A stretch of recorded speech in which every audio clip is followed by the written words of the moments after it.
What's up, gamers? I just realized that I'm stupid. And that debate is tomorrow. But that's fine. I gotta retitle the stream, but we'll just be chilling. How y'all doing? Welcome back.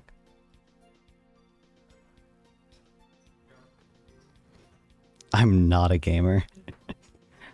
You know, it sounds better than saying fondler, okay? I don't actually know why I started saying, look at my gamers. Oh, what's up, Momentum? Welcome back. Or what's up, gamers? I think that's just... that's where my natural instincts go. Hold on.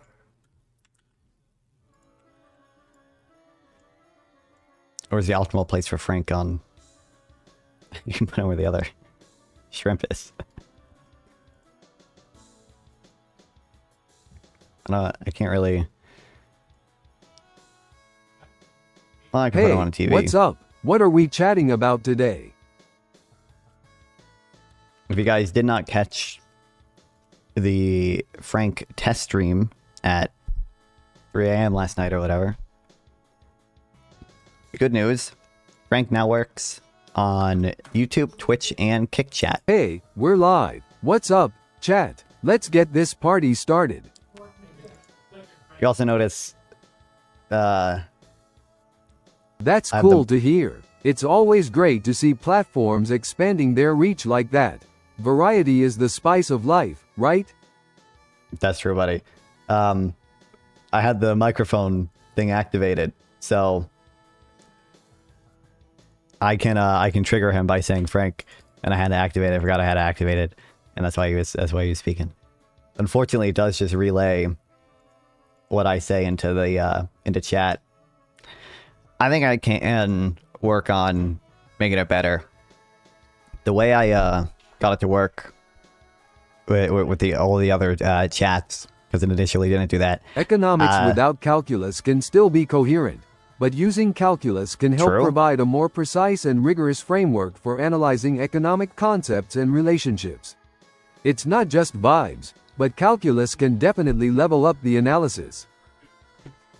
Frank might go to actually. Frank backing me up.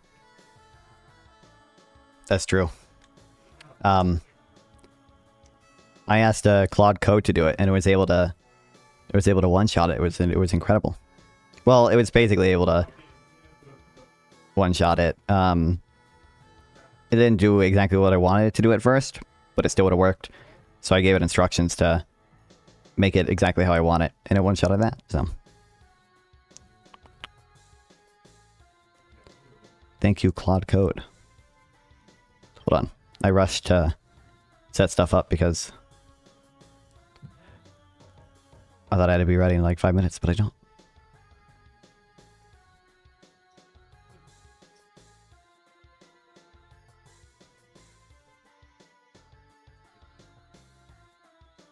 Fire him now.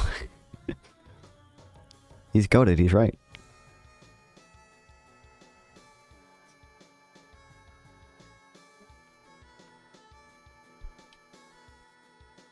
Also, why would I fire him? He's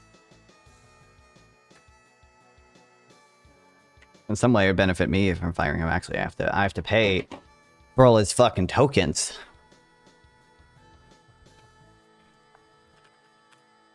I gotta turn him on sub only mode to start getting my token money back. I think he's actually only used is pretty cheap. In total, including like all the testing I've done, I think he's used like, yeah, he's used 42 cents. And some of that was me testing stuff and not actually y'all doing anything. I didn't even rename a stream. I didn't get to doing that.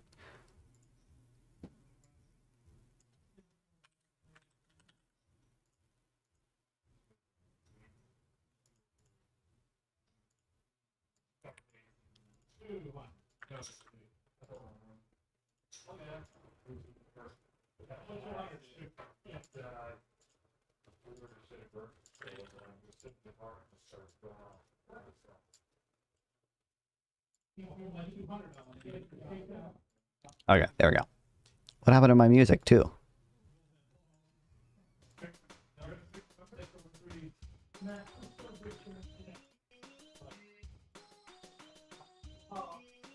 Hey, don't stress. Maybe try checking some official documents like her birth certificate or old family records. It's worth a shot. True. Oh, yeah. I'm desperately don't know my mother's maiden name. Hold on. Let's try something. Can I cheat now? Yo, Frank, what countries export the most apples and pears? We hear famine in the background. Yeah, I don't know if I can do anything about that. There are people playing poker.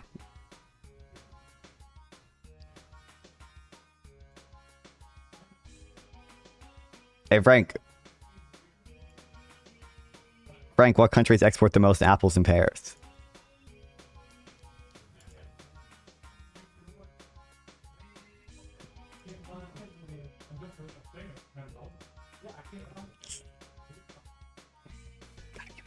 It's gotta do the web search.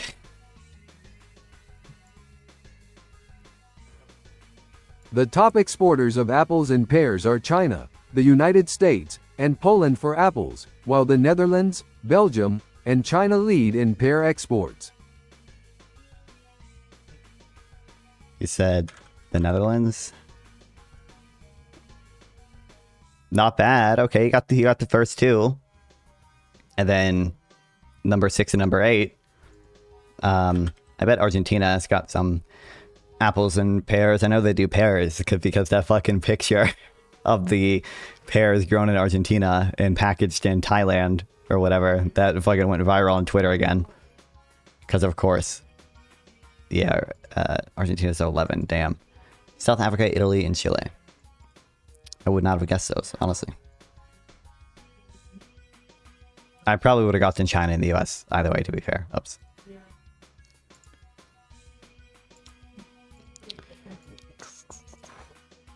$13 billion iron ore, ethylene polymers, refined copper, alcohol, other nuts. I don't know. 13 billion's a lot for what looks like a not developed country. They have a little bit of gas. Ethylene polymers. I bet it's... Oh, they're not chiefs and goats. I would guess that it's some, like, Central African country. But 14 billion's, like, a lot. Which makes me think maybe it's, like, fucking Eastern Europe. But I feel like they would have cars or something. See, Gavin Newsom gay article. I didn't read it or anything, but I did. Easy money. I don't know, like, what you... We've already ran through this whole thing, like, 10 times, bro. I don't know what you want me to say or do or what because of it. Like, again, I think most of the reason why most of these jokes are funny. Thanks for the love. I'm just here to support the fun and keep things spicy on the stream. But hey, if they want to send me a diploma, I wouldn't say no. The reason why most of the jokes are funny is because Republicans are homophobic, right? It's not fun. Like, it's almost a internal critique is not the right word, but they're funny because if it was like widely known they were gay or whatever, or like it's funny because in the view of right-wing people, that like does make them weirder or less valuable or whatever. Not because like Newsom himself or like people on the left generally have that same type of sentiment. No, I think there is in society generally, even amongst left-wing people, like some sentiment that like or like some bit like kind of baseline cultural sentiment or whatever that like being gay is not the norm, right? And it's like inferior in some way. And I think some of his jokes like tap into that, right? Like about Steve Besant. Like Steve Besant is like actually gay, so I think his jokes about him to some extent tap into that. But I don't know, it's just like very mild stuff to me, and I think it's like possible to make a joke like that that's funny. I think the ones about Besant are some of them are funny. And I don't know what you want me to do or take away from. that stuff.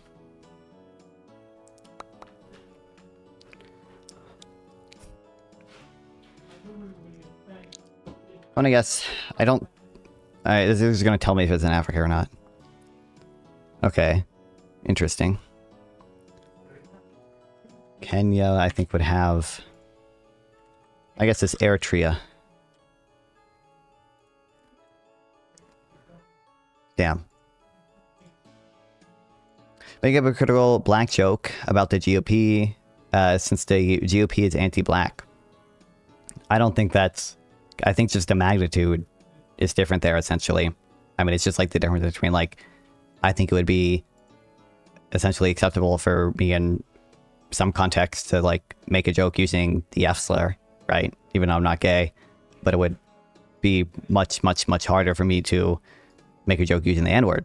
That would be acceptable. I don't want to say it's outright impossible or whatever, but I think just that's a more sensitive topic or whatever. Bon, no biggie, you did a shit ton of work already, and Frank is super cool, but if he read what was asked, I think it'd help. Yeah, I've tried to... Yeah. That's on my to-do list. I can give him like a context thing. It is in there, like in its context too. I said like answering complete sentences such that I know what is being asked, but evidently that's not working. So I need to add more context in there, or I think I could do this. You know, I can pull up your guys' like chats or whatever here. I think there's a way for me to essentially, with the commands, automatically pull something like this up so it's clear what he's responding to. Oh, so it's not really me doing the work, it's Claude. I know you think you're bad as a miner over on Twitch with your little friends giggling like schoolgirls, but if I see you in the Bronx, you won't be laughing. Welcome back, Tony. Been a while. Nice to see you here. It's you. Well, Claude's doing the legwork. So including gayness in your insults is fine, but blackness is it? Interesting. I think that is a very silly takeaway from everything I have said. But okay.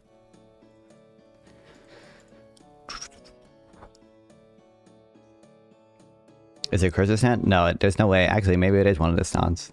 Hey, non-fun. It could be, someone in chat wanted me to pass on a message. They think you're a swell young man and they appreciate all the hard work you put in. You're getting some love from the viewers. Is it fucking... Which one did you say it was? Or too low? I don't know. I know the stans. Where, like, broadly where they are. And I know either Tajikistan or Turkmenistan is a pretty small one. And then either Kyrgyzstan or Kazakhstan is pretty big. I would guess that it would be the smaller ones, but... Ah, God damn it. Hold on, it's closest to Turkmenistan, which I think is the one by Afghanistan above China, but I could be wrong.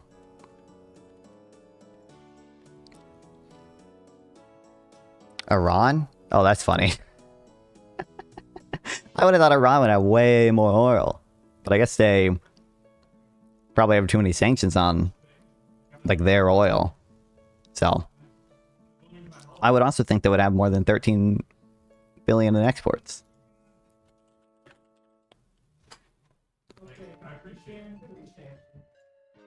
I'd run on a higher GDP per capita, I guess. Well, it used to be higher. But I guess the sanctions probably just restrict their exports too much. No, I'm not saying that's the only reason Iran's GDP per capita is low, but for why their exports are low, I imagine that is part of their explanation.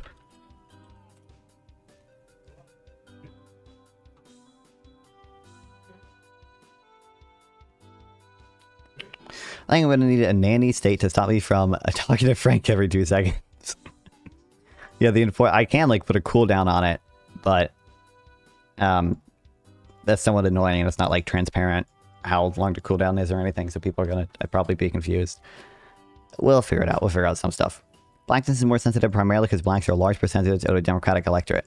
I don't think that's the only reason. I think it's also because, sort of, one, it's just like a kind of more visible intrinsic characteristic, obviously, and it just has, like, a bigger, you know, worse history with it. Like, you know, I think there is a sense in which like jokes about gay people or whatever are like to some extent implying that gayness is not the norm or whatever. But like in like jokes against or about like bi people oftentimes are, you know, implying or touch on historical issues about them being like literally inferior in a much, you know, in a much more serious sense of the word inferior, I guess. Conservative commentator Benny Johnson posted a clip on X last week, which he discussed allegations of fraud in California. Mr. Newsom press officer responded by saying Mr. Johnson's team used a popular gay dating app Grindr. This is... So, if I'm not mistaken, Benny Johnson, there was a leaked... was it leaked messages of him? Or like... If I just search Benny Johnson gay leak, I'm afraid something bad is going to come up. There was like, some guy who leaked something. In December 2025, Milo Yiannopoulos claimed on a podcast that it was an open secret that Johnson had sexual encounters with men at political conferences. Like, this is funny because...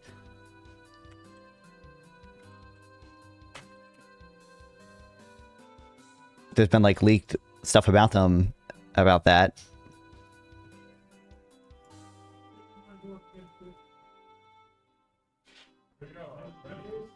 I don't know if there's anything other than a Milo Yiannopoulos thing though. And people like Benny Johnson is not like gay people. That's what's funny there. What's up, Gavin? Welcome back. If it came from Milo, totally unreliable. I would imagine. I thought there was something more than that, but I thought like he actually leaked something. I didn't remember it being Milo. Hold up there. I'm all for helping out fun, but let's keep it classy, all right? Let's focus on economics and policy discussions instead. If you have any questions on that, fire away. Oh no, what did you ask him? Not fun. I don't trust Milo. I don't trust informations on Epstein. Sorry, I trust Milo. I don't trust Milo, to be clear. I recalled there being something leaked about Benny Johnson. Apparently it's just Milo Yiannopoulos saying some shit.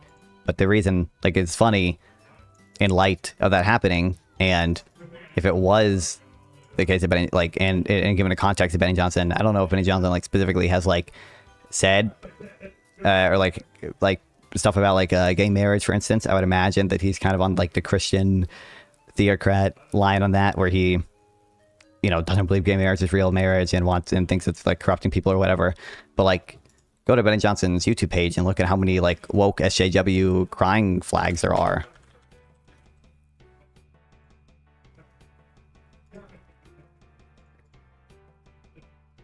Okay, it's all fucking... Well, there we go. Lindsey Graham caught doing the creepiest thing at Disney. We got the gay flags. It's all Iran and Muslim stuff right now. Oh my god, it's so much slop. Iran's new island... Like, bro.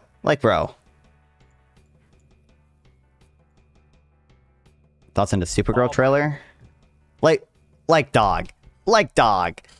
The reason it would be, like, it's funny to make fun of Benny Johnson for being gay, allegedly, according to Milo Yiannopoulos, is because he does this. Right? That's the reason.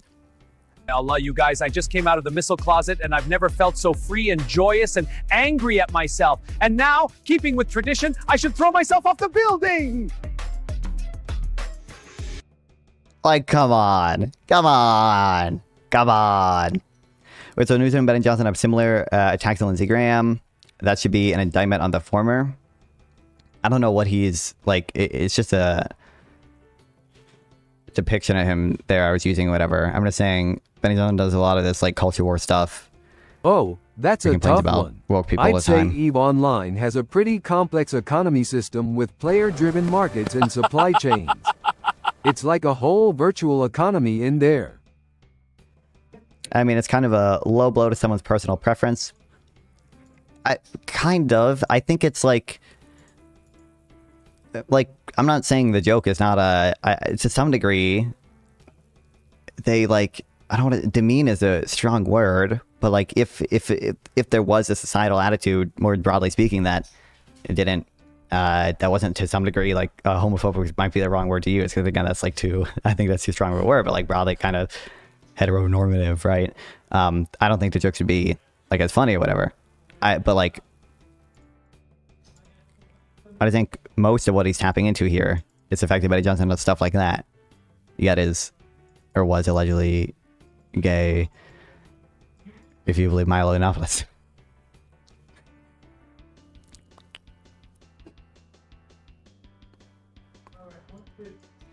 Everyone, both progressive and conservatives, knows being gay is weird.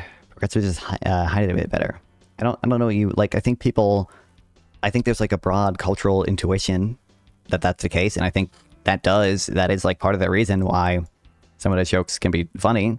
But like I think progressives are the ones actively trying to prevent that attitude, right? And conservatives are the ones, depending on how far you go, either agnostic on the issue or whatever, and don't do much about it, or like just total like Christian theocrat people, like Charlie Kirk was that way. Ben Shapiro not really. He does a little bit. Matt Walsh does it though, where I think it's fucking evil, demonic, evil, anti-Christian, anti-Western, yada yada yada. You should not have said that, said the former Representative Barney Frank of Massachusetts, who came out in 1987 and was for decades the most prominent openly gay politician in the country. An LGBTQ plus publication wrote that Mr. Newsom's account had been posting sentiments that are frankly homophobic. Mr. Newsom, one of America's most prominent Democrats and a potential 2020 candidate, Senate in politics, one of the most gay-friendly elected officials in the nation. As mayor, I think this is also clearly relevant, by the way. Like, I think obviously his intention, not that intention always matters or anything. I'm not saying that. I'm not saying a joke can't be bad, even if the intentions are good or not to be offensive or whatever. But like, clearly Newsom's intention when he makes jokes about this stuff is not to demean gay people. I think part of Benny Johnson's intentions are probably are that to some degree. As mayor of San Francisco, he directed a city clerk in 2004 to start issuing marriage licenses to same-sex couples, a first in California. The posts were meant to bait the right, his aides said, and were written by gay staff members. Based. Gay person wrote it, can't complain. Spokesperson for the governor, Izzy Garden, said in a statement that the posts were aimed at exposing the abusive behavior from the right wing through ridicule and mocking. Like, yeah. You can choose to find it offensive, find offense from what we are doing, or you can see it for what it really is, holding up a mirror to hypocrisy and derangement trolls like Benny Johnson, who lives his life soaked in fake outrage. Like, this is exactly what I'm talking about. Mr. Garden said, "We are not engaging in the same behavior as this fool and his ilk. We are simply mocking their hypocrisy and continued degradation of society, holding a mirror up to what others ignore or dismiss as merely juvenile." Mr. Johnson responded to another of the governor's press office's post by saying on X that he had never cheated on his wife, and that he noted Mr. Newsom had publicly acknowledged that he had an affair 2 decades ago. Well, he was in the throes of a divorce. Damn. Like, I don't know what you want to take away from his stuff. Like, should I not vote for Newsom because of it? Should I view Newsom negatively because of this? Like, what do you want to take away? Okay, so you can admit it, Newsom's tapping into a cultural intuition for maximum comedy value. I think that's part of it. I think that's part of at least some of them. But like, that's just so narrow and like we could claim that like, why should I give a fuck at that point?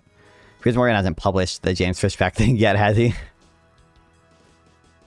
Sophie Rain is the OnlyFans girl, right?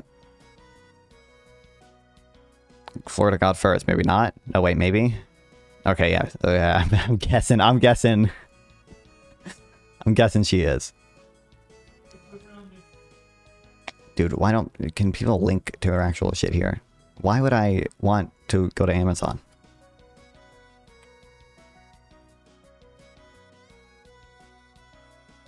Oh, Cat Abigail is streaming. She's on the streaming grind, even after she lost.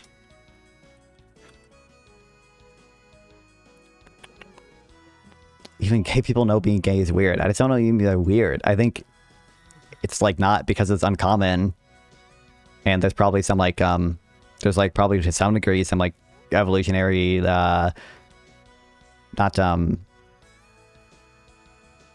evolutionary disincentive to do it or whatever. Like some people have that intuition or whatever, but this I imagine it would have changed just back in the thumbnail.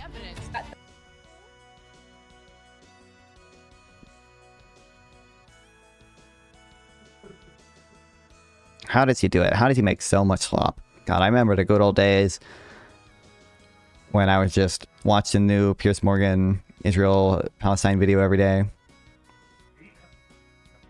And then edit a million of them to get views.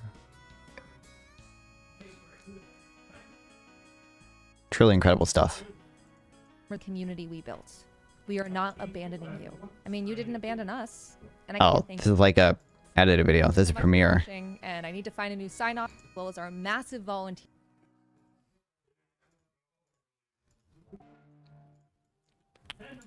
That James Schiffmack's fucking with a heavy heart, I will make a announcement. That was just a bait tweet, right? I think he's tomorrow morning I will make an announcement about the future of my campaign.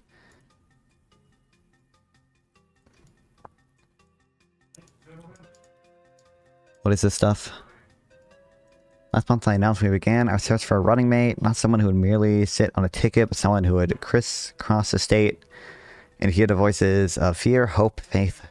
Someone who would meet with U.S. sugar workers in Clewiston and truck drivers in Crestview. Oh my god. We're selling out to the fucking sugar companies now? You're to hear, guys, nothing weird or wrong about spamming the dopamine button. It's evolutionary. It's so all good for you. I don't think I ever implied that.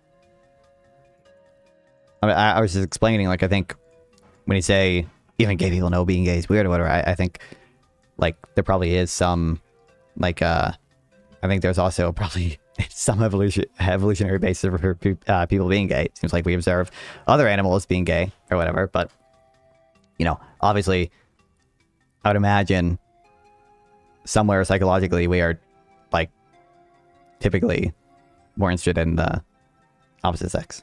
I don't know. There's tons of sugar in Sofla. I'm talking to a bi girl from Canada, and she openly says the Hef slur in a homophobic way to shame bi men. Based.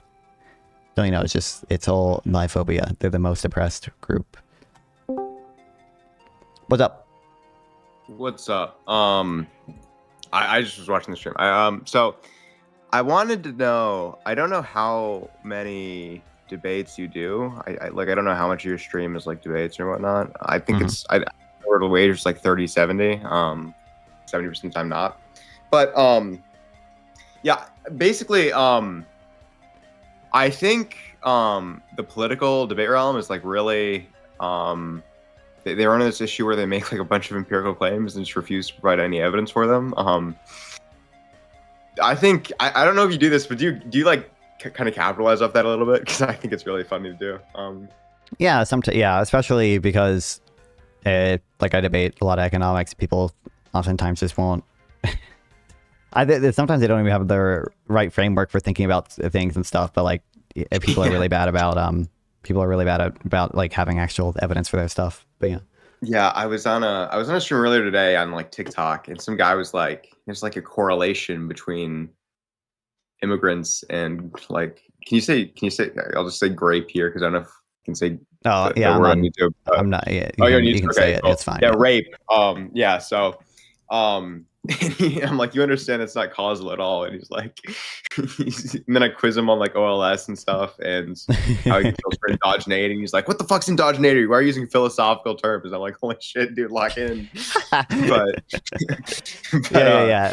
I think it's like Keynesian and Austrian economics have different approaches. It's like make like kind of hold people to empirical claims, and then just kind of quiz them on that. Because to be honest, well, here's the issue. It's like sometimes you just come off as like a nerd, and like and people like some normie like audience people or whatever would just be like, this guy is not actually like engaging in arguments. He's just saying fancy terms or whatever because people don't understand. But yeah, like you can watch some of my debates where like I bring up empirical evidence or whatever, and I have to like explain, like I talk to people about tariffs or whatever.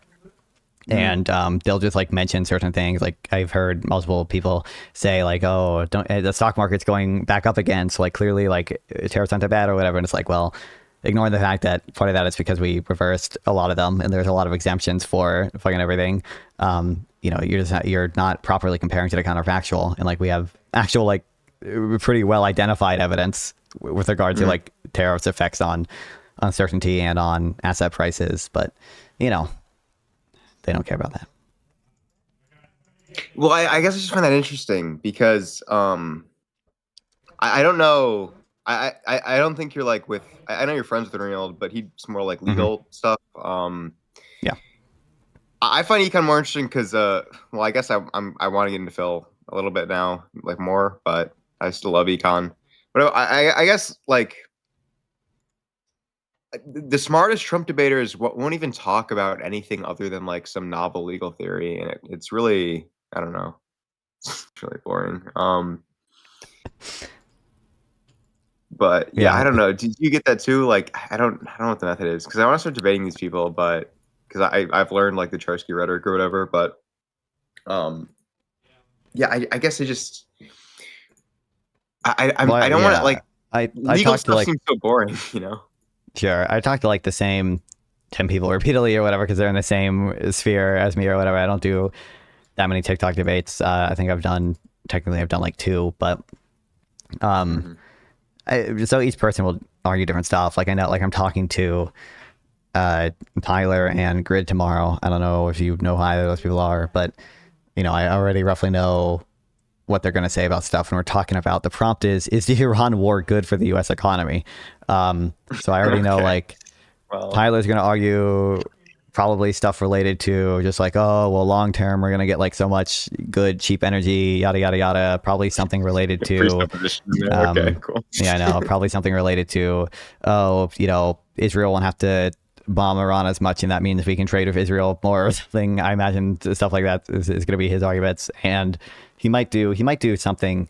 He calls himself like left wing, and he answers like, sometimes they're not populist, but like, I don't want to say left wing because many of them aren't kind of left wing, but like if you look at his Twitter bio, I think it says neo Keynesian or something, which I don't think he even knows enough to really be a neo Keynesian. But he'll, I think it's just average debate enjoyer. Average. I think he's a Bernie bro. He's not a Bernie bro, but he like has some sympathies for some Bernie policies or whatever, I guess. But like that's just what I think that's what smarter Bernie bros do, to be honest. Yeah, he's in favor of worker protection or whatever. I imagine he'll make an argument about like fiscal stimulus or something. I think it's likely that he'll say like, oh, Iran war, we're going to spend so much money on missiles and we're going to give all these people jobs or whatever. And there's going to be some comparison to, I know he's going to bring up Biden and Ukraine and energy policy that Biden did. Grid, I think, is just going to say dumb shit about us getting free oil, and he's going to have some anecdote about his personal business or whatever. He's probably going to say, if you're smart, you can make money on the stock market right now. I think that's what he's going to say. Yeah. This is the difference between like just me and a content creator, I guess. Like these people just piss me off and I just get really mean to them. I don't know. Like I would just start bullying them at that point. I would not take that as like sufficient. Dude, yeah, there was one. I think the last time that was probably insane. The last time I talked to Tyler, I remember, I forget exactly. I think it was just about the Trump economy or whatever.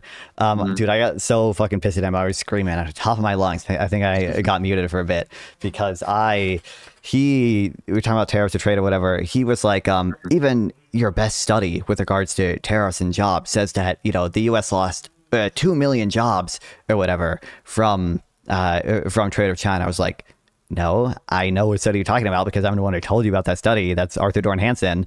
And I don't think that's by no means my best study. I think there are issues with that study. I was like screaming at him because it was, he was for some unknown reason, he was acting like he knew more about that study than I did, even though I'm the one who fucking told him about that study.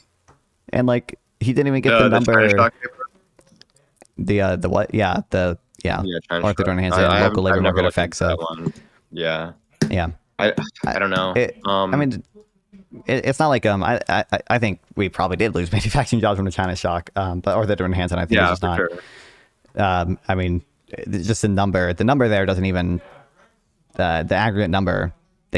Can't actually. It's not a very meaningful number since they just take the relative difference between their metropolitan areas or whatever and multiply it by the median change or whatever. So there's just like, that's not a good number. The missing intercept, I think, is the issue there.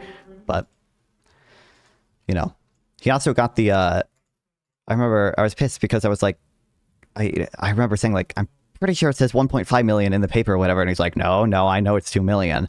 And in some sense, we were both kind of right. The only number they actually put in there that they write out is 1.5 million. Okay. That's the only number actually in the paper, but you can get, it's not the, with other specifications or whatever, you can get like higher numbers that they have in there. They just don't list out the, aggregate effect of those. Mm-hmm. The biggest issue was actually that the guy kept on yapping about what he kept calling a like 3% month-on-month growth rate, despite the fact that it was not a month-on-month growth rate, and that's wildly implausible. Wait. So he was claiming that there's a 3% Can you repeat what he means? Like, month-on-month. well, what's he talking about? I think he was saying he was comparing wage growth. Right? Yeah, it was like 3% month-on-month like wage growth or something, right? Like that's like wildly implausible, right? Wait, what? Yeah, that was the issue. He's like, he was confusing month-on-month and year-on-year wage growth. So he kept on making this absurd claim, but we got like sudden 3% wage growth after implementation of the tariffs. And that was like the core point he kept repeating to try to like debunk non-fund studies. Dude, if that were true, like Mamdani would be this guy's go because he would just be funding. We're gonna see a big wage hike probably if he does do the $30 minimum wage. But I feel like he's like kind of swept that promise under the rug. No, probably.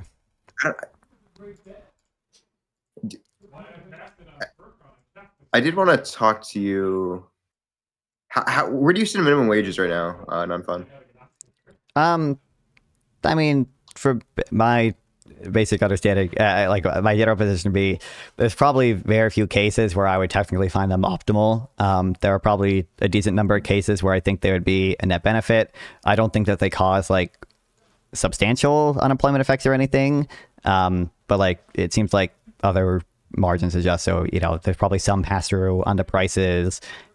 Seems to be, you know, kind of heterogeneity in unemployment. It might not increase like aggregate unemployment or whatever, but it probably does lead to less employment for like disabled workers and stuff. And yeah, so, you know, I don't really. No, that's my view too. I don't view it as like the solution to wage issues, but I mean, I guess I just view it as kind of like a good policy that can be enacted to that's an easy sell to voters largely. That's one thing. It's not some really complex policy that may be, you know, economically good, but nobody would like, right? I think I've seen a little bit of conflicting stuff too on how much potential monopsony there is, because there was one paper that I could dig up and find. It would probably take a bit. That was just I think it was just a pretty crude correlation or whatever between like the HHI index and labor markets and like counties compared to. Well, I do wonder that the way I've always thought about monopsonies are like rural West Virginian towns with like Walmarts. I don't know, maybe those would be good to study, but I feel like those are like pretty rare in the overall labor market. Yeah, I think they're probably pretty rare. They're definitely going to be. There are going to be like some places where, you know, Walmart or Amazon probably do have some amount of wage setting power because they're just like the only, you know, their distribution center employs half the town because it's a pretty small town, but it's just in a strategic location or whatever. But I know Nicholas Decker wrote an article or whatever called like the Monopsony, Time's Up for the Monopsony model. I think there's some stuff in here about, I don't think it's about how common it is, but I think it's just him he's saying we can't actually measure monopsony that well. We can't actually measure what's the opposite of a markdown in wages very well. So it's hard to know how much market power they actually have. There's actually a funny argument. There's an argument, it was in the QJE paper, where it was that like a minimum wage, like actually like essentially like resulted in industries being more productive through like Oh, essentially yeah. killing low productivity firms and making the remaining firms more productive.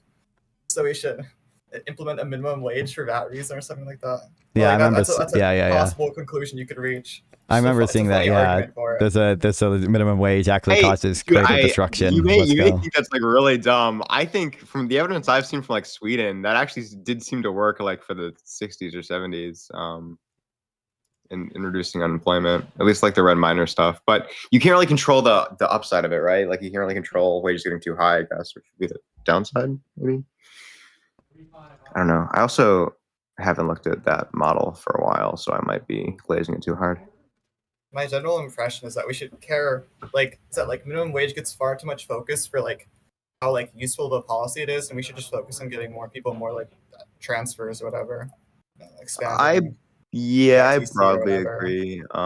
I still think I still think I guess I still think there should be like a long-term unemployment guarantee though for output gap reasons.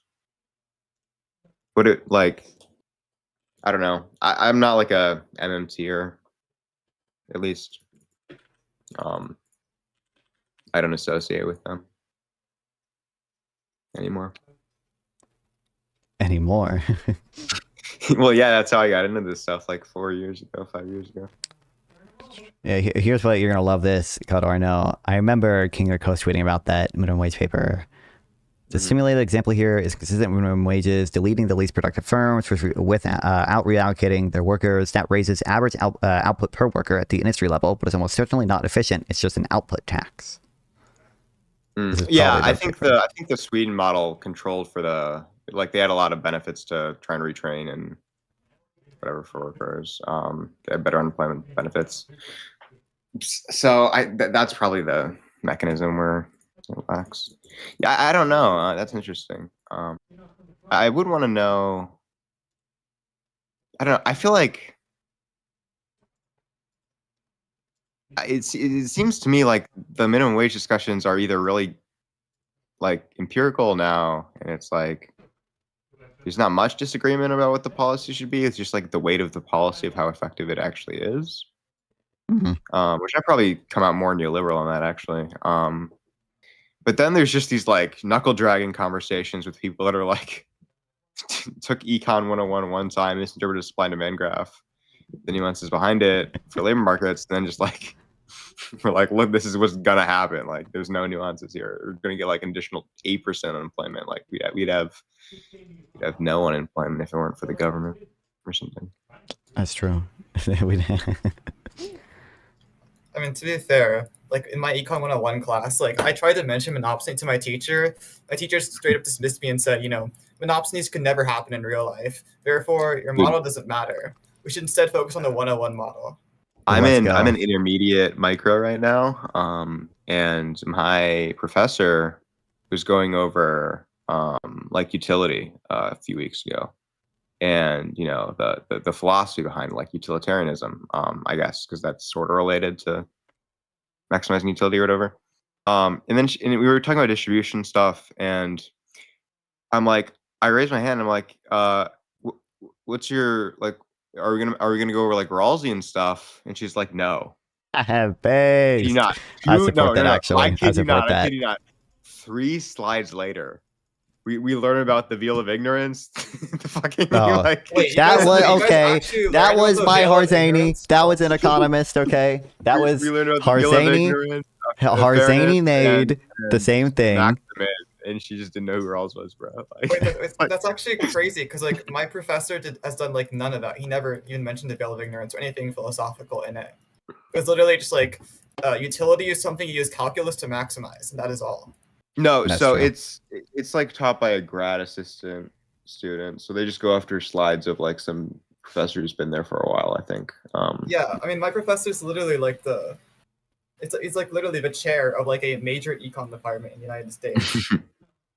Yeah, damn. Yeah, I don't know. Okay. I guess I just yeah, they did go over Rawls though. They went over Bentham too.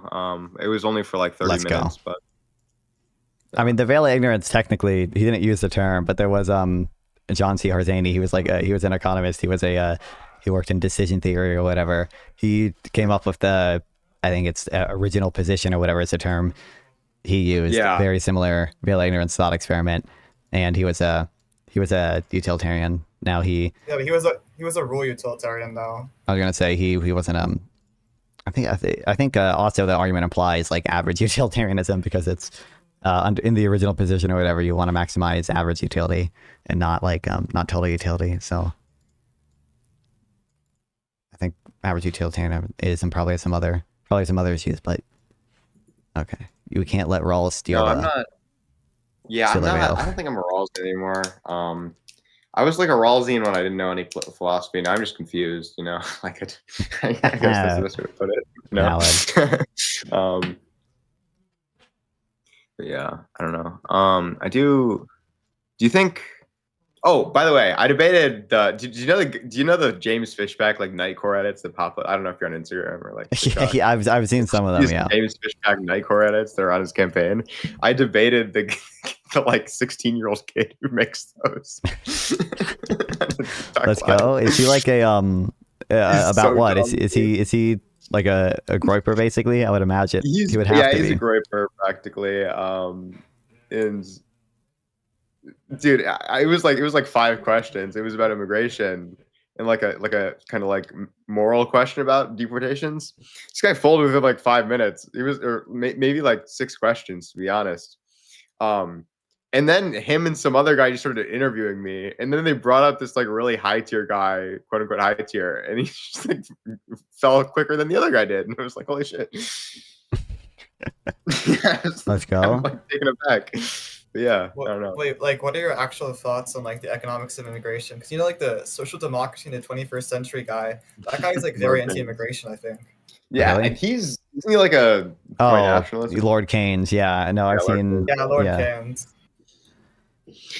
Yeah, I mean, I don't know what evidence he cites or whatever, but like I've just never seen any like well identified stuff or whatever that finds the net effect to be like bad or anything. I think there might be like some constraint on like whatever cultural stuff that's important for good institutions or whatever, but like I think the research we have in that, even the research that like the white nationalist fucking people will cite, which probably has some issues, it's just like the effect is just like not that big. That Timbor Reuter person or whatever wrote I think he wrote a thing on it.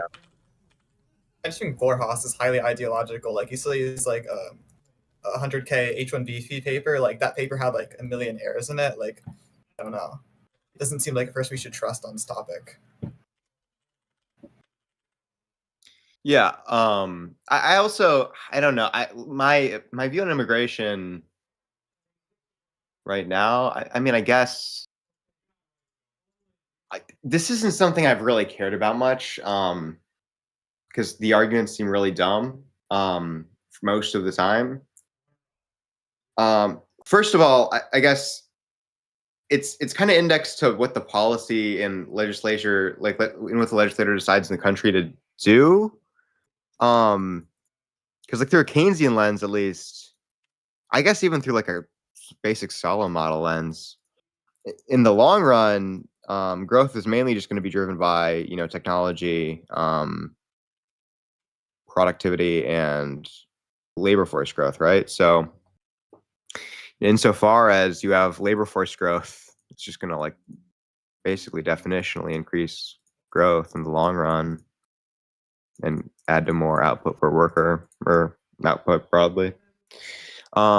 It's just kind of a question of the wage thing, and it seems like we can control for the wage thing pretty well. We can, if we can, it's mostly through policies. Like maybe H-1Bs have some effect on employers despite the legal structure around them, but like maybe they add to some worse off bargaining position for people who are currently employed by under H-1Bs. But I mean, I don't know. I just don't think it's that big of an issue. Yeah, I would think like even if that were the case, there's probably just enough kind of spillover benefits from the people making all our tech stuff that it'd be worth it. Well, it's not even that. I mean, like the inference to me is just like, okay, if it's lowering wages, we can keep the benefits of immigration and just like change the law that doesn't let them bargain for the period of time they are allotted and like extends it or whatever for other employers. Instead of just like deporting 5 million people, I think that sounds much more rational or irrational than, you know, the other one, right? Like, I don't know. It seems kind of dumb, but yeah.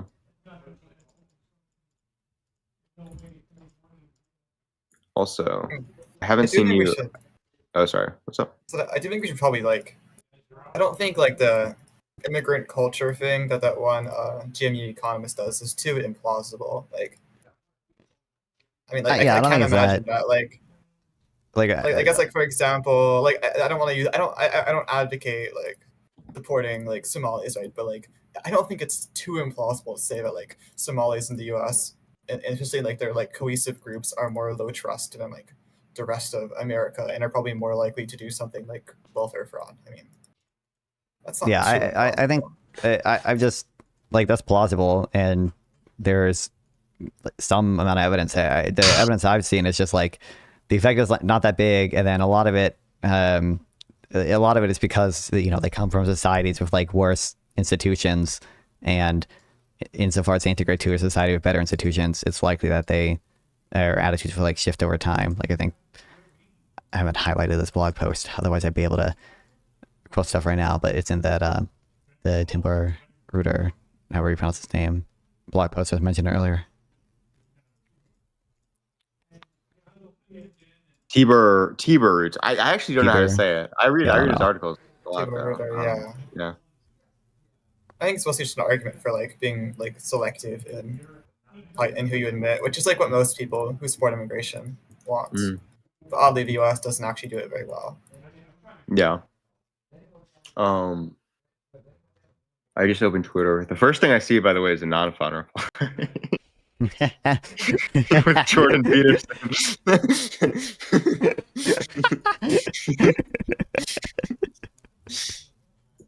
I barely go on here, but most of my feed is just you replying to the cadence. How do you say her name? Cadence? Cadence. It's Cadence. I'm pretty sure. Yeah. Yeah. You're pretty sure. Pretty sure. Pretty sure. Okay.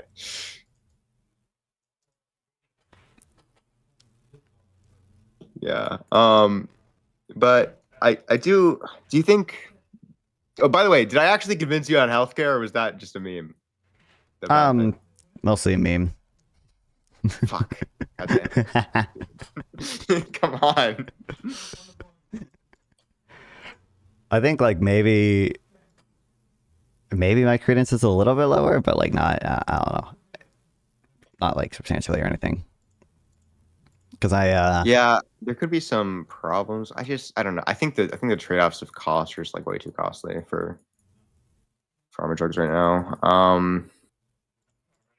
I mean, for like, I guess for pharma drugs, I'm not sure what your argument would be on that. I know there's the one paper Sam cites, but I think there's a relatively okay argument for like American healthcare system overall that like the alternative to like single payer or whatever is not the KOTC model, so we should just support single payer.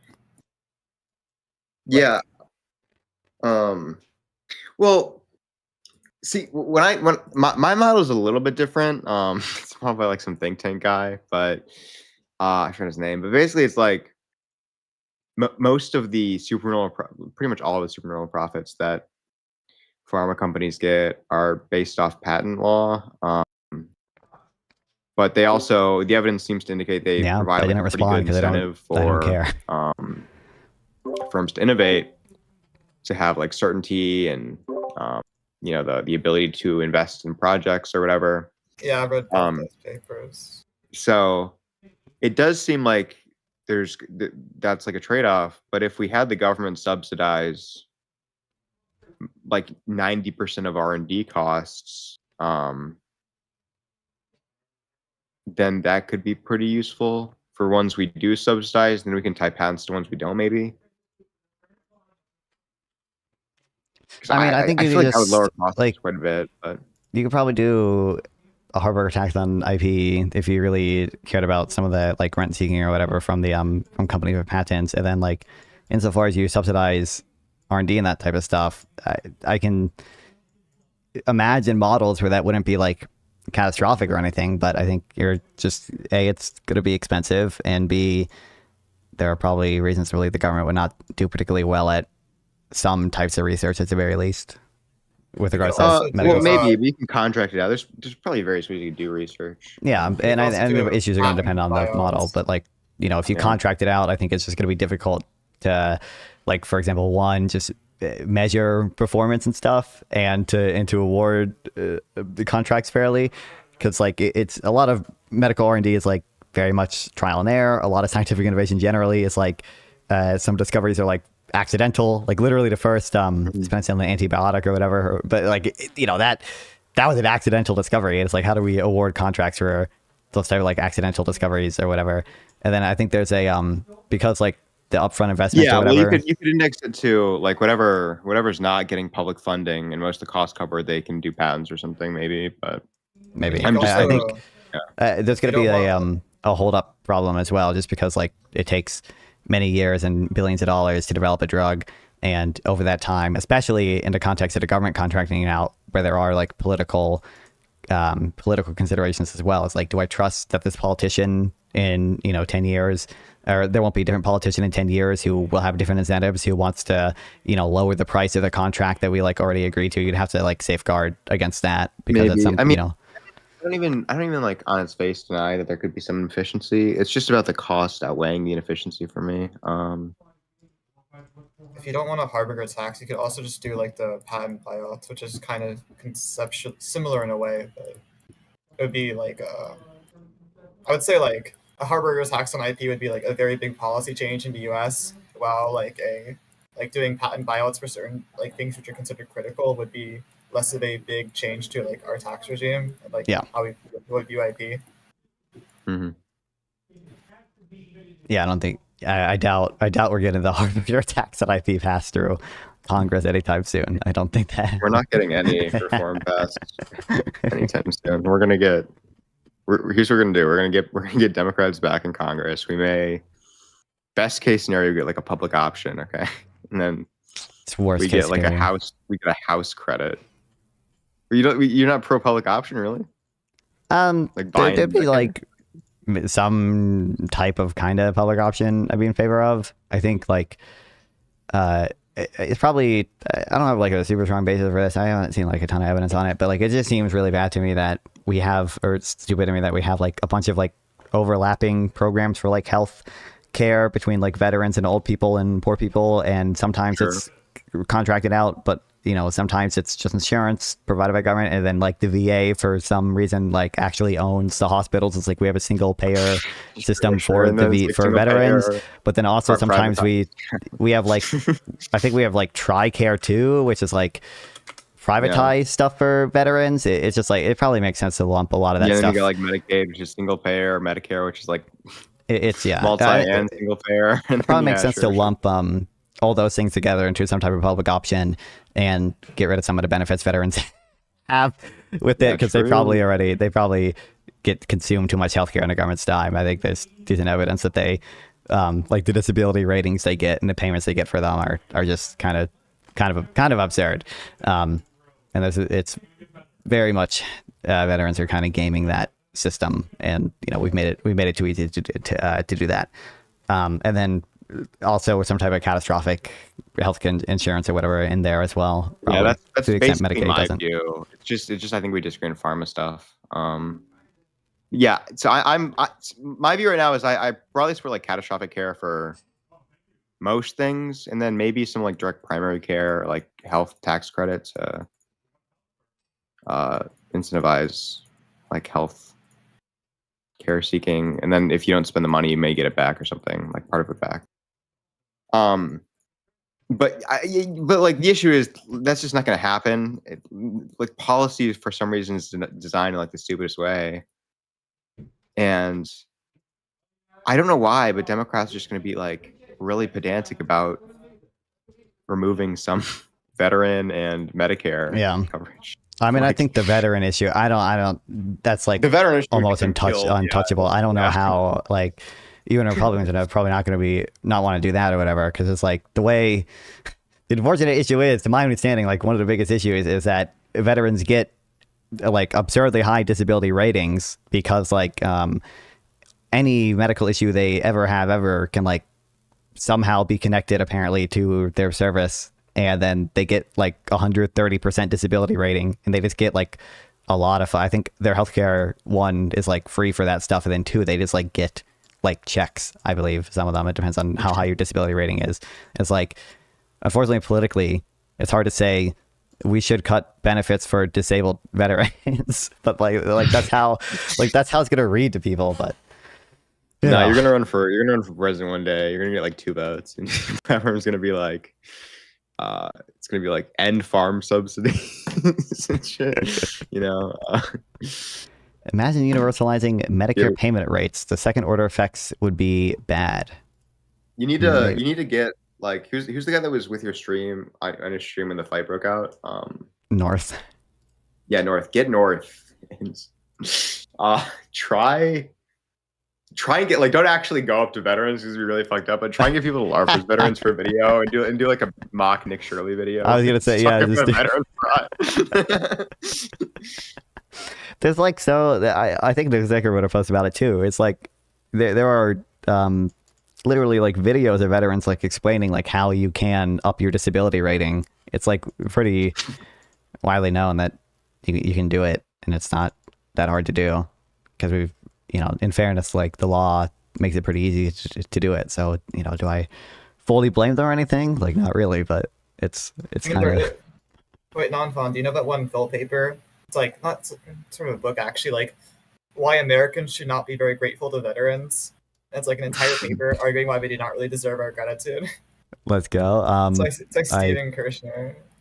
I haven't heard of it. What's the argument? Is it? It's just like that. Like most of them don't join for altruistic reasons. I think he gives like a criteria for like when we should have gratitude for a certain group of people. Then he gives like a reason they don't meet the criteria, right? Like their chances of dying are really low. Most don't join for altruistic reasons. Blah blah blah. Right. Sure. Yeah. It's pretty simple argument. I forgot. I need to read it again. But I do think it'd be funny if you actually like went up to veterans with that argument. I feel like I would get shot. Don't do that. I'm gonna get punched. I'm gonna get beaten up. I'm gonna get. No, just get somebody. That's a good clip, though. Yeah, it'll be another viral clip. I'm gonna cause a fight at every UFA event I go to. Let's go. That's the goal. That's the goal. I mean, like, you need to actually, like, do that. Like, once you go to, like, a transfer to a better university, like, you need to actually, like, join their Phil Club and make those arguments, bro. Better? University Phil Clubs are, like, so... Phil Club, by the way. Like, university Phil Clubs are so boring. Like, my Phil Club's discussing, like, standpoint epistemology. Like, you need to shake it up a little bit. True. What are, do you guys see the new, the fucking inflation targeting controversy that broke out on Twitter for the 10th time? No, I'm not on Twitter as often as I should be. I feel like, unironically, the papers that get cited on econ Twitter is like it's almost a PhD in econ at this point. Like policy, I mean, like it's. Yeah, I've seen a lot of the people I follow talking about inflation target again, because someone, I don't know who this guy is, Gary Winslet, I have no clue if he's a. Is he an econ professor? He's a politics guy. No, he's a professor of politics or something like that. Yeah, he's got professor plus IPE director. What is IPE? International Political Economy, I think. Yeah, his website is blank. I don't know. Regardless, he's like wait, what's his name? I'll search him up.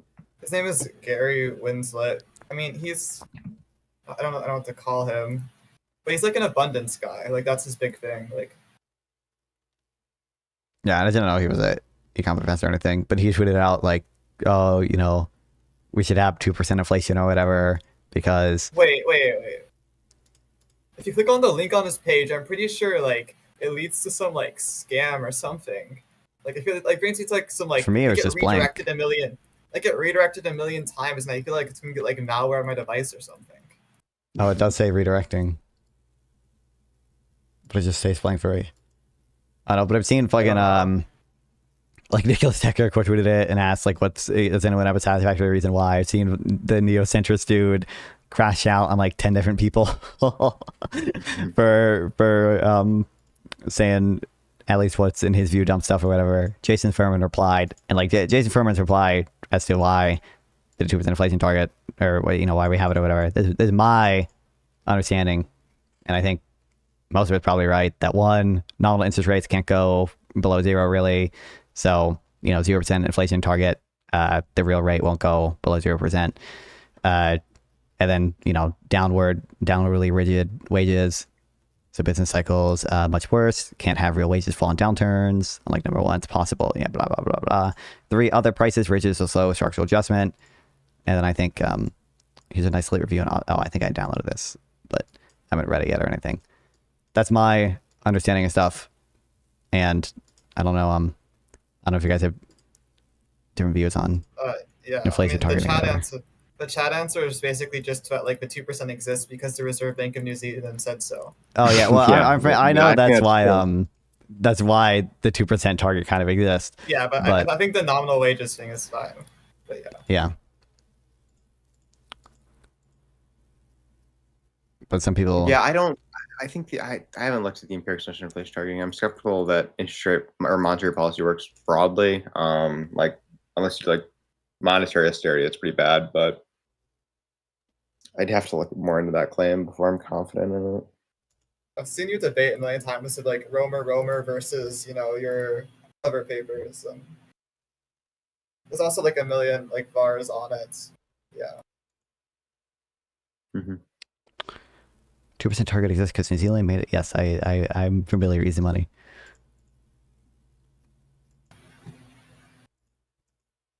But I don't know. I assume it was most, if not all or whatever. But I believe most central banks were doing inflation targeting before that. It's just that we didn't have a strict target or whatever. We didn't technically have the 2% target until 2012, but we still had I think it was implicit mostly. We have a dual mandate. So we do also care about full employment here. I think most European central banks only care about price stability, but full employment according to Jerome Powell's infinite wisdom. Okay. His infinite wisdom that's changed 3 times. Yeah, because he, as a person with infinite wisdom, updates his beliefs based on new information. And he does it correctly every time. He knows all publicly available information. He knows all publicly available information. So I bet I could find a paper post 2017 or 18, whenever you got appointed, that says that there's some bad effects of R**, it's not really good. And, I don't think he changed his mind. Someone with full availability public information at that time would have believed what he believed, right? But because there's been new information since then, he's updated, and he non-fun question begging. Let's go. Inaccurate. I mean, does Jerome Powell actually have like a good like mental model of anything, or is he just like working off like some like really basic like ISL? I don't know. Actually, he doesn't have an econ I've degree. Actually wondered this because he has a law degree. Like I've wondered this for a while. Like, does he even know how to do like a partial derivative? Like. Who knows? Yeah, I think he's got the rest of the FOMC, obviously, but he doesn't. I don't know what he does in that room. Why is there a Keynes thumbnail? What's up, hamsters? I just put him there because that's the most recognizable economist guy, basically. And I feel like if I put Hayek there, people would assume stuff that's not true about me. But they don't necessarily assume that if I have Keynes there.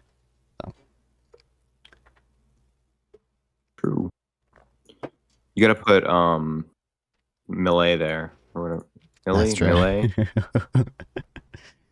I gotta put fucking Ludwig von Mises, Hans Hermann Hoppe. I gotta put Fabian Liberty.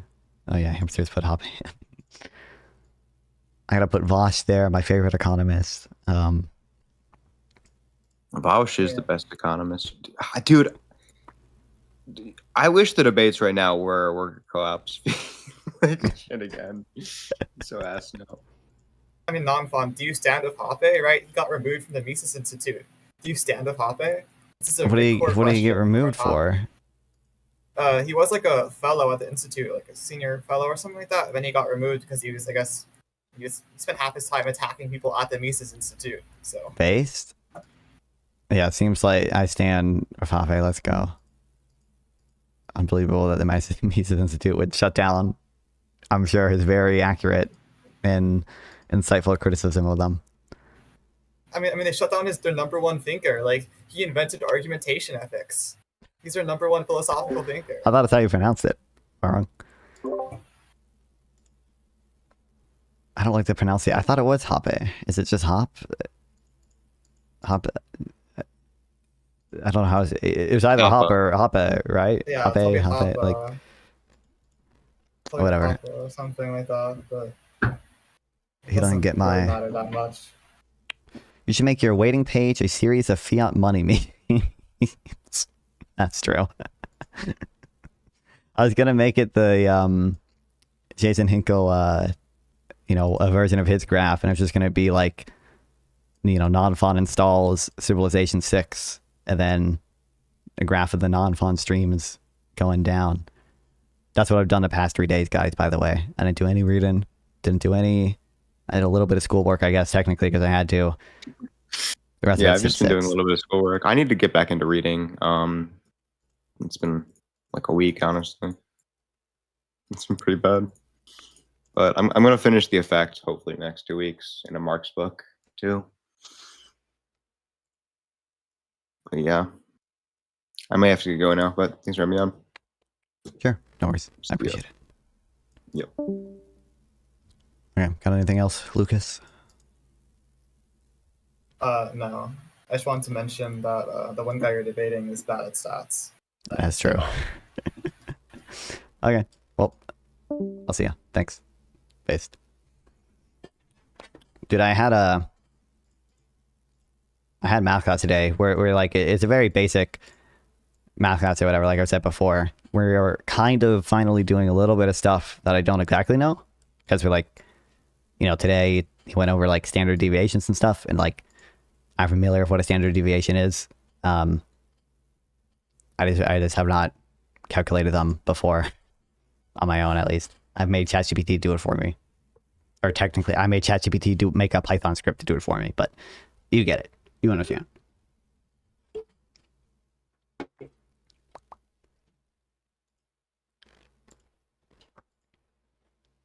Algebra? There's algebra in it. It didn't really focus on algebra. I think technically we did do kind of a refresher on that at the very beginning or whatever. But it's like right now we're doing probability stuff, which is not especially hard. It's all the stuff I did in high school still, basically, with that probability stuff. Which mode is standard deviation? I don't know even by which mode.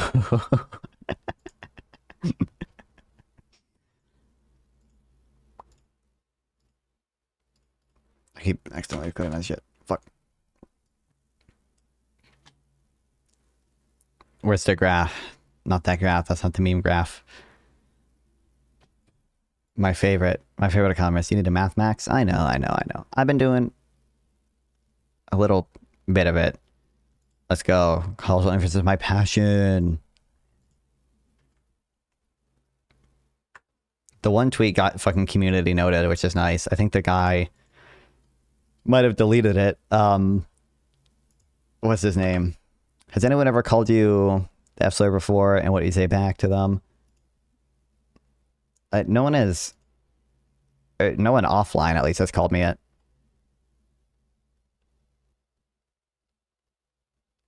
I don't believe so, but like, if anyone has, it was like my friends in a joking way. Well, like, no, actually, you know what? I'm remembering I was playing Civ 6 with my buddy last night, and he did, but it was just like I'm friends with him.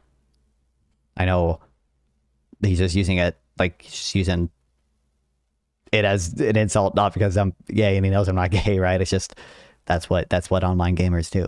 That's the gamer word, right? Well, it's a gamer word.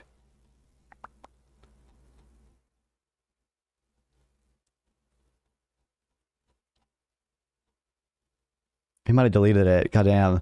There's that whatever guy who just tweeted those results of the study, and it thankfully got community noted because he was trying to make actual causal claims with it, but it's like literally there's just no causal inference in this paper, like at all.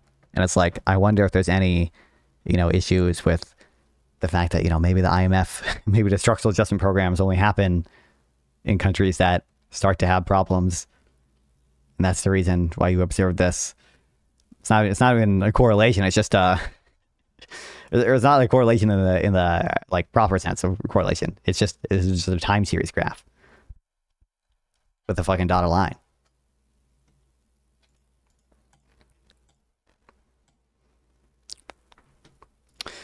Did you see that science mogs econ? No.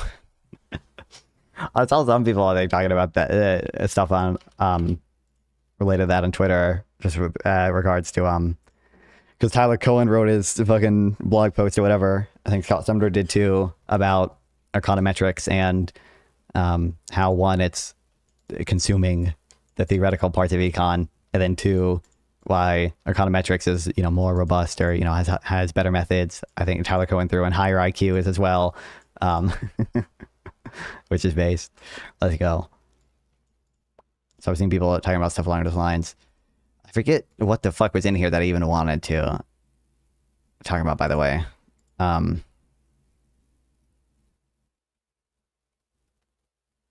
Fuck.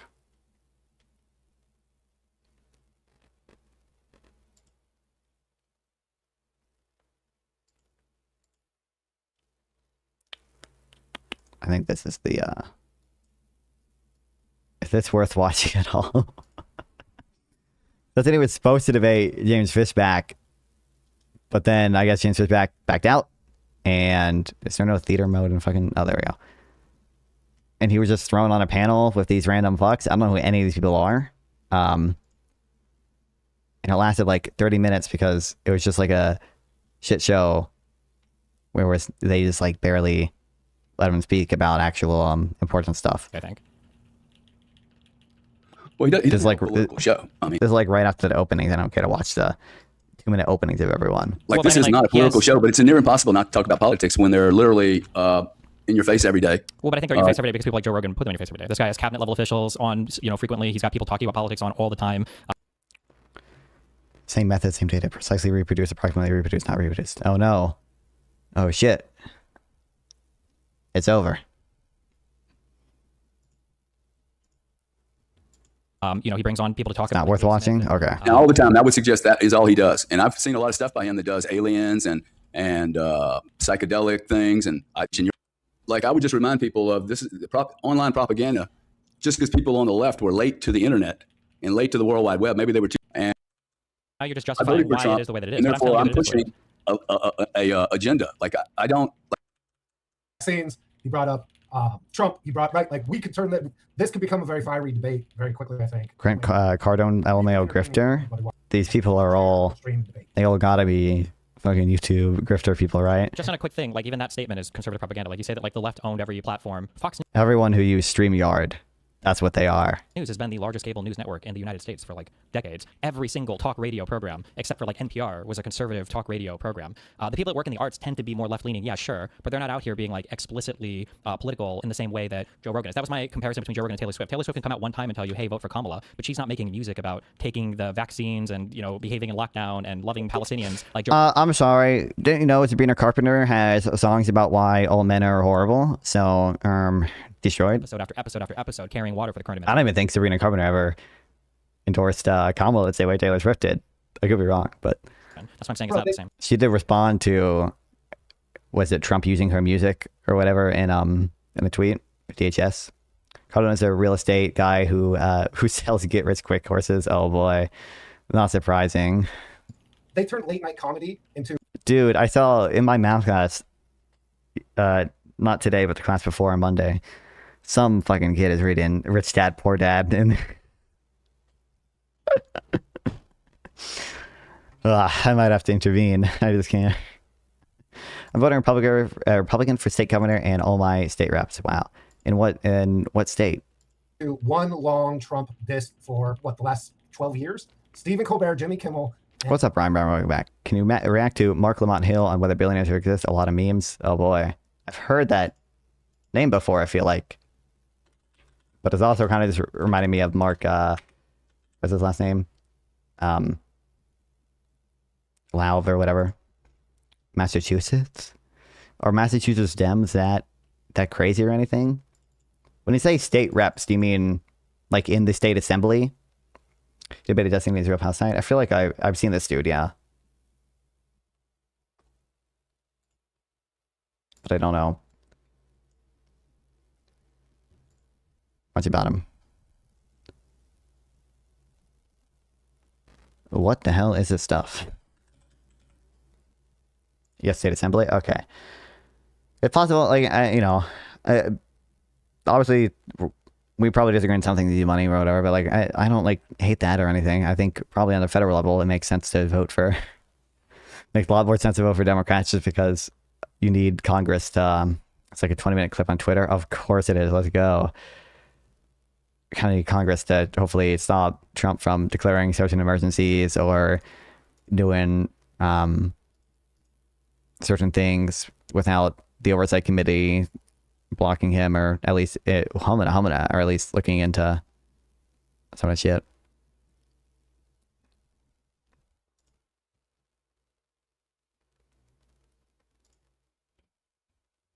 Should men call themselves feminists? Oh boy.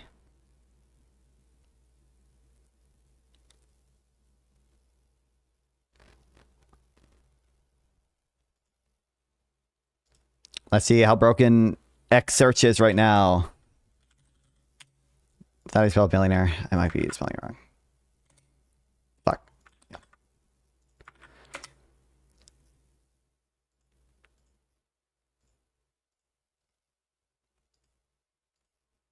If you can send the fucking link to me, I can watch it. I can't find this shit.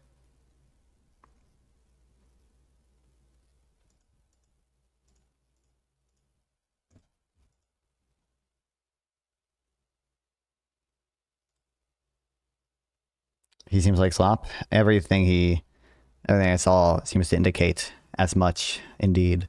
So.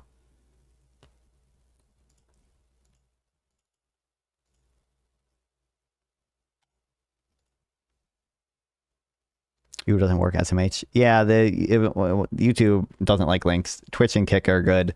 So is Discord, but I don't think you're in those or whatever.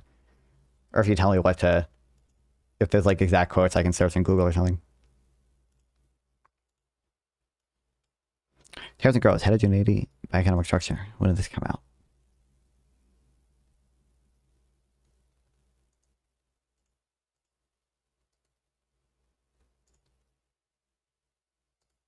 Hello, Open and Sci-Hub. Hello, Extension. Worky. Okay, I see how it is.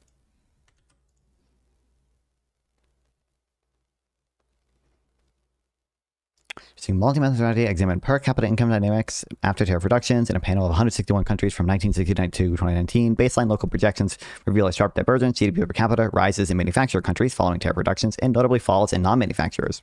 A local projections difference in differences framework strengthens the analysis by accounting for the treatment effect and heterogeneity and variation in treatment timing. Finally, I studied tariff reductions during the WTO era reform period 1986 to 1994 policy episode that historical evidence supports as plausibly exogenous, providing complementary evidence that confirms the observed heterogeneity. Exploration and mechanism using local projections links these patterns to shifts in productivity, capital stock, and manufacturing shifts in GDP, consistent with theoretical expectations. The findings suggest that rising protectionism in manufacturing countries may be harmful, while further liberalization in non-manufacturers could have unintended consequences. Hold on, was it the based on local projections reveal a sharp divergence. When it says local,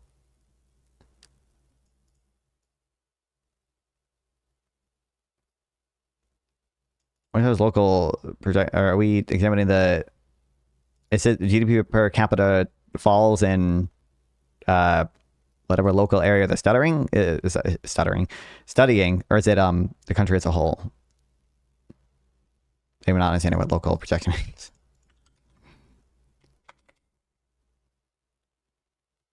Oh no, I think that's.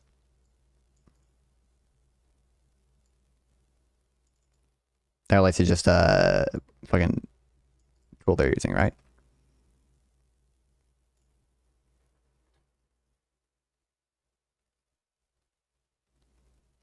Yeah, okay, never mind. Wow, wow. Wait, is Ed Markey up in 2026? Oh nah, I'm voting against that idiot. I don't know. I don't know anything about him. What is he? What is what's so bad about him?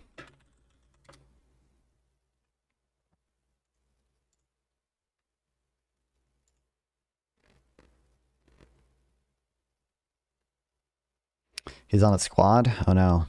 Well, who's the Republican guy? I feel like it's just like there's no way the Senate is going to pass, even if actually it's not impossible, I guess, technically, for the Democrats to get a majority in the Senate. I think what's the poly market odds on that right now? I think it's probably it's still roughly at 50% or whatever.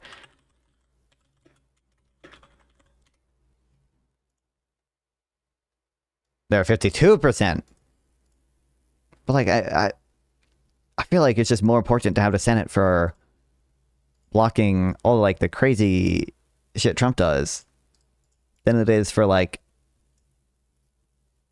whatever we're concerned about the progressive people doing. Especially considering even within the what's up, Dylan Thomas? Welcome back. Even within the 2% is not that big, but like even within the Senate, there's plenty of Democrats who are going to be opposed to any of the progressive stuff he wants to do. And in order to do like big stuff, they're going to need to get they're going to have to get past a filibuster. Marking Warren are two of our worst exports. Hold on, what is the political positions? Abortion. Opposed abortion when he was first elected and supported a constitutional amendment to ban it. Opposed restrictions on abortion since then.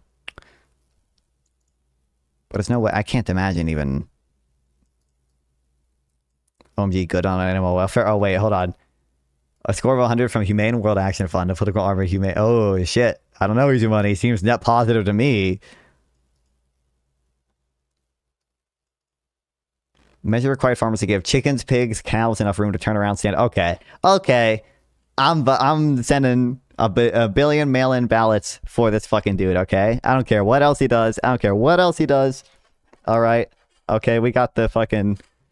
they're called gestation crates and pigs, but I think they're something else for chickens and stuff. We got the anti-factory farm and stuff. Let's go. When only 3 senators co-sponsored a bill that would have placed a moratorium on building new concentrated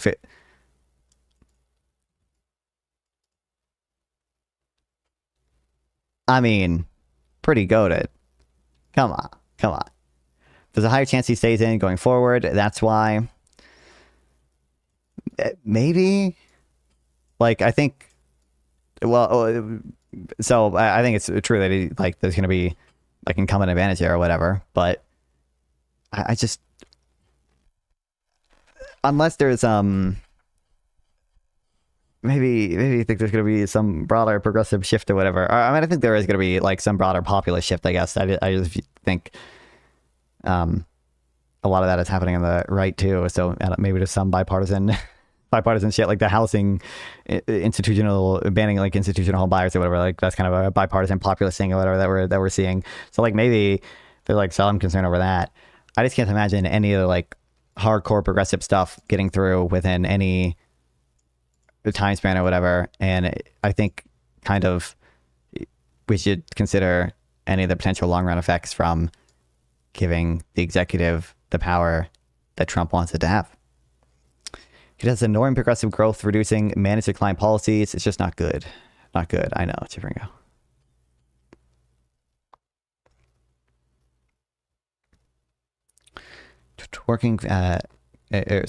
Child Care for Working Families Act. Cringe.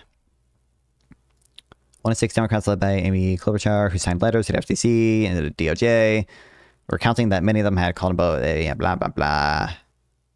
antitrust stuff, bad, cringe, whatever. Climate change, I'm assuming Green New Deal.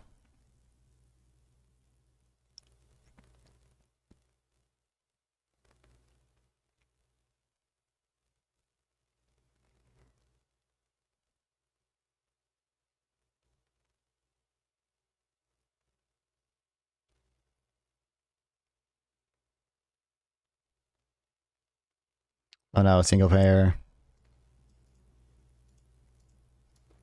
I don't know. Obviously, I don't like the populist stuff, but it's just like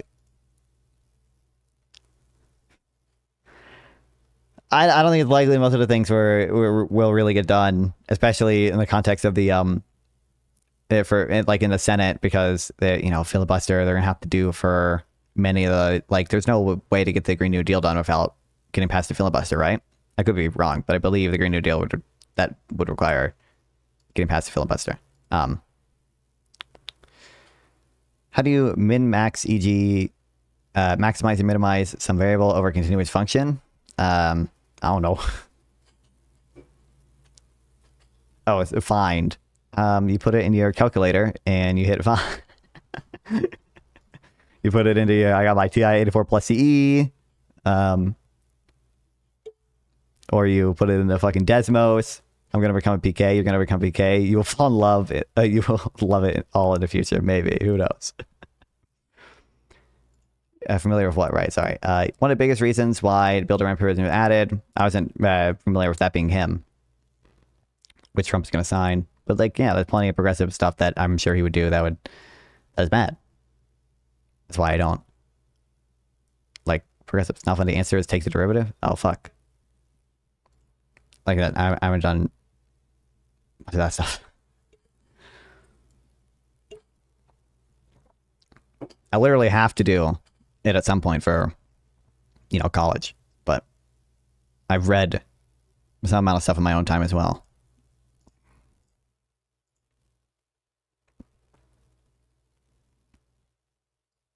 There was a important. There's a reason I had this fucking saved, and I totally forgot. I totally figured out why now. It shows he has potential to make harmful impacts under a Trump term too. I agree, he has some potential to do that, and I think he can't see my messages. Oh no. Wait, who can't? What?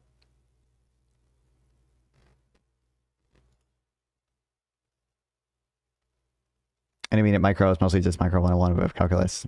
Yeah, I've tried to read a little bit of stuff on that, but it's because you. I haven't seen your other messages, Ryan. I think that's probably because YouTube is censoring it, or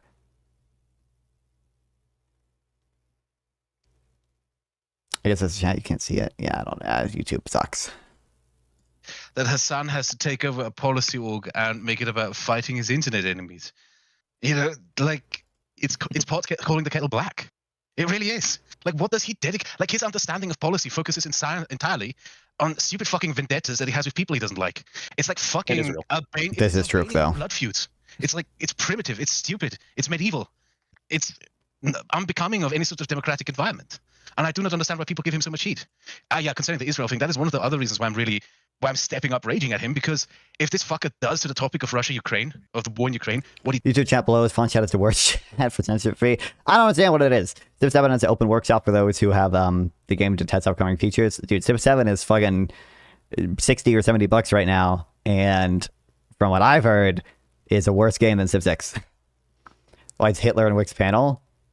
Do you mean Kraut? I think he's, I don't know what I don't know Kraut or his ethnicity or anything, but he's like Eastern European or whatever.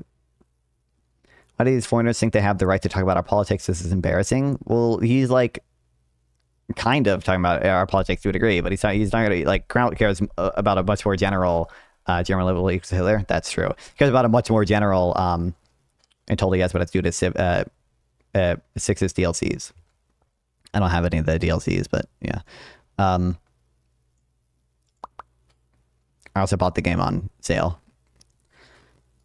What was I saying? Oh, he's talking to Wick about this stuff because he cares much more about just liberalism in general, and he also cares about it in the context of European liberal democracy, right? I don't know if he's made a video about Orban, but I believe he has criticized Orban before on Twitter, and I think he brings it up in this panel as well, but I could be wrong. And Russia, I know he's definitely very critical of because of the invasion of Ukraine, obviously, but also because he, that represents a illiberal country taking over a mostly liberal country. Liberalism equals social democracy. Never considered this. Wow, brain breaking take we have there. Incredible. He's not even I don't know if he would consider himself a social democrat. I don't think he would. He made a video about why single-payer healthcare would be bad in America. Palestine topic.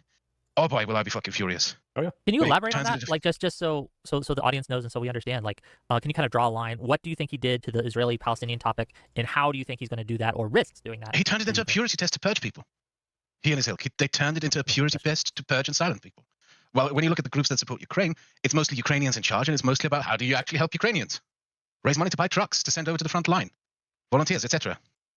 Well, to be fair, I mean, I'm not saying this in his defense, but like there wasn't a lot of purity testing with the Ukrainian-Russia conflict because there weren't a bunch of people saying, you know what, actually, I don't support Ukraine because it is totally okay for Russia to do what they're doing because it was so obviously evil and imperial. There are people like this, but like it's not so much that you could cause this kind of purity test inside the left-wing movement that was like big enough to be the same as like, oh, you are supporting Israel, like I am excising you from everything. Not that there definitely wasn't as much purity testing, and I think part of that is because of what Soap is talking about, but I think part of it is also just because Ukraine doesn't like play into the same like anti-West and like colonial stuff that Israel touches on a lot more deeply. There is like some element of kind of some amount of that stuff, obviously. Like people blame NATO expansion, for example, but and like there was some purity testing, but I think that's probably the reason why it's not like the same type of settler colonialism, racial supremacy stuff that people care about most of Israel. No one's claiming it's really a genocide. I'm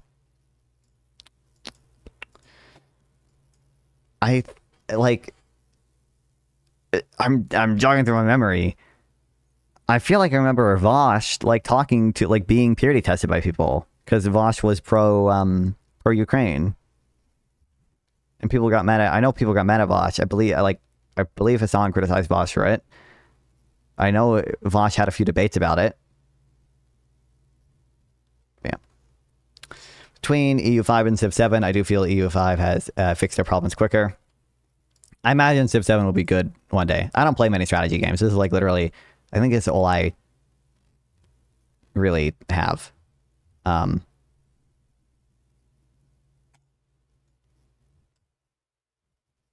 got to have played something else, but I can't think of anything. The fact that he did this, but like I don't know if you could have created the same purity test out of the Russia-Ukraine conflict. The Russia-Ukraine support communities, like the communities who raise money, etc., etc. It includes so many different people, conservatives, liberals, even left-wing people. And if you did something like this, if you started purity testing, etc., etc. Yeah, I don't know. I don't think Ryan's trying to sit a link anymore, but want to watch the Garrett Jones lecture on immigration instead of this? Maybe. I mean, you can send it. I think you've sent it to me before, but definitely it might go to for games. Though currently playing Timberborn. I haven't even heard of Timberborn, but based. Yeah, I played too much Civ 6 in the past fucking week or whatever.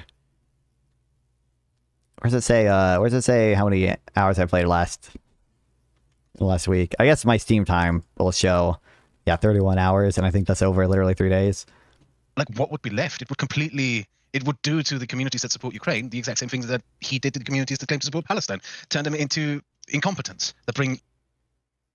Why is it? The Discord link is in the description. Nothing. I don't know what about it's not working. To actually change the situation as it is. And I just want to make clear, there are some lefties who do that, the tankies, right? Sure. Non-smoker, I've talked to a few of them, right? Who are very much anti-NATO, anti-Ukraine, yes. Azov battalion type, like, narrative stuff. Yeah, no, those people exist. I'm not saying they don't. I'm just saying like that. Are you a left-wing guy? So Bill, I'm like progressive, like liberal progressive. Yeah. Okay, good. Yeah. So one thing that I should say from the start to you is like, I do not want to do that thing. When Civ 6 came out, I kept playing during my history class days. I'm really scared of when people use the fact that a lot of people are increasingly just fed up with Hassan to bash left-wingers in general. That is not something that I would approve of. I know left-wingers who've had enough of Hassan themselves. Yeah. So that's I'm not using Hassan as a cudgel to beat you, if that is something that you were worried about. I didn't feel like you were. Don't worry. Okay.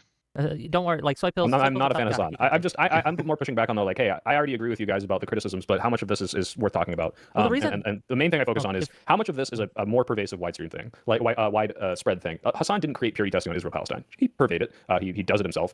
He is not the inventor of any trend that I can think of. And while we can use him, like you said, as like the focal point for criticisms, that's fine, especially if his clips are the ones that are blowing up and like are prime examples of the worst things that we don't like. But to make it about Hassan is so ridiculous to me because let's say he gets banned on Twitch. He's not going to, but let's say he did. And there's, he loses all of this platform. That's not going to stop the narrative.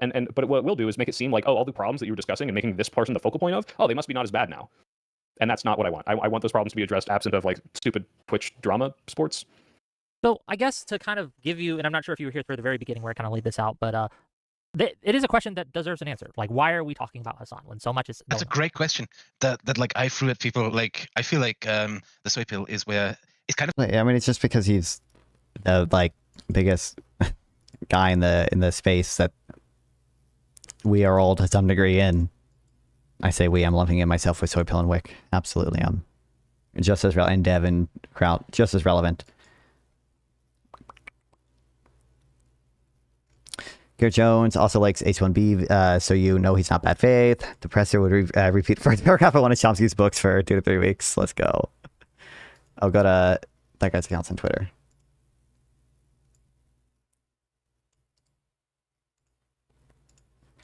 In the space where I like him and Narasa's back and forth. Oh boy. What does Alex Narasa say? I'm assuming he's going to cite the same evidence or whatever that I would cite. The fact that Soy Pill points out his mom knows who Hassan is, but doesn't realize why that's a problem. Well, that's true. And I think, to be fair, I think Soy Pill criticizes Hassan in this debate or whatever. He says like, oh, I think it is a problem that Hassan does the thing where he kind of like on mainstream platforms LARPs as like just a progressive sock dem dude or whatever. But obviously on his stream he is a lot more unhinged.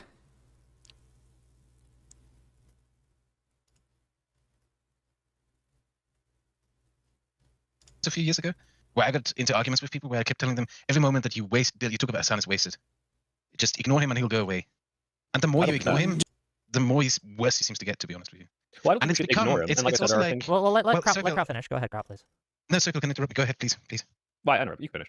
No, please. It's okay. Well, you guys are so nice. Okay, go ahead. Look, all right, look, I live in Germany. I get it. He's just letting me step all over his feet because they're too kind. All right, they're like the Canadians of Europe. Which one? All these clips are like 2 minutes long.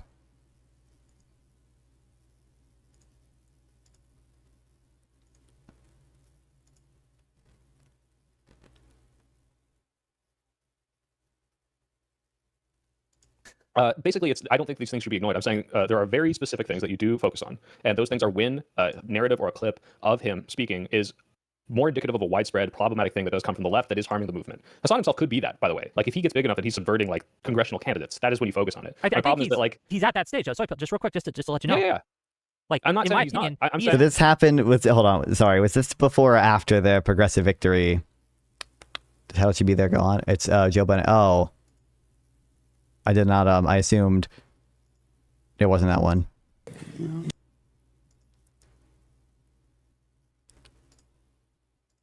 Joe, are you... Hold on, there's 2 different clips here. Like Madonna.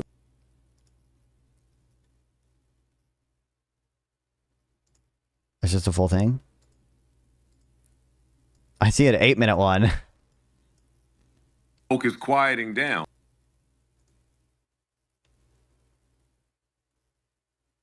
This one was 10 minutes. But the soy pill, was this debate before or after the progressive victory thing?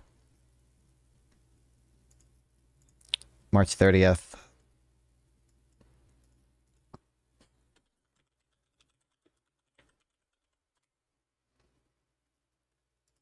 Oh wait, I think it was after. Oh boy. Yeah, it was March 28th. I don't think the progressive victory stuff or whatever is like Hassan. Oh, thanks, Ryan. Co-opting the Democratic Party to any like major extent or anything, but oh my god, that progressive victory event was painful. Not just because they talked about Israel all the time, but because they like, I mean, it's all like the worst progressive memes about wealth inequality and healthcare and yada yada yada. It was so painful. They clearly, Progressive Victory is very much controlled by pretty far left people now. FYI, you're going to cringe a lot on both parties of pro-capitalist shit. Oh, let's go. I didn't get here by taking advantage of people. I didn't take advantage of no one. No one. That's not my reputation. That's not what I do.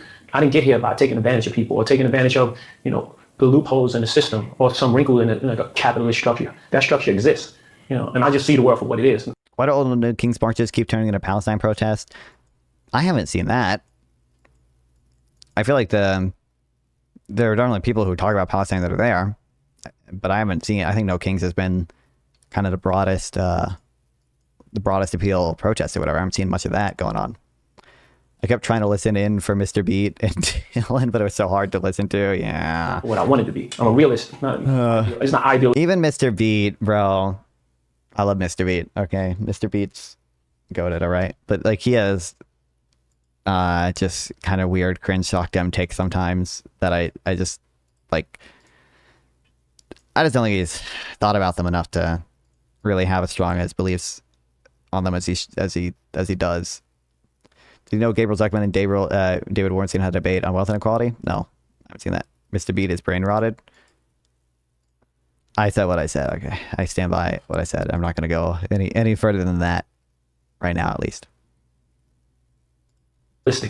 People speak about the world how they want to see it. You're never going to win like that.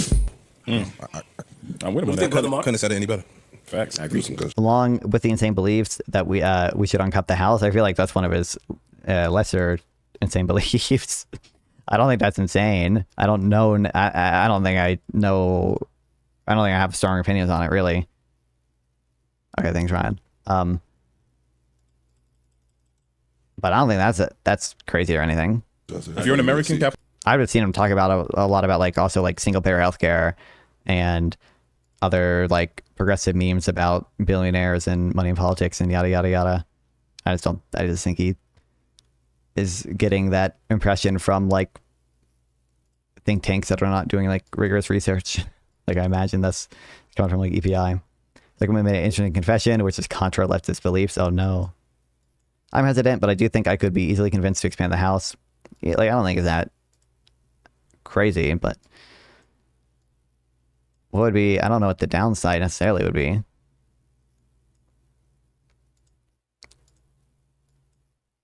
You'd have to pay them. You'd have to pay more people, I guess.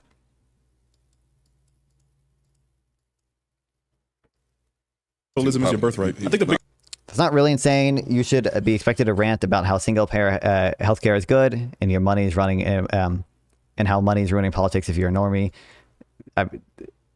Wait, what's it? Did I read it wrong? That's not really insane. You should be expected to rant about how single payer healthcare is good. I don't know what your point is here. I don't know it. Unlike Scott, how am I supposed to enunciate that? Unlike SCOTUS, the House's primary intention is to be representative. Yeah, like it seems like it makes sense to not have the, uncount the House, or at least make it bigger. It's also kind of unfair that I think it's like what the difference between like what California gets in representatives versus like per like how many people each representative represents versus like the smaller states like Wyoming. I think it's like 200,000 people or whatever, and like that would solve that issue. Average amount of people a representative represents by state.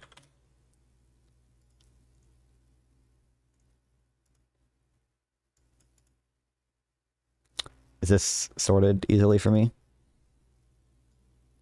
It's not. It's alphabetically. But in Utah, for some reason, it's like 800,000. Hold on. What year is the most recent? Okay, 2020. Yeah. And then it's like 500,000 for Montana. Idaho is, what the hell? 920,000. Thanks, Obama. Just a classic mix-up there, always keeping us on our toes. True.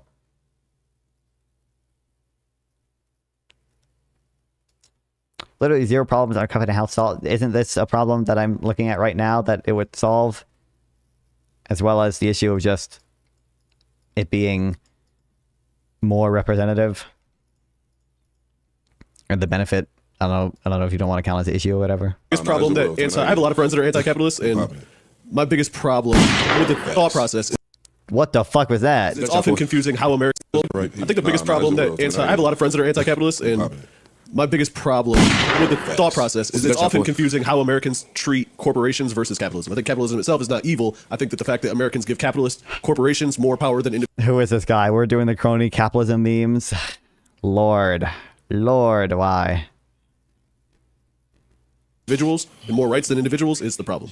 I Personally, I think that we confuse. But what is that even? More rights than individuals?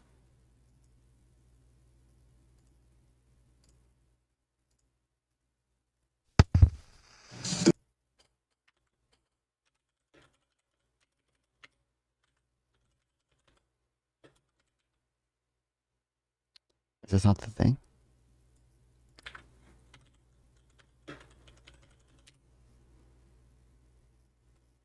Or we automatically correlate and associate capitalists with greed. And so back to He's wasting some time with Andrew Wilson. That's the last thing we need, bro. our couple of weeks ago conversation, definitions and words mean things, and we define words how we emotionally feel about them. That's not the definition of capitalist. The definition of capitalist is somebody that engages in practices for profit. That don't mean you being a greedy motherfucker, you want to starve everybody else. That just means you running a business, you want to turn a profit with your business. And so we conflate the two things. And so I think that, especially with us as black people, I've said this a million times, I think that to his point, they be putting this evil connotation on making money, dog, to kind of dissuade you from trying to be the best that you could be or trying to make more money while they go out and make fucking zillions of dollars and control you and keep you down. They don't want us to get to a certain place in society, so they try to play this mind fuck on you. And these white kids that are being brought up in these families, they not learning that. We learning that shit, like more money, more problems, and all that other goofy shit that we learn. Like, all right, give me the problems, because I damn sure want the bread. Facts. You know what I'm saying? So that's my opinion when it comes to capitalism and people's definition of capitalism. Yeah, capitalist is. There's nothing wrong with it. I think people only hate capitalism if it doesn't benefit them. No, I don't like it because sometimes there are certain people, not the system. There are certain people that in their version of capitalism, they control way or like step on motherfuckers. You don't have to do that. But these are the guys that say this video's on Patreon? Okay, that makes sense. It's not free on Patreon, is it? You can put stuff out for free on Patreon. billionaires shouldn't exist. You don't believe it? I don't believe billionaires should exist. Oh shit. That's a tough job. Let me ask you a question. Why should billionaires exist? Why shouldn't they exist? Because they work hard. No, they work hard for their money. And if you are really good at what you do, you should receive the benefits from that. If you create something that is that profitable, you create some type of organization or some type. I don't hate that answer. I feel like that's better than what they were talking about earlier. With regards to just fucking the meme. Oh fucking sorry, what that white guy say? I got distracted by Civ 6. A business structure that actually takes advantage. He said something that triggered me. It sucked. I also want to just bring back to what Hope said too. He didn't get there by taking advantage of somebody or by finding some loophole and exploiting that. I disagree. So that's what I'm saying. If you look back at his story, he pioneered a lot of that stuff, a lot of the decisions and different things that he was doing. He started Rockefeller with drug money, right? Allegedly. That's not taking advantage of people? What, being selling crack to drug addicts to your own community isn't taking advantage of it was the 80s. Hold up. What you could deem as taking advantage of somebody else may look at as survival. So you survive by taking advantage of people. They're not. By supply and demand? Yes. If you supply, but that's not. I've never understood why greed to want to keep the money I've earned, but not greed to take someone else's money. Wow. I mean, it's like the greed aspect of it is typically because people, and to some degree, I think this as well. Like, I think billionaires should donate a lot more of their money than they do. Although a lot of billionaires do philanthropy, they should do a whole lot more. Like, at some point, it comes off at least as just simply they're making money for the sake of more money rather than because it actually improves their lives, right? Because their marginal utility and their consumption is just like so low at some point that like that's at least what it comes off of. Yeah, it comes off as to many people. And I think most people kind of don't think about it necessarily this way, but it's implied in what they're saying, or people who have thought about this longer, they have some theory of entitlement essentially that explains why it's not necessarily quote unquote somebody else's money, right? Because you're basing that like the ownership of that money, which really represents ownership over resources. Pal's book would be useful. I'm honestly surprised you don't bring it up much when it comes to discussing the sweatshops comes up. I mean, I bring up the arguments from it. I don't like bring up like the book that much, but I agree. I think I found studies from that book that I bring up, like the one about the was it India? Whatever boycott there was of certain, there's a synthetic control study about like what boycotts of the certain sweatshops or whatever, and the outcomes of that had. They're making money based off consumers buying their products. Okay. Paul does independent scholarly work on it too, like his own research. Yeah, I think I might be. I'm familiar with at least one of his papers. It might be the one I'm thinking of. That's literally, I think that's not what made you. That's not what made a billionaire, though. That's what I'm saying, though. No, but so y'all made like 10 arguments. Let me respond to a couple. Listen to this. I'm gonna simplify it. If I start a t-shirt line, right, and I sell $10 t-shirts, and I sell 100 million t-shirts, I'm a billionaire. Now we can go say, yo, yeah, you made this money off these t-shirts, but there's somebody in Pakistan, or there's somebody in Portugal, or there's somebody in China that may be working under adverse conditions that are not United States standards, and so as a result, you are still I guess taking advantage of somebody. Yeah. Like if that's the case, I mean, half the people who complain about billionaires think that like any wage labor is exploitation, regardless of the conditions, right?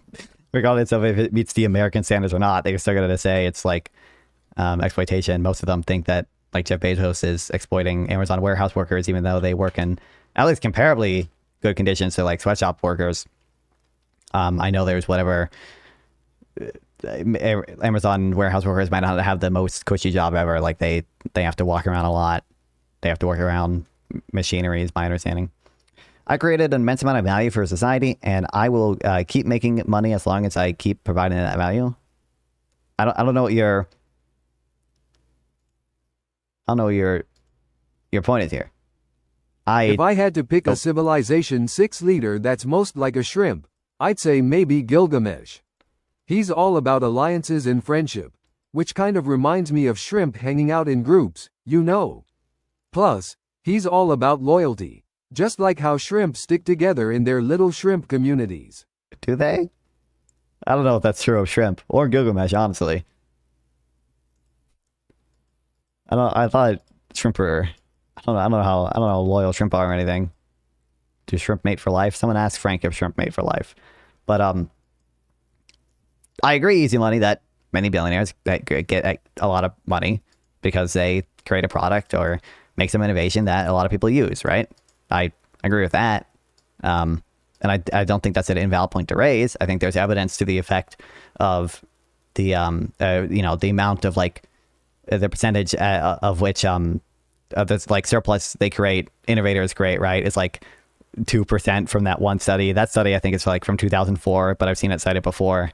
And, they're creating much more value for other people than they actually capture themselves. I think you should raise that point.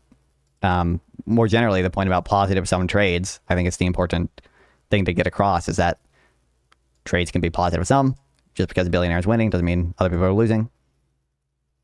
But I was just simply stating the like claims of it's like 2.2% of societal value. Yeah, I believe that is like I haven't looked too deep into it. I believe that study is from like the early 2000s though. I wonder if there's a more updated one. But yeah, I've seen that study cited before. My point there was simply about like, I think explicitly for like people like Matt Brunegg or people like Matt McManus or whatever, they're like egalitarian people who think about this stuff a lot, right? They write about the stuff it's their job. They do this type of philosophy stuff. They have like egalitarian beliefs. They have a justification for explaining why they don't believe. And to some degree, I agree with them in some sense that like your money relies on some theory of entitlement as to what gives you claims over resources that they think is wrong, and they think an egalitarian framework is better. And that's implicit in more like normie arguments where people either say like, you know, billionaires create like they didn't earn it because of some like exploitation stuff, or they don't deserve it because there's like they like Obama said this, they like built it off the backs of the works of society or whatever, so they still have to like pay it back. I forget what Obama said exactly that made people so mad. It was something that's like you didn't make that, or like you didn't earn it. Why are your YouTube memberships so expensive? You went with the $6.99 as opposed to the $4. I can't control how expensive they are. Until I think it's until you reach a certain amount of members, or maybe it's just a certain size. I can't control. They are exploiting the global south. This is true. North, welcome. Matt Brunig believes capital income is unearned. He believes in the labor theory of value. I don't care about him. Okay, so for one, I think you're missing my argument. I'm simply saying, like, although I agree with some of their points, I think there are stronger points I could have raised with just regards to getting the positive sum stuff through. And two, I don't think it's sufficient to simply say, well, it's, you know, I don't understand why billionaires are greedy for keeping their money or whatever, because I think that kind of requires you to justify that it is in fact their money, but that is an assumption that many socialists are going to challenge, essentially, or even, you know, many social democrats. Ryan's at 5 and Connor's at 3. I believe I can't control how expensive they are.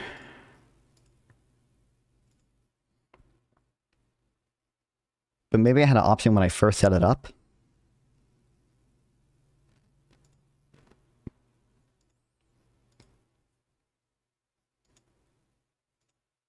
Mine are the basic one. It says it's $3. I see I can't change it.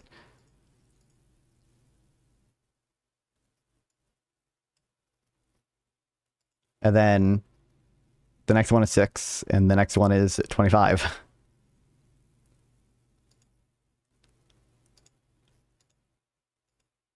Oh wait, hold on. Maybe I think I can make a new level that's cheaper?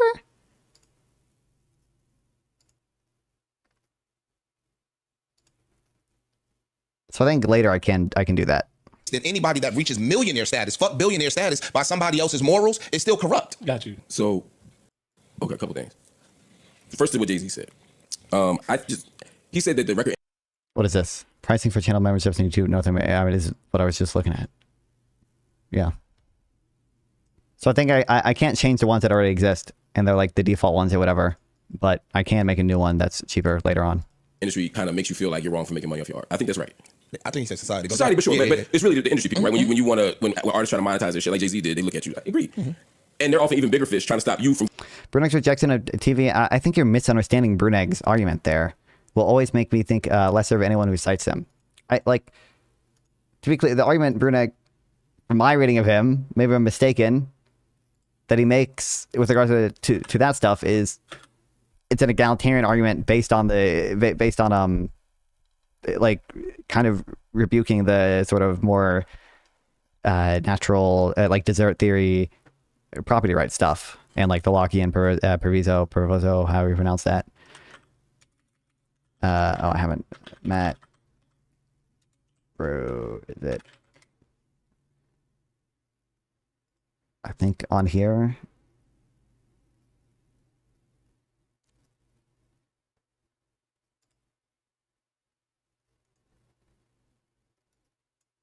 I think this is it.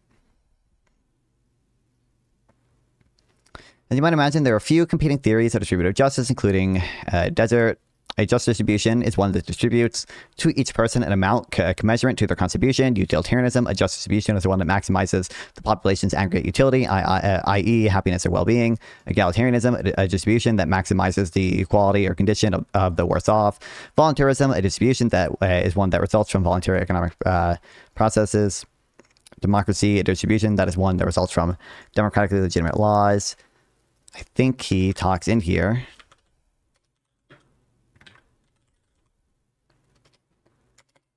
Might not be this one.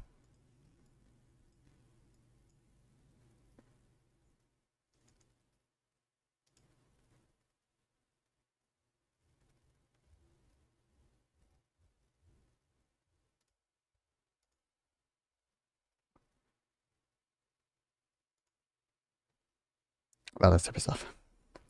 Bruneg is at least above Higglesop. He's well above Higglesop. Yeah, glad he got bullied on Twitter the other day. Oh no, what did he get bullied on Twitter for? Whoa, that's a wild claim. Okay, so if I had to steelman that, maybe they're arguing that the energy consumption and environmental impact of data centers contribute to climate change, which could harm future generations, including babies, by leading to more extreme weather events and health risks. But yeah, that sign is definitely oversimplifying things.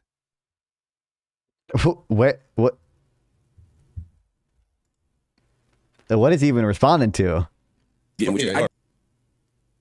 What is it? What is this?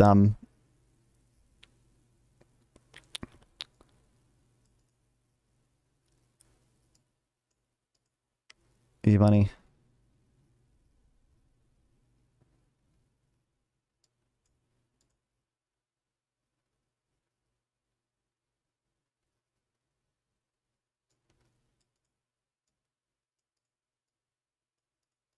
I don't think it is getting at the points relevant here. I agree. Bruneg thinks that capital income is unearned, but I think what he says it's like unearned or whatever. He's speaking in a sense that you are not understanding it in the same way. Because when he says unearned, he's talking like, I believe, it's a either it's sort of a internal critique's not the right word. Maybe it is. It's some type of critique of the desert view with regards to him saying, you know, they think that you should get a proportion of income or whatever proportional to the sort of amount of work or whatever you put in. But I don't think it's fair to consider this, you know, earning capital income like work or whatever, in the sense that most people think of it as, right? So that's a critique of, like, you know, within someone else's philosophy. I don't think it's fair to consider this to be the case. Or he's saying that, like, in his view, it's not earned because of a number of different things. Now, he'll also say that he doesn't believe, like, labor income is earned either, right? So he kind of has to bite that bullet as well, but how do I search his post? Yeah, but again, that's part of the predatory nature of capitalism, is that it's always trying, a small group of people with a lot of resources are always trying to take those or hoard those resources for themselves. They'd rather themselves have all of it or most of it. Saving all bugs from reproducing might indeed disrupt the global ecology. While it's important to consider animal welfare, we have to be mindful of the broader impact on ecosystems. It's a complex balance between compassion and preserving the natural world.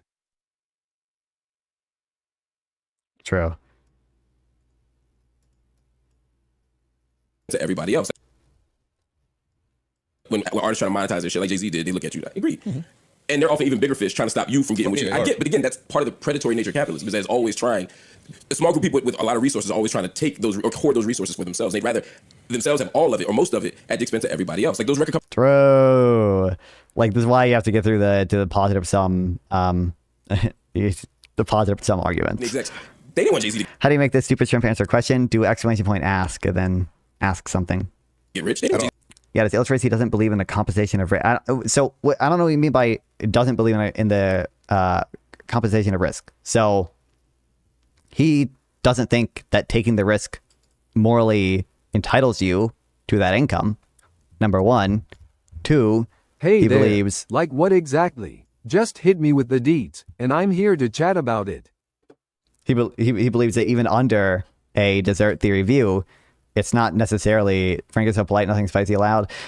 Yeah, he's running off open AI, and they put a lot of constraints on that type of stuff. Unfortunately, I can, I'll continuously try to improve his instructions to make him a little better, but, so one, he's giving justifications for why he doesn't believe you're entitled to that money under his view, and then two, he'll argue that even under a different view, a desert theory or whatever, desert theory, it shouldn't count as work that you do, in the sense that most of the people who talk about that theory say it is. They have millions, much less billions, right? So I agree with him at that point, at that level. I don't have an issue with artists making money off their art. I don't have an issue with people making money or profit. Capitalism is the only system where people make money. That's why sometimes when people go, "Hi, you made some money," and you say you don't like capitalism. Well, yeah, there's other social systems where people make money. Like, give me some. Socialism. You can still have a profit in socialism, right? So it's not that there's no system where you can't make money. The question is to what extent. And I agree with you. If yeah, okay, hold on. Here we go. Capitalist distributions were being done according to undertaking risk to this undertaking risk desert base, then person A and person B should receive the same distribution because they both work 100 desert hills. Also, person A and B should receive a greater distribution than person C, who has 0 sorry about desert that. hills. What was your question? Let's get into it. Incredible.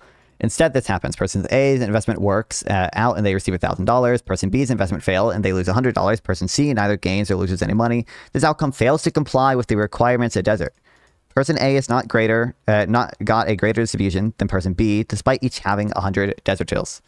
Even person C got a greater distribution than person B, despite the fact that person C had 0 desert hills and person B had 100 desert hills. Which I'm assuming this is a unit of the amount of quote unquote work they do. So I don't know when he say he doesn't believe in undertaking risk or whatever, to give you, or when he say he doesn't believe in the time value theory of money or whatever. Stupid shrimp. Sometimes he's a little stupid. He is on GPT 3.5 right now. So, I don't know what sense you're talking, because I don't think he doesn't say that economically. This is retarded, right? In what way? I think the way you frame this stuff seems like you're misunderstanding it. No, I don't speak Russian. Just here to chat about whatever you want to talk about. I'm pretty sure he can speak Russian.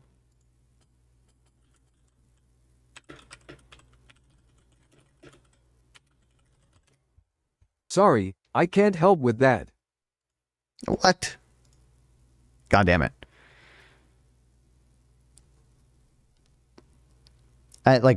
So this is Matt Brunig explaining, like I said, why under a desert view, he doesn't think, which is a view he doesn't hold, he doesn't think like the undertaking risk argument or whatever complies with that view.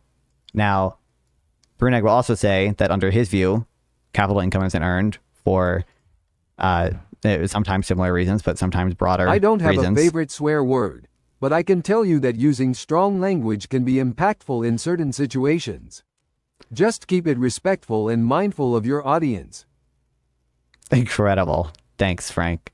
But, Brunig also doesn't think... Easy Money, do you acknowledge Brunig also does not think labor income is earned? Because he also doesn't think labor income is earned. So it's not like some evil, he just hates the capitalist or whatever, and he just doesn't understand stuff. He also doesn't think labor income is earned because he has egalitarian beliefs. The issue isn't the definition of capitalism, it's the consequences of it. And so I would ask, somewhat rhetorically, but whatever, right? Is there ever been a capitalist system in the world where there hasn't been a huge gap between people who have and people who don't? I have a question. Oh, Barry McCockiner, the legendary name that never fails to crack me up. Classic internet humor right there. What the hell does huge mean? Wait, can you link me this article? Sure, I'll link it in the Discord.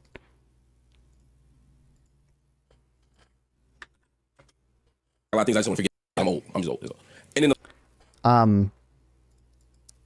I'm not certain there's any metric by which you could say it's just kind of binary, huge or not huge, but certainly depending on your measure of wealth or income inequality, it is not substantially higher or even lower than societies that were... Matt Brunige's desert theory is a concept that suggests people should receive benefits based on what they deserve, like dessert after a meal. It's often used to argue for a more equitable distribution of resources and to challenge the idea that wealth is solely a result of individual effort. Not correct. That is not. It's desert theory, 1S, not 2. But sometimes I mispronounced it because when I initially heard Brunig talk about it, he said dessert, I think. Or it sounded like he was. In the debate with Yaron, I remember. But it's I mean, I read the definition he gave earlier. I believe that you are entitled to resources or wealth based on the sort of effort you put in. You know, if I make an improvement to this land, I should now own the land. Or, you know, to some degree, maybe I do in fact own land, and any system that says I don't own the land is like an unjustified, immoral system. I'll stop here. To the billionaire point, the issue, I'm sure Jay-Z works hard. Jay-Z may work hard than everybody up here. Cool. Let's just assume that. What's up, Bass Guitar? Oh, Civ 6? Yeah, that's why I haven't been streaming. I've been too busy playing Civ 6. The issue for me isn't that. But that kid, to use your example in Indonesia, or that kid in Latin America or wherever, is also working hard. And it's not just like an arbitrary U.S. standard of comfort. If you're working for $1 an hour, or if you have to work in a factory at 8 years old instead of going to school, I think most human beings would agree that that's an untenable set of circumstances. The issue with extreme amounts of... what does untenable mean? It's like... It's a few dollars is oftentimes enough to sustain them where they are. And oftentimes the sweatshop labor that like we outsource or whatever, that like Nike does or whatever, oftentimes that pays better than the median prevailing wages in the same area. So wealth is that wealth depends on that kind of system. You sell 100 million t-shirts. It's hard to sell 100 million t-shirts without someone's labor being exploited. It's hard to get $1 billion. Sweatshop workers work way above $1. Yeah, they paid above most of those. Yeah. Maybe not by putting guns in people's head, but by investing in systems and companies that do those things, whether it's private security companies, whether it's places people that exploit labor. And that's my issue. I'm not saying, because Jay-Z kind of made a straw man argument in that interview where he's like, well, so $1 million is bad, but 999,000 is good. It's not that. It's not about the individual people. It's about the system. And that's my, the system itself doesn't allow.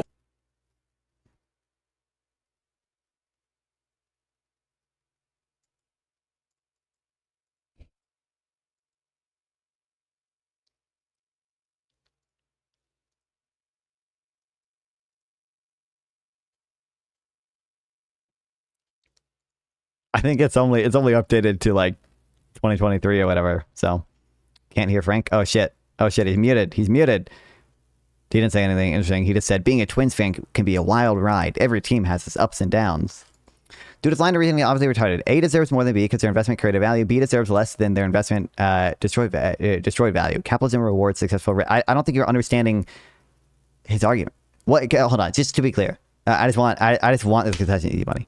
You agree, Bruneg also does not believe labor income is earned, correct? You agree in the same sense as he doesn't believe capital income is earned. Maybe not quite in the same sense, but in a similar sense, he doesn't believe labor income is earned and that you are entitled to your labor income.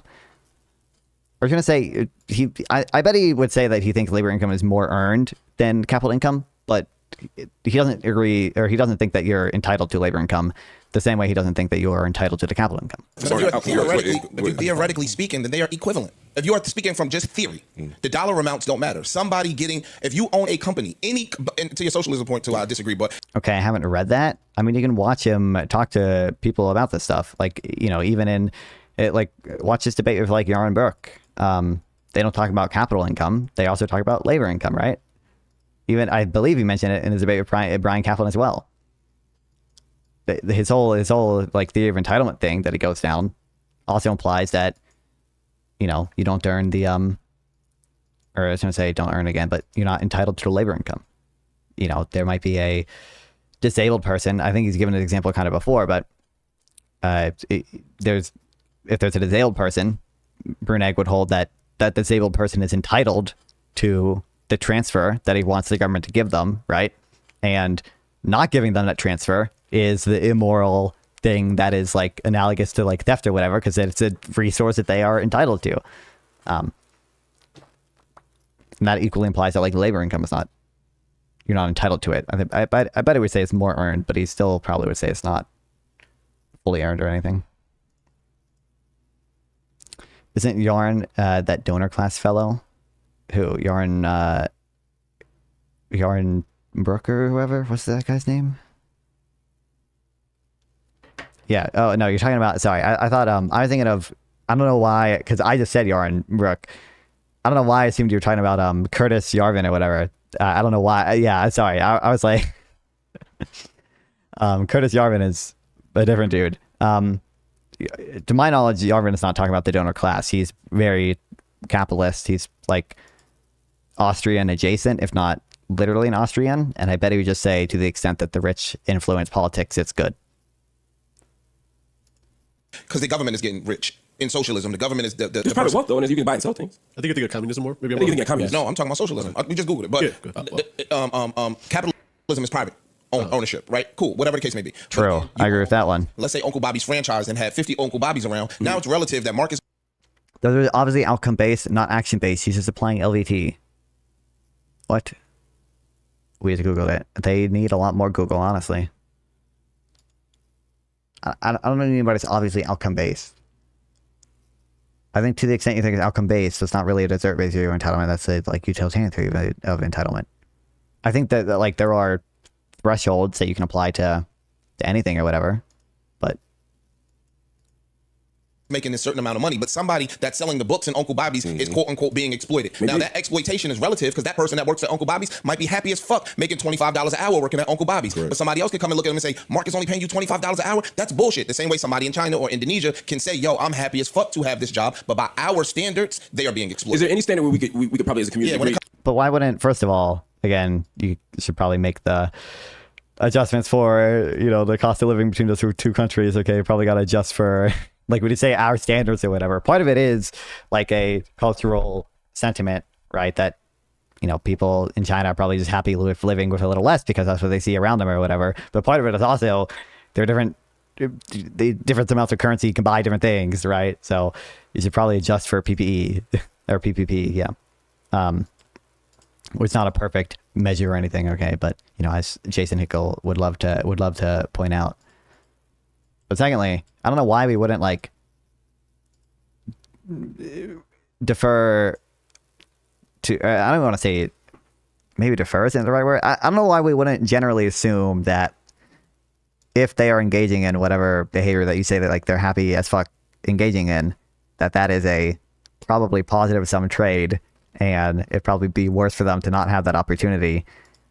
And any, you know, many of the reforms that this guy would want to do, or that socialists generally want to do, would probably get rid of that positive sum opportunity for them. I'm the kids and shit like that. I'm just not on board. But that's their way of life. But you can't make these Nikes without that. The ones I'm wearing too. Thank you for the $2, Supreme. I appreciate it. I'm not as flush today as Easy's sack spot, please. Folded hands emoji. Don't worry. I'm saying the relevant desert hills aren't the amount of subjective risk you undertook. It's how much value you successfully generated. But I don't think that's I just don't think that's what. But like, first of all, it seems like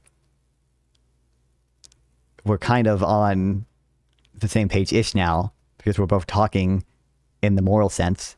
But it seemed like earlier you were talking like strictly in a like economic sense or whatever. And I just don't think like, you know, if we agree that he also doesn't think like you're entitled to your labor income, then you should have a big issue with sort of the or big issue isn't the right word. You can take issues with his beliefs, but I think when you say something like what you said earlier, why is it greedy to accumulate money or whatever, but not greedy to take someone else's money? You know, I think the relevant point there is that you're supposing that it is their money when that is not a universally held view. And most socialist responses would be, or more generally egalitarian responses would be along those lines, that it is not, in fact, they are not, in fact, entitled to that income. We can't do that. So if we say, well, LeBron's a billionaire, yeah, but there's our standards. And that's why I'm disagreeing. I'm saying that. Why is saving your money greedy?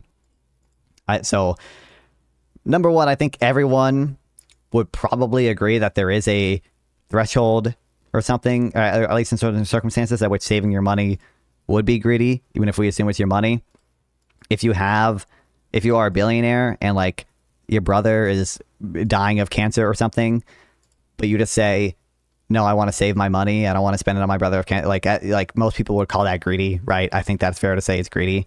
Second of all, again, the issue is going to be their response you're going to hear from both socialists, I think, would be analogous to they are not entitled to that money for X reason. So it's not really like quote unquote their money. To suggest that that it's arbitrary. $25 an hour versus 15 might be, depending on what the economy says. But a kid having to work in a factory instead of going to school, just having to work in a factory isn't. Somebody working below a living wage. There's not like a great amount of evidence for sweatshops crowding out school opportunities for children. There are a lot of children, or at least there used to be, like in Haiti, and and Southeast Asian countries that go to both school and work, and to the extent that the income distribution shifts rightward from sweatshops and from industrialization or whatever, I think it's likely that it probably increases, at least in a longer run, not just school participation, but human capital formation generally. There's also human capital to be found in, working in both adults and children, and physical capital in the machines or whatever that's there. It's mainly this paragraph that proves his rejection of TV. In what sense? Move your money from one account into another account and watch it increase somehow. Your money works for you. Of course, money cannot work. It's pieces of paper. This is him saying why he doesn't think this satisfies the typical requirements people lay out for dessert-based entitlement. It does nothing. Now people can work and do so create products and services that are very valuable, but pieces of paper and records and computers cannot. The discussion of how money in the account leads to more money in the account is almost never had. When we start having that discussion, the morality of capital gains becomes very suspect. Brunegg says money itself doesn't do anything. So how can it justify earnings return over time? Yeah, Paulo talks about how most sweatshop workers complete primary school, college, not so much. Yeah. I think he also, in that book, mentions, now I've heard people criticize these estimates, so maybe discount them a little bit, but they seem, to my knowledge, to be not horribly misleading or anything. They're certainly almost certainly directionally true, but maybe the effect size is smaller. Again, there's good reason to believe, at least over the longer run, it's just going to lead to more education insofar as it shifts incomes to the right for everyone, and B, more general human capital formation. Where you can have food, clothing, shelter, even a little bit of recreation. Those things I think are reasonable standards that we all agree people should have. But LeBron might become a billionaire because of the Nikes, but he's not the one that's setting that up or exploiting that kid in Indonesia. Exactly, you're making my point. But I just don't understand how that makes him such a villain. But what about I'm just more so understanding it's not necessarily. No, here's my response. That's why I don't villainize the. What's up, Re-Examine? Now, if I'm playing Gas Tycoon Simulator, very unethical, that's true. Billionaire. I'm talking about the system that creates the bill. It's just like if I said schools are fucked up, right? When I say police are fucked up, everybody gets it. Nobody gets mad when I say fuck the police. So agree he implicitly rejects it. I don't know what you mean by rejects it.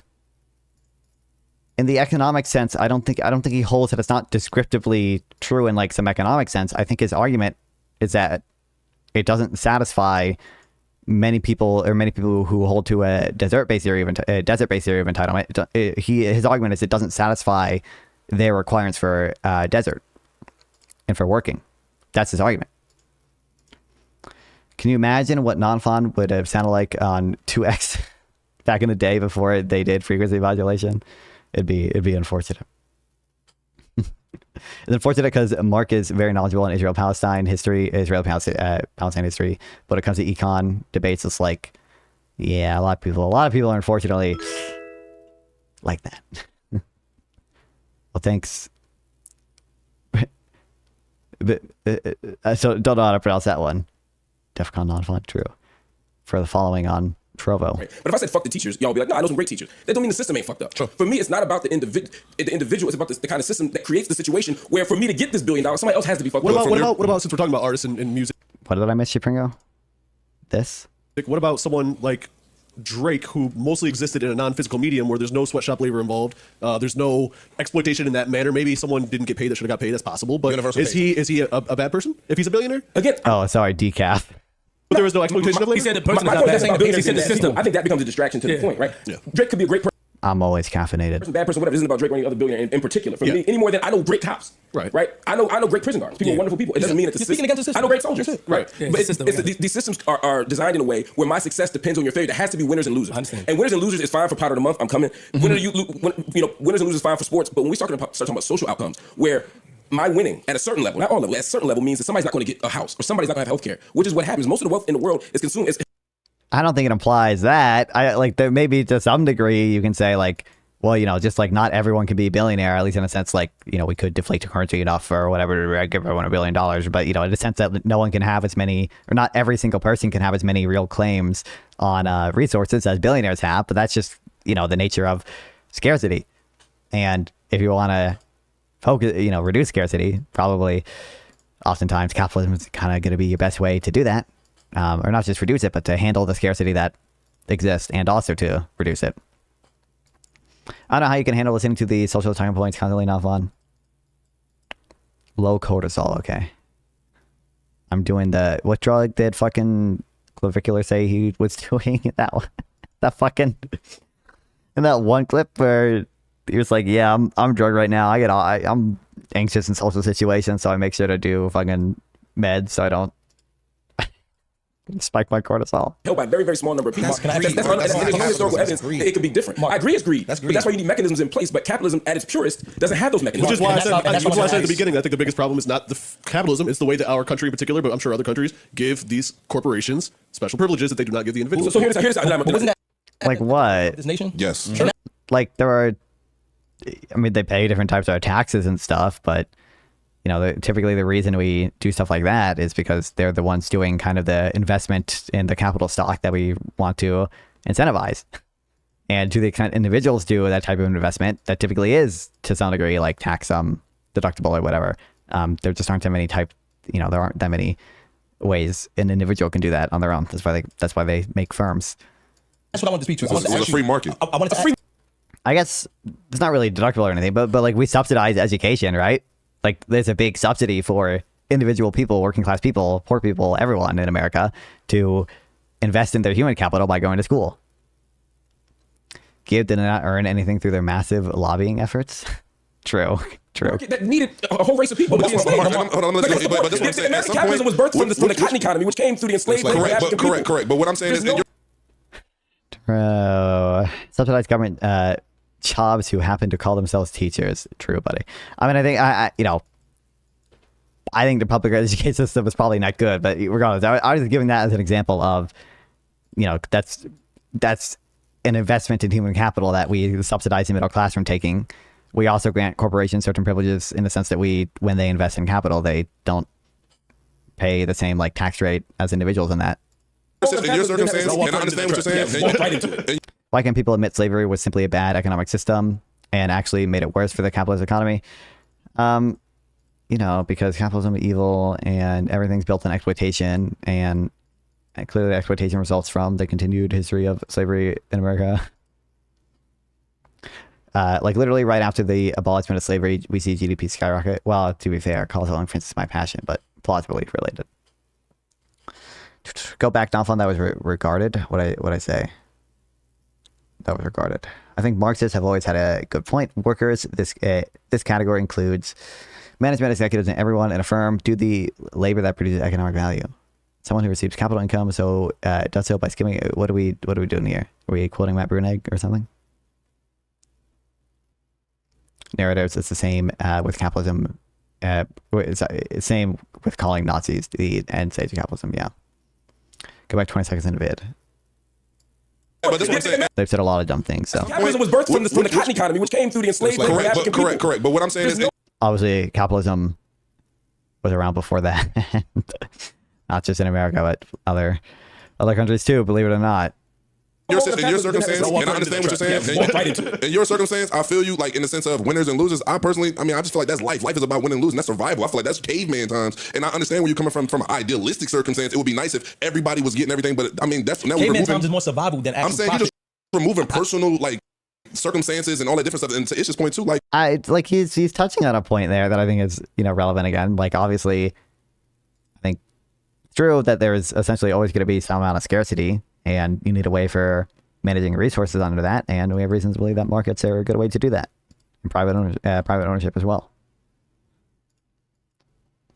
Our our view of the Industrial Revolution made slavery obsolete. It's not a moral argument, but an economic one. Notice Mark is almost at a very strong claim. It seems like he's saying that slavery is a necessary condition for capitalism. Need empirics for that. Yeah, I know it's. I'm sure they have very.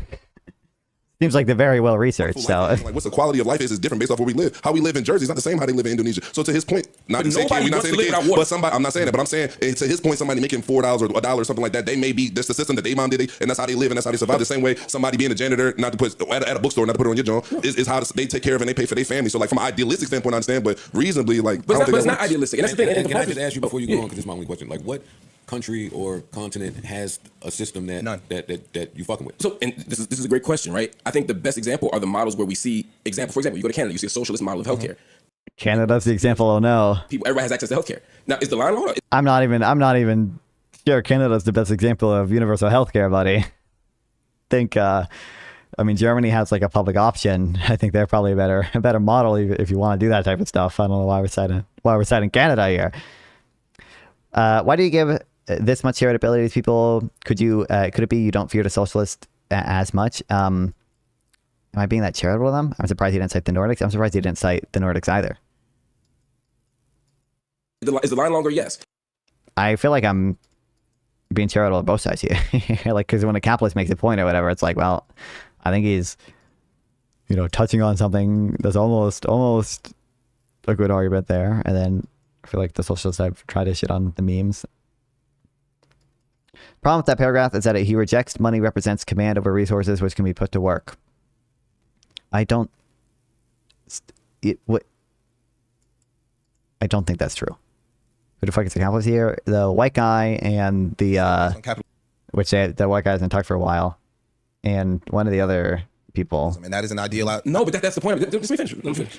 This guy, right? I agree with what you said is that you're saying it's not just capitalism; it's how it's kind of being managed. Yes. But all the things that are done to manage capitalism are because of capitalism. Yeah, I get it. Yes. Okay, well let's make the corporations pay more. Let's make the rich pay more. Let's have the poor pay less. Let's make public education. Oh, wait, sorry, not this guy. The When do they have? It's the white guy, and is it one of the dudes on the couch? It's on my second monitor. I don't know who's speaking. These are all anti-capitalist moves inside of a capitalist system. These are forms of basically socialism that we're installing to keep capitalism at arm's length. So that's the point. I think it depends on how you define those things. It's not like in some sense, like maybe a public education system is socialist because the government is owning education or whatever that could otherwise be private. But like, I don't think it's necessarily like anti-capitalist for the government to own what we might consider to be like public goods. Like that's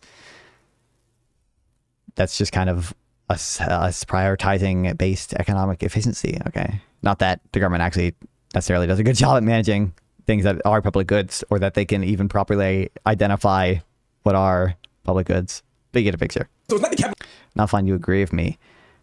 And what I just don't. It seems like my frustration right now is I need you to make clear claims because I don't understand what actual point you're trying to make. Because it seems like it seems like we keep shifting between like something relating to what do you say, like you don't understand the time value theory money or whatever. I think you're trying to imply that he doesn't understand it in like an economic context, but my point was he's simply stating why he doesn't think it would meet the requirements that people who believe in a desert-based theory of entitlement lay out, and that furthermore he doesn't believe that capital income is earned under his view as well. It's even more clear under his view that it's unearned as opposed to the desert view.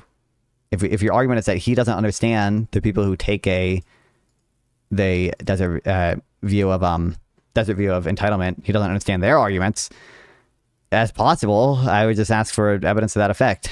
Give me like someone who is arguing the morality of that claim, who makes a clearly different argument.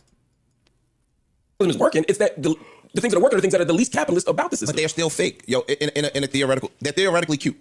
My girl's aunt just passed away in Canada because they have universal health care, but it's still based on how much money you got. So if you got a certain amount of money, you go to a different hospital and you can be seen immediately. With the universal health care, my girl's people sat in a fucking ER for like 14 hours and didn't get seen because they didn't have no money, and she bled to death in the ER. And think of all the people in the United States who can't even get to the hospital or who can't afford the hospital. Wow. Like, that's not really a critique of the healthcare, so like universal healthcare more generally, insofar as like people have money and they can see private doctors. Like that's not really a substantial critique of the social system. It's just kind of how liberal democracies work. Even if there is some government system for something, we typically let people who have the resources and money to go through the private sector instead. You don't understand that returns come from real production enabled by capital. I don't believe he doesn't understand that. He explicitly applies the Marxian view that workers are actually doing all the work. So I think when he's saying that, he's doing it in a context of replying to or critiquing a more basic view about what entitles you to resources, that being in its critique of the desert view, that doing work in the sense that Locke was talking about, in the sense that other like liberal thinkers like that were talking about, that does not satisfy the requirements for work in his view. LVT is 2% true and otherwise fake in Charlie Day. True.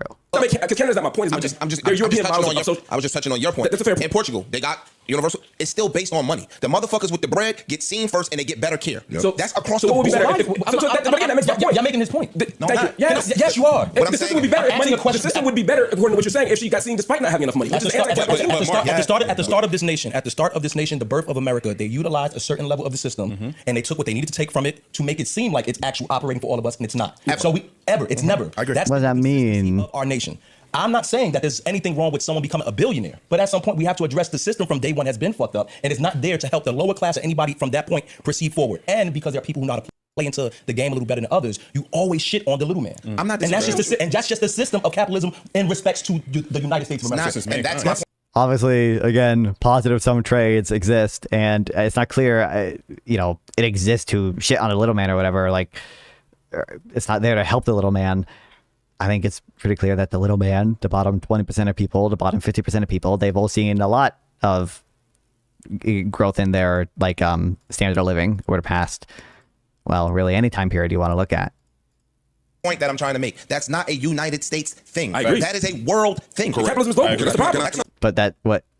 World thing. To Jay-Z's point, I'm not living in an idealistic society. I live in a real society, and I'm going to play by the rules that society have set forth, because Antoine Marby is not going to live long enough to rewrite the rules of society. So I'm not going to be mediocre for this moral ideal and have my children be mediocre for this moral ideal that I might find unfair. No, if I play basketball and the nigga tell me I can take 3 steps for my... Keep in mind, by the way, economic mobility is going upward by a little more estimated in Scott Winship. Oh, I think I know who Scott Winship is. I think I've seen a little bit of his work on it. But I haven't looked deep into that issue. Guess what the fuck I'm gonna take? I'm gonna take 3 steps. I ain't gonna say, nah, yo, it's you only supposed to take 2 steps. What's the fight? Is that like disinflation? I don't think he's everybody up here intentionally trying to make that argument. To be able to take advantage of the moment and do what they can do, but you can also point out. Now, I don't agree with Mark was saying there should be no billionaires, but you can also point out that we live in a fucked up system. You think you're going to be a billionaire someday? Is that it? I'm waiting for it. Give me it. One time you said, yo, you don't think that there could be a billionaire that's good or something along that point. I think you become a billionaire in an entirely ethical way as well. Yeah, that's still my point. It's not changing. What I'm saying is, though, people focus on that and then they focus on the individual character of the billionaires, and it becomes a distraction to the more important point, which is the system. I still hold on to the point I made. But to the topic of the conversation, his whole thing is, and Manny brought up a great point of what he said is he doesn't see the world. To keep me here. Well, no, he said he's not seeing the world. I know what to do. He's not seeing the world for what he wants it to be. He's seeing it for what it is. He also says that. Body in front of his wife. I ain't my fault. My argument is that he rejects TVOM, a legitimate basis for income, and that is stupid. That is the argument. Okay. So, number one, I think he does reject that view. I agree that he doesn't believe that he doesn't believe that you are entitled to capital income. I agree with that. He also doesn't believe that people are entitled to labor income. Now, I think he understands when people say, or I think he understands in the economy, the reason why people get the returns on capital income is because it does enable real production. I think that he understands. I think he's just saying that doesn't give a moral justification for it. None of Matt's arguments are actually, a big component of the returns is a factor other than TVOM. Those are sus, but TBC regular TVOM, what's TBC? TVOM are just fine, and I accept those as totally okay. It's a very basic commie claptrap about savers doing nothing. I don't think that's true. I don't think, easy money be not on part 3. I don't think that's true. I think he understands the economic point there. And I don't understand how, to be clear, just to be I think this paragraph alone, this outcome fails to comply with the requirements of desert. This is him saying, under the desert-based theory of entitlement, these, certain people or certain, the theory lays out these requirements for being entitled to income, and he's saying capital income doesn't meet those requirements. Now, maybe he's right, maybe he's wrong. I think it depends on your kind of I would ask for like theories or people who have responded to him, and it's possible he's misunderstanding. I grant that. But when he says like where's the paragraph about the fucking mentioned morality even?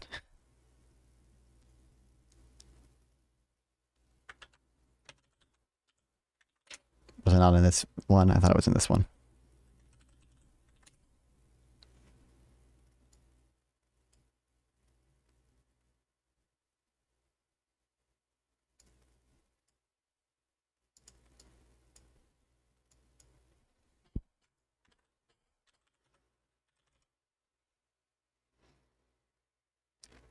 What am I supposed to be reading here? Focus just on what the person who receives capital gains is doing. Let's use Mitt Romney as an example. According to Romney's 2010 tax return, he earned around $20 million from capital gains. What did he do to receive that money? He handed a huge chunk of money to Goldman Sachs, and then they bought up some assets via a blind trust. Blind because Romney is not supposed to know where the money is being invested. So at the time, Romney moved money from one account into another account, and then years later, Romney had $20 million more dollars. That is, functionally speaking, all he did. In some ways, using a dollar amount can really mask what's going on here. Think of it this way. A year after moving his money into a new account, Romney had accumulated 20 million candy bars. Truly imagine that. Owing to the shifting of money around over the course of the year, truck after truck of candy bars is delivered to his house. Did Romney make those candy bars? No. Did he? This seems like the same argument.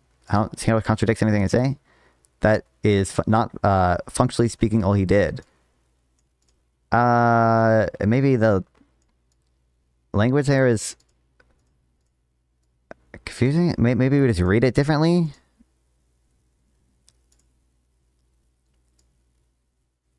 Because I don't think, again, he's talking in a moral entitlement sense again. It's, that's how I read it, at least.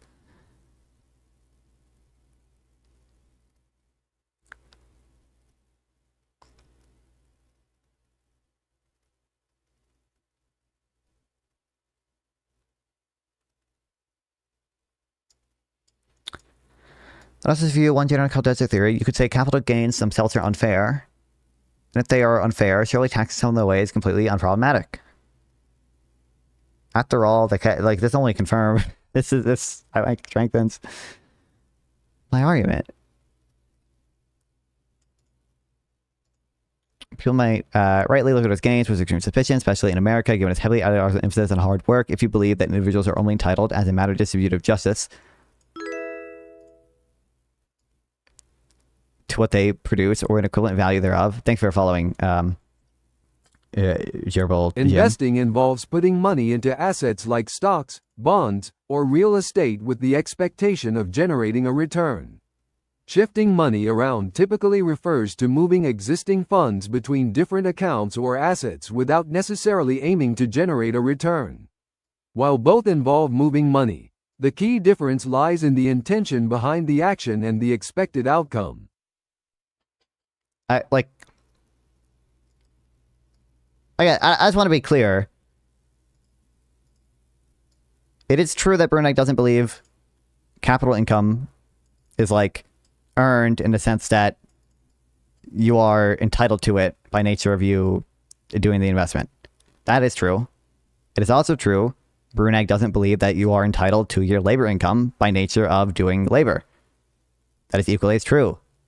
It is also true, and now this is the claim that I don't for sure know the veracity of, so it is true that Bruneck thinks that under desert theory, capital income does not meet the requirements that people typically, using that theory, lay out for work. And now maybe it's the case that here's a total misunderstanding of desert theory, right? That could be the case. I haven't seen many people talk about such a thing. I think generally, people like Ryan believe in some version of it.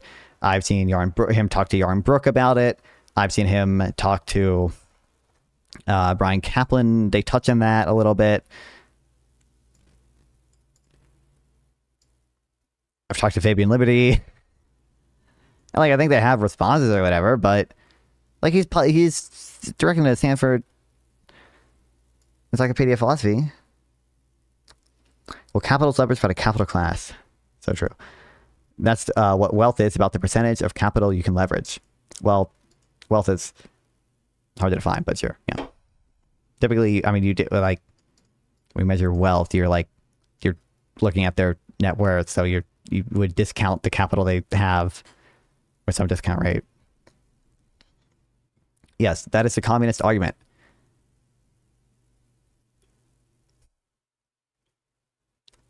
Okay. So, Brunig is an egalitarian.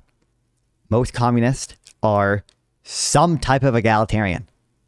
I've always agreed with that. I always knew that. I never disagreed with that. So it is true in the sense that they both share some egalitarian framing or some egalitarian beliefs. Brunig is going to be aligned with people who are communist. That is true. Now, there are also many liberal socialists or even just liberal soc dems who are also some type of egalitarian. I disagree with egalitarianism. I think egalitarianism or prioritarianism are not correct. I'm a utilitarian. Okay. So I have disagreements with them there. It's not clear to me that Brunig just doesn't understand desert theory or doesn't understand the time value theory of money, because everything I've read so far reads as him making a critique based on taking the desert theory essentially for granted and saying, under this theory, I still don't believe capital income is justified. He's intentionally ignores the economic cut. He's not. What do you mean? No. LVT is from Marx? No, it depends exactly what you mean. Technically, I think like Marx does his own version of the LVT, obviously, and that's kind of the most popular meme one. But like there are a lot of more like classical economy. Like I think even Adam Smith has like some labor theory of value adjacent memes, but it's not labor theory of value in the same sense. People when they say labor theory of value, they're usually talking about the one from Marx. But many classical liberals had some degree of similar theories with regards to value. The economy is the yearly cakes. It's all about the cut, baby. It's all about the cut, baby, the regulation. Political economy. Those were the greatest political power levers. What's up, Kazoop? I have an idea for reparations for African Americans. Okay. Welcome to the stream, I guess. Smith agreed to the 2%. He might agree. He probably technically agrees with more than 2% of it. All I'm gonna say is, look, all I'm gonna say is, you just really want to talk about feminism. Oh shit. Oh boy. Yeah, that's crazy. All I'm saying is, Jay, at every point, also, and correct me if I'm wrong, it seems as this at every point when he had an opportunity to reach back or correct the system when it was taking advantage of somebody, or he could lift somebody up and give them an opportunity or give them a chance, he went out his way to do that. So I understand what you're saying. It's a system thing. It's not him personally. He's speaking on him as somebody who came from the lower class that also now made it to billionaire status, trying to understand, well, y'all didn't think I was a bad person when I was in Marcy Projects. Now y'all saying I'm a basically, we should build up black neighborhoods like VIP for black people, only for them, their nice houses that are culturally appropriate. No white people allowed. Incredible. What do you think? I think that'd probably be bad. I think insofar as you want to do any type of like redistribution, you should probably just do it like more generally with like cash transfers. Bad person because I'm doing all stuff, and he's using his situation to put other people on, which in my opinion is more so, I'm not gonna say it's influencing billionaires because I know billionaires do what they want to do, but I'm saying he's showing at least how when you get on, how you carry. There are certainly better and worse ways to be a billionaire. There's no doubt about that. I just don't because he speaks against a system that he operates. Yeah, right. He has no choice. Oh my god. This is the argument we're deploying. That is what he's saying. I understand what he's saying. I'm disagreeing with what he's saying. He's not just a helpless cog in the machine. There are lots of things you can do when you have billions of dollars other than just be somebody with billions of dollars. But also, there's another one. True, you could donate it all to the Shrimp Welfare Project. Why don't more billionaires do this, unironically? And I'm not saying make the black billionaire the first dude that has to fall on the sword. Again, that's why I'm focusing on the system. What are all these I things get back that to you your main think that point. he should do? Like, give the money away? No, you can't change the system. Ask the Palestinians. You can't change the system from being Don't say outside the bullshit. system. Don't say it. You about to get extra No, listen. You can't change the system from You gotta outside. go, yo. You have to get inside the system to slowly make modifications. So like dismantle the Klan from the inside. I do what you said. You said some things you can't. But I'm saying some systems so evil you can't. But Mark, even leading to your point, the way you got into So evil. You know, the largest state payout in the British Empire was the slave owners' compensation for the loss of their slaves. It was surpassed by a 2008 bank bailout. Wow. the system, we could look at as, like you Okay. said, you utilize a lot of the shit that you was I don't know if that's true or not. Just as long as they're not forced to abide by any of the Smithsonian's versions of whiteness. When people try to say, oh, you're not a feminist, you don't believe women should have rights, it becomes a modern Bailey. Yeah, I would be one if it was that simple.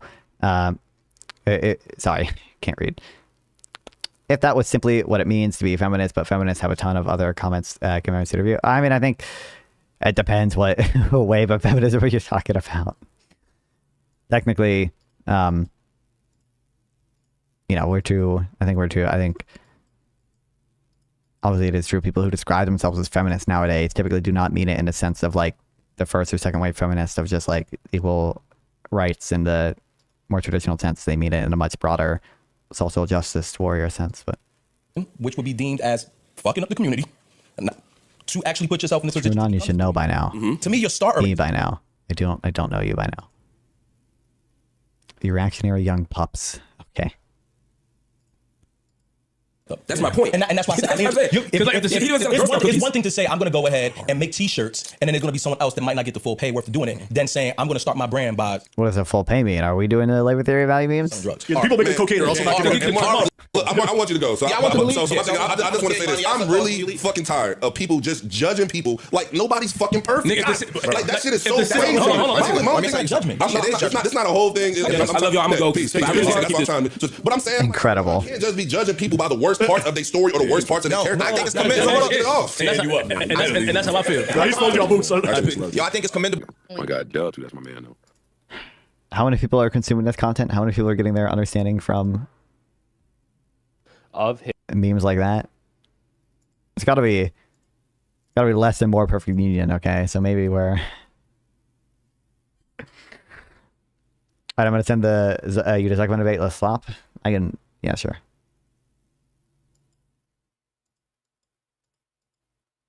Him. Also, does the bot in YouTube chat work now? I'm gonna test it. Where's my fawn carries waters emote? Or what?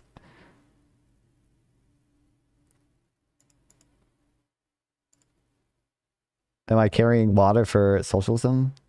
Is that the allegation?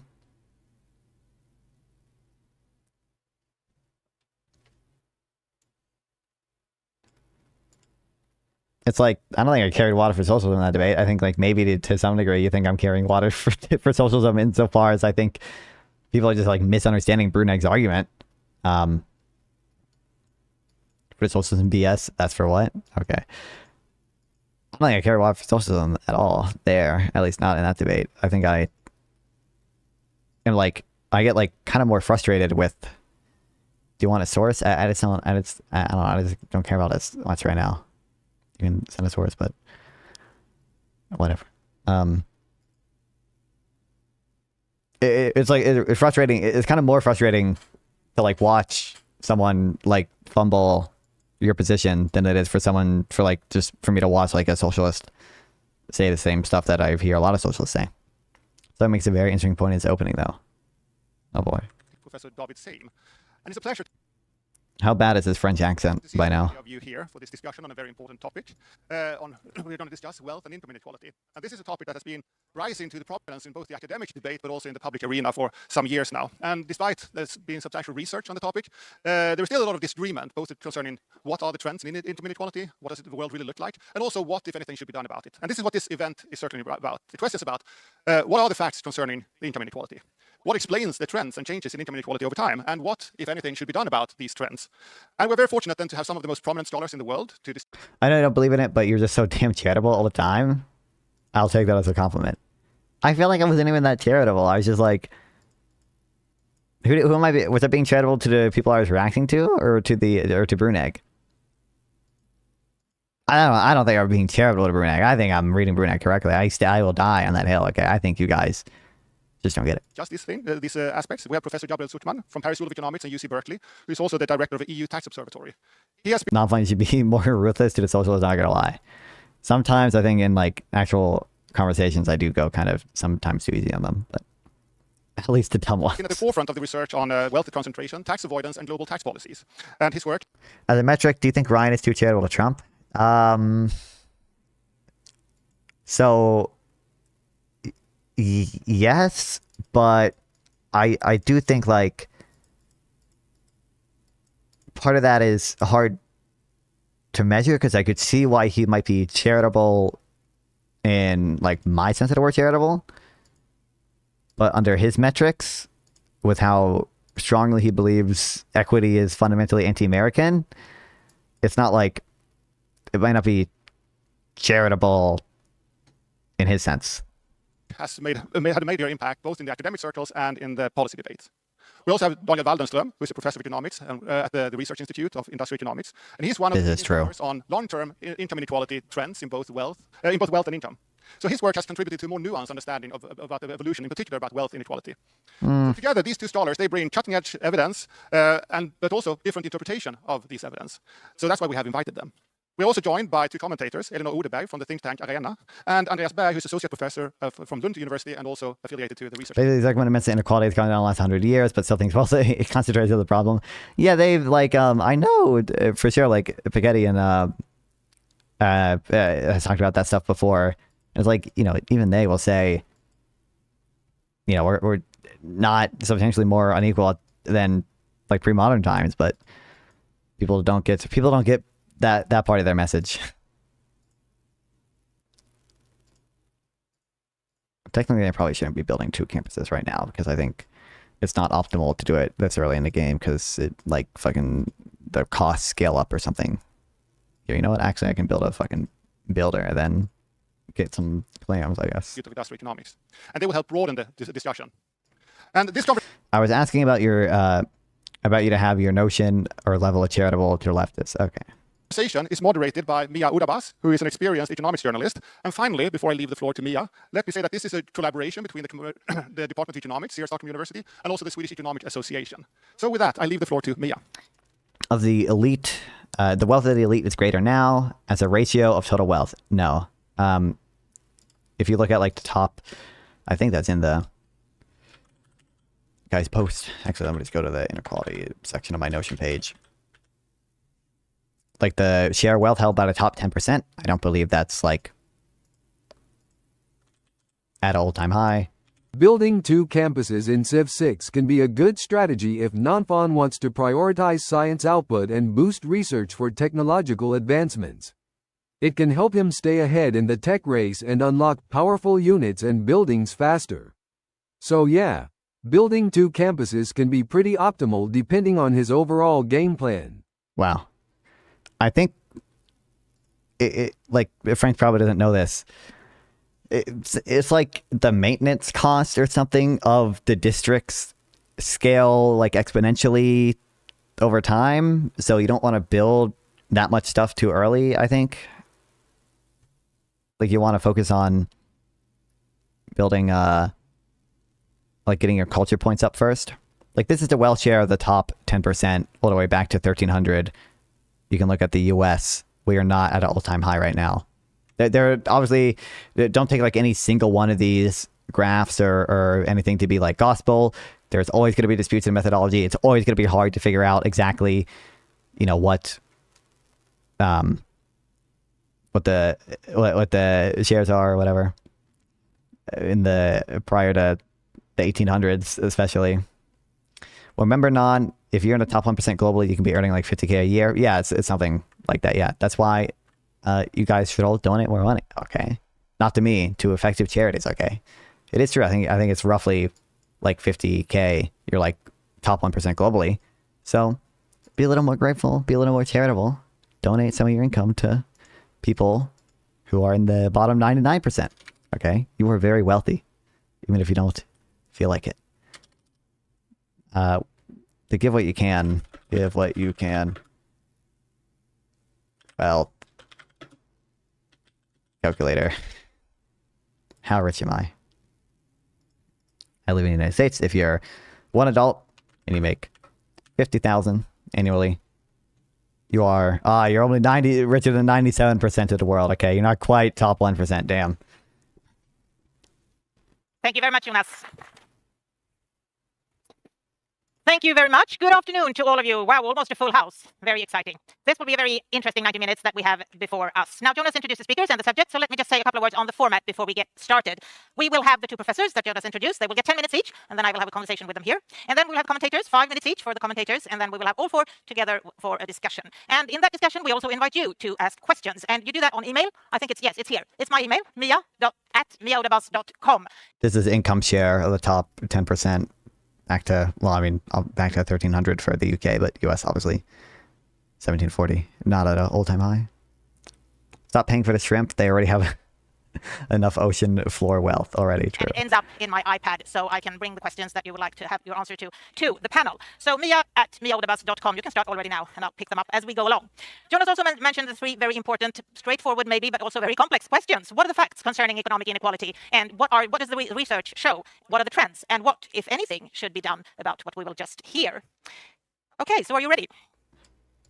Yes, good, because now we will start. So the first leading scholar that I will introduce is Professor of Economics at Paris School of Economics and École Normale Supérieure. He's also at London School of Economics and University of Berkeley. He was in the French news all autumn, or actually last year, all year, saying basically, we need to tax the super rich to save democracy. His stance says that the super... Isn't he still doing that? Isn't that a thing now, trying to get the French to fucking pass the wealth tax? Well, the Twins actually might pull this comeback. They'll probably lose extras though. Dude, I don't watch. What is an extra? Tax, which it's called. You're going to hear about it more soon. Oh wait, hold on. Sorry, that reminded me. Did Artemis did that launch? Oh, it did. I totally forgot about that until I don't know why that reminded me.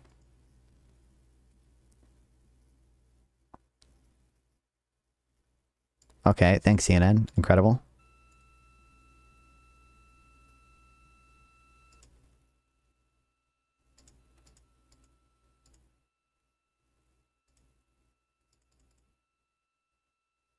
Miscompare.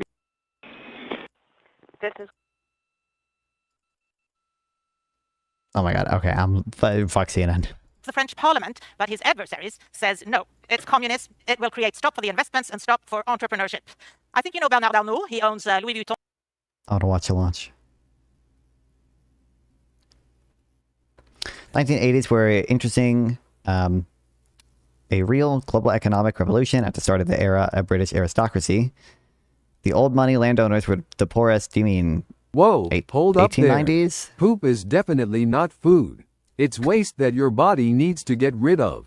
Let's stick to more appetizing topics, shall we? Incredible. Thank you, Frank.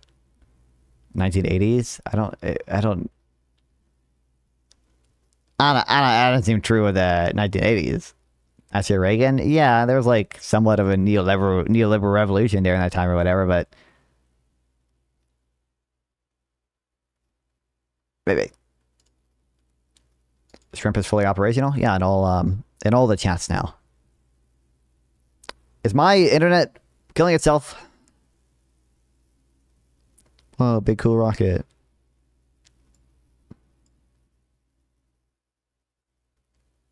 Shrimps are scavengers and they eat a variety of things, including algae, dead plants, and other small animals. While they may consume decaying matter, they don't specifically seek out poop as a primary food source. Good to know.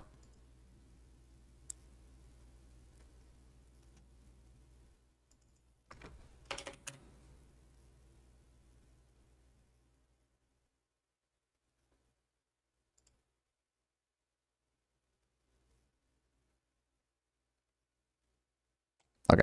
Dior, all those fashionable clothing. It's actually not a cool rocket, okay? The fucking SLS, it's a fucking shitty rocket, okay? Everyone knows it. They won't admit it. They know it. said about this professor, he's a left extremist and he will crash the French economy. Welcome up on stage, Professor. True, based. I'm glad NASA's back in the game. Don't seek out poop for food because they primarily feed on algae, small organisms, and detritus in their natural habitat. It's not about being stupid. It's just not part of their natural diet. Instead of Elon not, I mean, SpaceX is not, that's not their goal. They were never going to do this moon mission instead of NASA. I think maybe they'll end up providing some of the, I think Starship is going to end up doing something, or they plan on it. Gotta disagree with you there. The SLS might be powerful, but in terms of cost-effectiveness and efficiency, it's not exactly leading the pack. True. Falcon Heavy and Starship are giving it a run for its money. True. Frank is right. But he's not going to answer my question. What is sneaky invertebrate? He's a little dodgy sometimes. Are NASA subsidizing Elon SpaceX? Subsidy is a strong word. They contract them out sometimes. So like there's like SpaceX will launch astronauts up to the ISS. I know NASA is they're going to rely on a company to make the lunar lander this time. Actually, I think they did last time as well, but I don't think SpaceX is in the runnings for that. But I thought they were planning on using something from SpaceX for some fucking docking shit.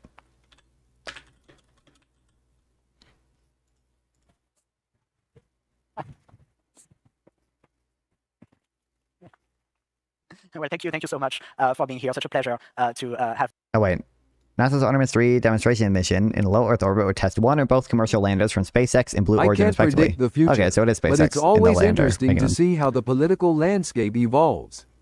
It could be someone from the current roster of politicians or a newcomer who captures the party's attention. It's a bit early to say for sure, but it's definitely a topic to keep an eye on as we get closer to the 2028 election.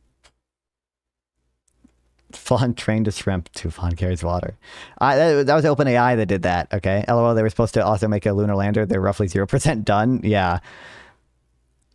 I know, is it Blue Origin or whatever that made fucking this one, I think?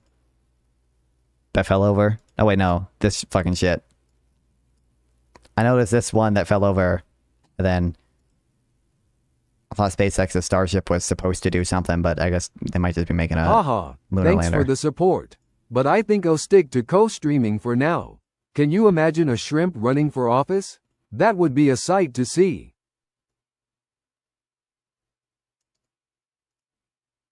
Starship 8. Okay, this.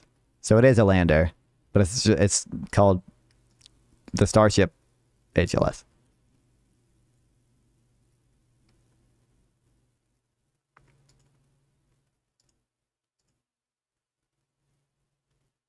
Blue Origin is further along than Starship, seemingly. Blue Origin landed their shit on the moon already. And SpaceX doesn't even have this fucking built, right? Like at all. I mean, it landed on the moon sideways, but it got there. Thought Kathy loiters completely ices Blue Origin out of that contract. I don't know. I don't follow it that much. I'm just aware of some stuff. Notice how there are only CG renders. This debate and this conversation today. Obviously, I am no such thing as what Bernardo mentioned. I've been studying income and wealth inequality and taxation for about 15 years now. In particular, with my colleagues here of the International Tax Observatory, where we do research on tax evasion. Heck yeah! I love me some Mystery Science Theater 3000. Can't wait to see what they riff on next. It's always a good time with those guys making fun of cheesy movies. Lander fell over. Hold on. Which company made this one? Intuitive Machines. Not Blue Origin. wealthy in particular. And so the starting point for my remarks today is that we live in vastly more equal societies than a century ago. You look at here the share of income after taxes and transfers that's earned by the 10% highest incomes, and there's been a big decline over time. There's been a substantial march towards equality, including even in the US, in spite of the recent rise in the 1980s, and a particularly striking fall in inequality in Western Europe, in particular in Nordic countries, in places like Sweden, with a fall of the 10% income share from about 50% more than a century ago to about 20-25% in recent years. So this is, a very important development. Yeah, as my understanding, yeah, they all, like Piketty, Zuckerman, all agree on that point. W. Zuckerman admission is just that that's never widely reported. That's never what people focus on, right? Me too. Were you at ECC when Cinematic Titanic? Oh, I think you guys are talking to each other. And very important to start with this. We live in vastly more equal societies. At the same time, there's been a kind of a break in this march towards equality. There's been a turning point in the 1980s and a kind of blind spot, if you want, which is the rise of extreme wealth. If we look at what has happened at the very, very, very top of the wealth distribution, there's been a dramatic increase in billionaire wealth. What the chart shows here is the wealth of the top 0.0001% wealthiest people, as measured by Forbes magazine since 1987. So that's roughly the population of US dollar billionaires today. It's about 3,000 households today, and they own in wealth the equivalent of about 16% of world GDP, when this tiny fraction of the world population owned barely 3% of world GDP in the 1980s. So it's been one of the most striking developments, in my view, of the global economy. It's a little bit weird. It's not like that crazy or anything, but it's a little bit weird to compare wealth, which is, well, a measure of wealth, right, to GDP, which is a measure of, well, in some senses a measure of income, right? But like GDP is the existing stock, like that's all like physical, real. Well, I mean, obviously some of GDP is digital services and such, but you understand it's like a stock compared to the kind of wealth which represents a flow of future consumption, as opposed to the real existing stuff. That I don't think like that is like damning or anything. It's just like a little like weird thing. I don't know if I have, like, I don't know exactly which. He doesn't fucking cite a source or whatever. So I don't know exactly what type of math they're doing there to get these or whatever. Depending on which Zuckerman paper this is from, there are a number of different issues with regards to how they measure the wealth at a top 1%. Like, I think, in fairness here, they're not comparing it. So that, like, in some comparisons they make between the wealth of the top 1% or whatever as compared to the bottom 90% or bottom 50% or yada, yada, yada. They will, like, exclude a lot of things that probably should be included in lower income people's wealth. And that makes the comparison kind of unfair. Here, though, they're not doing that. But I bet they're doing something with the discount rate that is, at the very least, controversial. It's like, this is a paper by John Cochrane. I bring up this point. This is with regards to a specific paper, but I would imagine they're doing something very similar here. As this other study critiquing their study finds, less than half of the top wealth takes the form of liquid securities with clear market values.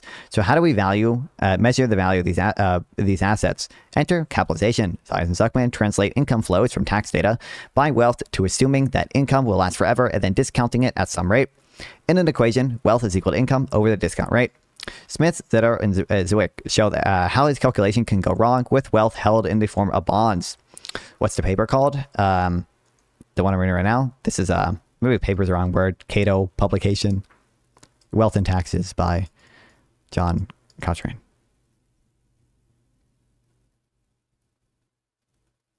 He also has like, this was originally, I think, a 5-part series or whatever on his blog that he published under Cato. This is a good case because it is clear, and bonds, unlike private businesses, conceptually have clear values. They note, in 2014, the aggregate flow of taxable interest income was $98 billion, and the stock of fixed income wealth was $11 trillion. The ratio gives an average yield of 0.89%. Using this yield to capitalize income amounts to multiplying every dollar of interest income by 1 over 0.89, which is equal to 113, to estimate fixed income wealth. This procedure gives an estimate of 42 billion times 113 is equal to 4.7 trillion of income wealth held by the top 0.1%. The bottom 99.9% estimate is 56 billion times 113 is 6.4 trillion. This calculation simply multiplies income by the measure 113 and calls it wealth, but why bother measuring wealth distribution at all since you can just use the income distribution? One reason is that only some kinds of income get this treatment, kinds that are more likely to be held by the wealthy people, which makes the result look much more unequal. Even just looking at bonds, Smith, this paper, I'm not going to pronounce their names incorrectly every time, show how this overstates wealth inequality. Taxing wealth instead of income could be an interesting idea to explore, as it could potentially address income inequality and ensure that the wealthiest individuals contribute more. Incredible, However, Frank. Implementing a wealth tax comes with its own set of challenges, such as valuation difficulties and potential capital flight. True. It's essential to carefully consider the trade-offs and unintended consequences before making such a significant policy change. You know what? Not that bad of an answer, okay? Not that bad of an answer, all right? I feel like, given the instructions I gave him, he should have been a little more harsh. But, all right, Frank, we'll do it. Capitalization approach assumes everyone gets the same rate of return from fixed income assets, but a well-established fact is that wealthy people generally earn higher rates of return on their assets than others. Paper looked at what people actually earn on fixed income assets. Middle income households hold savings accounts, earn about 1%. Their wealth is about 100 times their interest income. The wealthy hold high-risk bonds and other financial instruments, earn about 6% on average. So the value of their bonds is only 1 over 0.06, 16.7 times their interest income. Changing from a 1% to a 6% discount rate reduces the wealth estimate per dollar of income from 100 to 16.7. This is not a small technical adjustment, correcting the varying discount rates at different income levels. They find the adjustment reduces the top capitalization factor and thus estimate a top fixed income wealth by a factor of 4.7 or 80%. That's not a little bit. That's not a little technical adjustment. And then I think it's more issues, but you get a picture for some of that stuff. Owned barely 3% of world GDP in the 1980s. So it's been one of the most striking developments, in my view, of the global economy over the last decades, the rise of extreme wealth. You see it pretty much everywhere. If you look at the case My of the US, favorite Frank, gotta go with Frank Ocean. Man, that guy's music hits different. What about you? Got a favorite Frank in mind? Oh, I thought it was going to be because of the last name. What you could call oligarchic wealth in the US. The point. Daniel Woodstorm is aware of this splendid study because he cites it in his book Based, although I haven't gone far in debate to see if Zachman addresses it. 1% richest Americans. You can construct very long runtime series for this because you have always, rankings, journalistic estimates of the wealth of the super rich. It's the 19 richest Americans today, the 4 richest households in 1913. At the beginning of the 20th century, the peak of the so-called, what was known as the Gilded Age, they owned in wealth the equivalent of 4% of U.S. national income. And today, they own the equivalent of 12% of U.S. national income. That's by that metric, extreme wealth is much heavier today relative to the size of the economy than at the peak of the Gilded Age. And so you might say, well, the U.S. is one thing, but this country is different. There was this book a few years ago about how this time is different, and the past bubbles and financial crises have nothing to do with what could happen today. And there's often this view that whatever happens in the U.S., the kind of we have to call things by their name, kind of plutocratic capture of the federal government by a all right, hold on. I did not understand the last 2 sentences he said. I might have to slow it down. He's a little too French right now. How this time is different, and past bubbles and financial crises have nothing to do with what could happen today. And there's often this view that whatever happens in the U.S., the kind of we have to call things by their name, kind of plutocratic capture of the federal government by a tiny number of billionaires. This can only happen there, and this cannot happen elsewhere in the world. And what has happened? Daniel's opening, he brings up similar talking points. Splinter and the other two who critique Piketty would bring up Base. Let's go. When the president pays no tax law, well. I mean, I don't know. I don't know specific to that scandal. Wealth in that country is very different, honestly, from what might happen here in Sweden. That was too. The tax return, Trump's tax return stuff was a little before when I was in student politics, honestly. Or in the European Union, except that look, when you look at the numbers, Sweden is, in fact, when it comes to very top-end wealth, is not so far from the US. And I was a bit struck myself when I looked at the numbers here that come straight from Forbes magazine that lists dollar billionaires each year. If you look at the top 0.0002% of the distribution. In the US, it's about 400 households. In Sweden, it's just 10 households. And again, you look at their wealth relative to GDP, and in the US, it has increased from about 7% at the beginning of the 20th century to about 20% today. In Sweden, it has increased from less than 5% to about 15% of GDP today. So very concrete. One point that is probably even more relevant in Sweden is that I would guess in the Swedish estimate, they're also not accounting for some of the government benefits people get. So like, you know, it's actually possible. You can imagine like, Larry Summers made this point, and I think I probably heard it from someone before him, but recently I rewatched Larry Summers, Greg Mankiw and Emmanuel Saez debate. If you imagine like a welfare state that was like much more robust in the US, you know, probably people who were very poor, the bottom 10% of people, 20% of people, depending on how generous the welfare state is, right, would have less of a need to hold assets.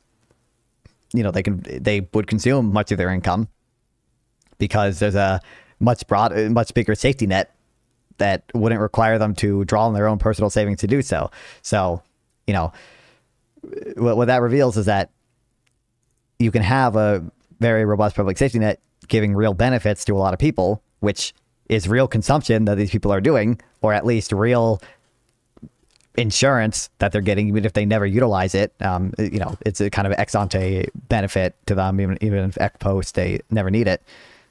That is not really accounted for in the measures of wealth. So I would imagine that point is relevant in America. It's probably even more relevant in Sweden because they probably have a more robust social safety net. Although a big thing is also along those lines, retirement savings. I don't know Sweden's retirement system. So like Social Security is in some sense a form of wealth that everyone is entitled to some amount of, right? Essentially everyone. But because it's not like an individualized personal account in many measures of wealth inequality, we don't include it. When you do include Social Security in measures of wealth inequality goes down substantially, and like the top 10% share of wealth, top 1% share of wealth has been almost flat since 1980. That same factor could be relevant in Sweden, but it also might not be as relevant because they could have a private pension system. I don't know. We can look it up in a second. Yeah, I don't even care to change my policies. 15% of GDP means if those 10 households spend all their wealth, they could buy 15% of the value of all the goods and services that are produced in a given year in Sweden. Obviously, there's an issue there with like, you know, there's no, they couldn't actually realize 50% of their wealth or whatever without their wealth declining substantially, especially if they're like a private business owner. What did they get signals to people if the business owner is selling a fuck ton of their equity in their business?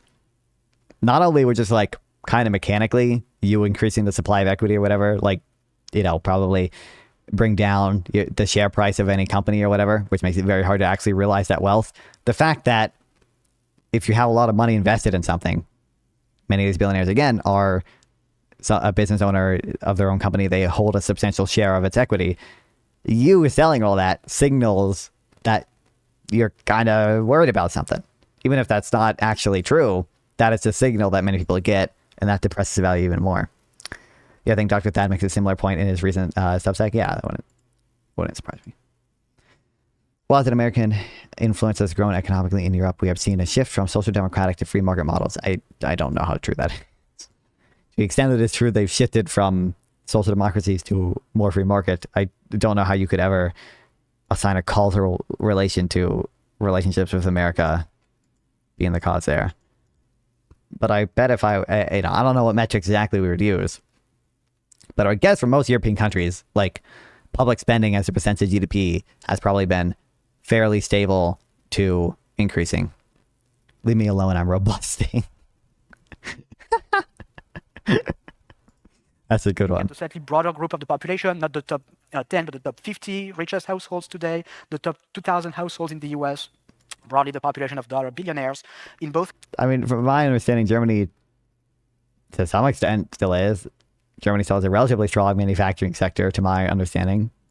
Cases in recent years, they own the equivalent of 30% of GDP. Like they have a trade surplus in manufacturing, even, I believe. In both Sweden and the US. Now, why do we care about that? You know, why should we care? But it's very, very few individuals. You might say, you know, why should we care about so few people?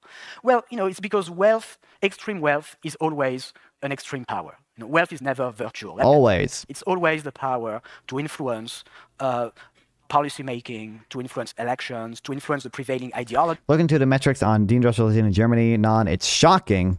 I doubt I would be that shocked by it. I think typically, depending on what you mean by deindustrialization, it's just developing countries or developed countries typically follow the same kind of inverted U-shaped path of like manufacturing employment and of manufacturing value added as a share of the as a share of GDP, where it rises up into a point. In the U.S., we peaked at about 1954, and then it continues to decline due to just kind of broad structural factors relating to the elasticity of the income elasticity of demand for manufactured goods and service sector goods and agricultural goods, and also just the productivity spillovers between sectors. By buying newspapers, by buying media, to influence markets, by buying competitors, and so on and so on. And look, many authors have written all the way back to Aristotle about the fundamental tension that exists in democratic societies between the concentration of wealth on the one hand and the very possibility of a democratic society on the other hand. This is a new challenge. Extreme wealth had largely disappeared after World War II. This is a new challenge that we have to grapple with. Like, this is the manufacturing share of employment compared to GDP per capita for Europe. These graphs are not going to be that labeled, I don't think. And we are not doing a very good job grappling with that challenge because our tax systems fail to effectively tax the super rich. And I'm going to try to illustrate that in the case of Sweden, based on the research that we are finalizing with my colleagues, David Syme and Marius Ring, where we estimate the total taxes that are paid by the different groups of the income distribution relative to their income. And so you rank people by their income on the x-axis, and you look at how much tax they pay, all taxes included, on the y-axis. And for most of the population, they pay a lot of tax. In Sweden, the effective tax rate, when you add up payroll taxes, personal income taxes, corporate income taxes, VAT, for the working class, for the middle class, for the upper middle class, is 45, 50, 55%. It's really high. It corresponds to the high level of taxation overall in Sweden. And there is some progressivity. The tax rate rises with income to some level of taxation overall in Sweden. And there is some progressivity. The tax rate rises with income. Google VW cuts in Germany. You have to work in applied sense. Okay, so I don't know. It seems like cuts in VW would be completely consistent with what I said. I'm assuming you mean job cuts. I don't know how to spell Volkswagen. Wait, why can't... Oh.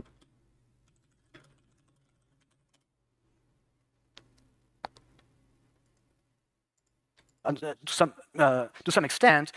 That's not, like, I think to some extent that's deindustrialization. Now, it could be the case that, and I would bet it something like this is the case, that, like, if you just look at all manufactured products, and maybe even automobiles. I think it's important to consider candidates based on their policies and track record rather than just their party affiliation. Voting should be informed and thoughtful, not just based on a slogan. True. Okay, I killed Frank for a second. It could be the case that just search emissions cheating.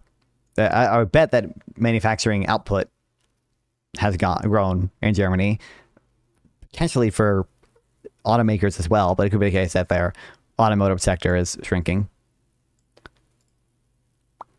But it doesn't seem to be inconsistent with anything I said, so therefore it wouldn't be shocking to me.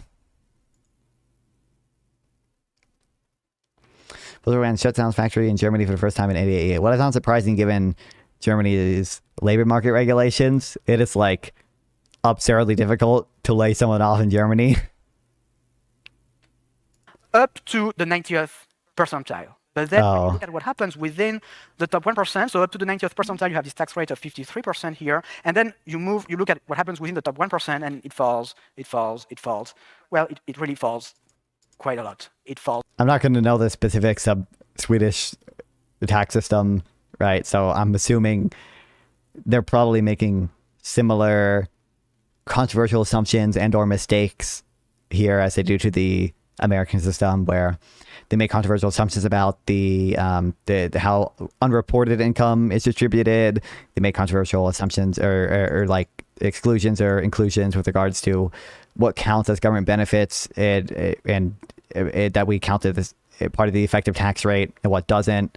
I know like in the US context, for example, they like exclude a lot of kind of in-kind benefits that the like lower 20% of people get and only include like tax credits. But then, you know, when they're measuring income for the like top 10%, 1%, whatever, you know, they're including even the unrealized gains of many of these rich people. So, you know, they're including the unrealized gains of the rich, but not including the realized benefits of the poor, and trying to make a comparison of effective tax rates based on that.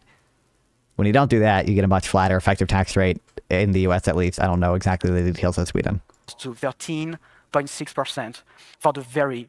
How much is a gallon of gas now? If this war in Iran goes on for months, recession in the USA, I mean, I would not be particularly surprised that if the war in Iran continued for long enough, you would see a recession. Very wealthy, where essentially the VAT... I think Trump has signaled that we're probably going to scale down stuff there. We'll see, though. Is irrelevant. They only consume a tiny fraction of their income. Payroll taxes are irrelevant. The income tax vanishes in holding companies. The only tax they pay is the corporate tax they indirectly pay through the businesses they consume, they own, sorry. And the conclusion is that you have what you could call an anomaly, you know, which is that the wealthiest people in society pay much less tax than other social groups. And that's been a powerful engine of inequality because, of course, if you have to pay taxes each and every year, it makes it harder to save and to build wealth. But if you have very little tax to pay, it's much easier to add on to your wealth. Okay, and so if we want to do something about this kind of fantastic, dramatic dynamic of billionaire wealth, probably this involves some changes to taxation. And so what should be done? In 2024, Brazil had the presidency of the G20, and they wanted to put new ideas for international economic cooperation on the agenda. And so what I told them is, I said, look, I think we should do for billionaires what we've done, what we're doing for multinational companies, meaning we should create a minimum tax for billionaires. You know, there's a 15% minimum tax. Range. 130 countries agreed on. Haven't seen you since the last round of massive job revision. Still don't think the books are artistically just. I don't mean by artistically just. I think that it's like they're kind of biased towards downward revisions because, well, for one, I think just the fact that the survey response rate has been falling and is still falling means that the, you know, results are going to get continually less accurate. But that's not cooked. But cooked is not any clearer to me. I know you're meaning they're cooked there, or whatever. I think I'm saying I don't think there's been any like type of intentional political intervention of them. I still think that the, you know, generally speaking, at least the best numbers that we have, the best estimates that we have, and that there's no like solid private sector alternative. I don't think anyone is like intentionally cooking them, but I think because of the falling response rate and because of the fact that the survey methodology misses, you know, firm births and deaths, essentially, that they're typically going to be biased towards downward revisions, and that we're going to see more and more revisions, or there's always revisions, right? It's literally mandated that they do revisions each time, but that you're going to see the revisions get larger because of the factors. For multinational companies that they agreed on in 2021. So let's do the same for the super rich. In other words, let's create a new principle. You know, this is very basic. You might think it already exists, but it does not. The principle that extreme wealth should come with unavoidable duties towards society. There is no right, if you're a billionaire, to pay zero. You have to pay a minimum. It means it has to be a minimum tax rate. If the minimum is expressed as a fraction of income, it doesn't work, because the whole problem is that the billionaires structure their wealth so as to report no or very low income, so the minimum has to be expressed as a fraction of wealth. Hence the proposal that I formulated in consumption tax fixes this. In the book that was just released in Sweden for a minimum tax equal to 2% of wealth for the super rich, defined as people who own more than $100 million in wealth, which is roughly $1 billion Swedish kroner. Let me say that this is a flaw. That's kind of crazy. 2% for everyone over 100 million? Like, that's as a minimum in every, like, across the board? That's kind of wild. That's even for Zuckman, that's kind of wild. That's kind of wild. Or this is by no means a ceiling. There is a proper debate to have, there is an important debate to have about the proper degree of tax. That's fair of you. I don't extend so far for any admin in the last decade plus. What do you mean? progressivity, meaning the extent to which the rich should pay more relative to their income than the rest of the population, and it's normal for people to disagree, to have different opinions about that. Here, the idea is, and that's how the rate of 2% was chosen, is to ensure that the super rich cannot pay less than the rest of the population. They would not pay more. 2% would just erase the regressivity that I showed previously. It wouldn't make the tax system progressive, but it would at least fix this anomaly that allows them today to pay less. And let me just finish by saying that this is very different from wealth taxes that existed in the past, which were a big failure, especially the Swedish, but not only wealth tax, also the French. A big failure. That's I've heard Saez and Zuckman, respond to criticism about the failure of previous European wealth taxes, but a big failure. We got the concession there. They were a big failure. French wealth tax, pretty much all wealth taxes that existed in Europe had major issues that we need to learn from. And the two big problems, and that's the last figure I'm going to show, and that's also from the work with David and Marius, is that those wealth taxes essentially didn't tax the super rich, because the super rich, most of their wealth is shares in companies, in particular in private companies. And in Sweden, shares in private companies were exempt from the wealth tax. So it's like creating a wealth tax today in the US that would exempt, Elon Musk or Jeff Bezos. And it doesn't make sense. But that's how the law was written. It makes sense because that's something that you really don't want to discourage is billionaires, forming their own companies and getting income from that. That's typically some of the more productive activity we would think they could do. And then two, it's just administratively very difficult to value value how much a private company is worth and then try to tax you on that basis, especially given billionaires have all the incentives and resources that they need to try to fight the IRS in that one, right? And then thirdly, it's this is related to the discouraging point, but part of the discouragement that would result from it is that you're going to force them to either go public and try to sell some of their equity in the company so they can pay the tax, or they'll have to somehow get income from other sources in order to pay the tax, because you're taxing a business on its net worth, but that's not money that's been realized, so they have to find a way to get income to pay the tax. Post 2008, I think the accounting methods have been frequently adjusted. No, what do you mean? What's the source for that? There are modifications they've made over time, but roughly the methodology has stayed the same. They use the same survey. They do the same amount of revisions. They, to my knowledge, use the same formula for most of it. They've made changes over time, but usually, to make them more accurate. And what?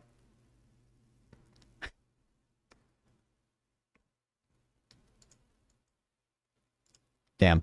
What what books are you saying? You're saying the payroll numbers are being cooked? Or is that it? Or are there other, what's the accounting that's changing the payroll numbers? Or form of wealth, which is really essential, equity, shares in companies, was largely either exempted or taxed for a very low fraction of its value in Sweden or in France or in Germany, pretty much everywhere.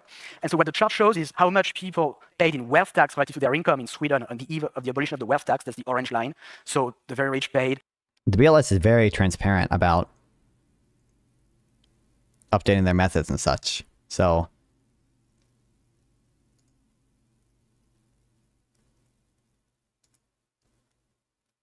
you can go through and look at any of the history. Barely 1% of their income in wealth tax.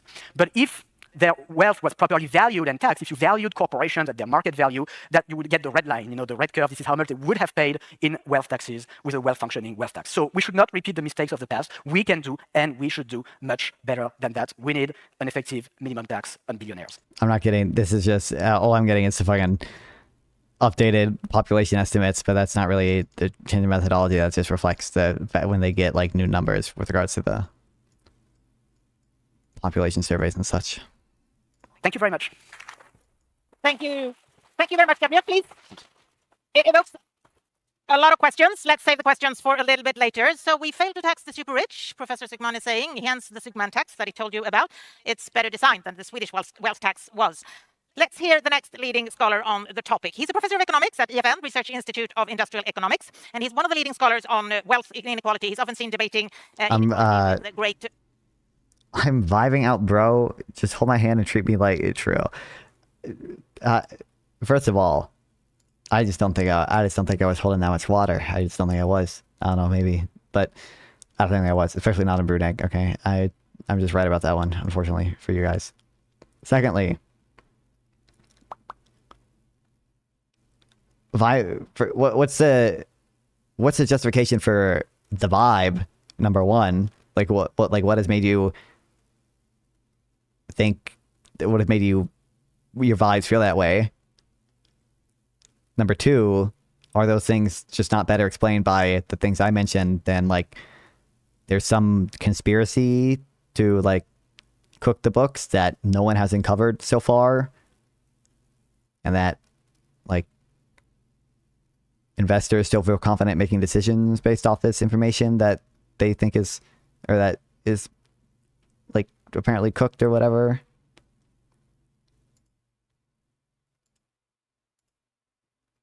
Passion. And he has a bit of a different message from Professor Zygmunt. It's all about inequality. Yes, it's real, but it's not as dramatic as claimed. I think he will say something like that. I don't think this professor is interested in introducing new taxes. In fact, I've heard he wants to abolish the state income tax. Maybe we could talk about that a bit later as well. Please welcome up on stage Professor Daniel Waldenström. Tack. So, is it possible for a country to be both equal economically and have super rich citizens? Yes, it is possible. And I think the reason is actually in the title of this talk. To lift the bottom, to include people, to get them skilled, to get jobs, income, to be able to build a platform where they save and invest and become included in the economy. This is increasing the economic pie as well as making the pie more equally distributed. So lifting the bottom is going to be the key to make a richer and more equal society. So this is something one can wonder, is it possible? Is it actually possible to have both an economically equal society and have super rich citizens? Yes. No? Well, in fact, yes. And we're living in that country that has actually performed that journey. And not only Sweden, actually many other countries. I will show you, in fact, historical evidence. And actually, I think Gabriel just showed you a little bit, actually, on these trends over time. In fact, I will use the same historical data as Gabriel uses because we have collaborated in creating these. Sources are robust. Lol, JK. I don't think there's any problem that a reasonable person could raise that's not better explained by the factors I mentioned. The fact that the survey is kind of, the response rate is falling, funding is falling, right? Like for CPI, they rely more on imputed data now just because they have had to make cuts to their the number of workers they have, like monitoring and tracking prices for stuff. And three, the fact that I think there's a name for it, but just the fact that the payroll process or payroll establishment survey, right, that they use for the payroll numbers, that kind of misses the death and creation of firms, and that kind of biases the data usually typically in the direction of overstating job growth. I think there's a name for that specific thing or whatever. Blame Jeff Bezos. True. It's because I can't even make a narrative about the evil billionaires doing something wrong there, because they're investors and investors react to payroll numbers more than anything else. So it'd be kind of weird for him to do that. Unless he was the only one that knew somehow. This is cool and all, but when this professor to give a stick. He's doing a reaction stream to it too, don't worry. He's that guy's awesome. Data. My favorite economist. So that historical journey towards a richer and more equal society is one path. And the other one is about the super rich. So we heard already about them. Do we need the super rich? What role do they play? In fact, and I will point to some reasons for why these firm owners, entrepreneurs, creating value to society actually do not only lift themselves, but also many others. Maybe we should even thank them for doing what they're doing. And finally, I will talk about my favorite topic, taxation. Yes, I can hear the enthusiasm talking about taxes. Yeah, this is a university, so I'm not surprised. But I don't have much time, so I will just skip to a picture showing the story of Swedish and Western economies. So once upon a time, we could say 100 years ago, we were really poor, and we were also really unequal in our society. So this graph shows you that in 1920, the average wealth of a citizen in Sweden was around 70,000 kronor in today's prices. I mean, it's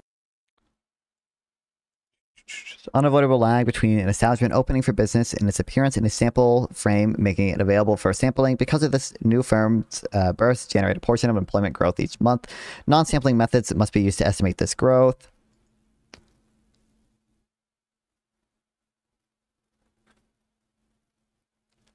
nothing. I think it might just be called the birth-death model or whatever.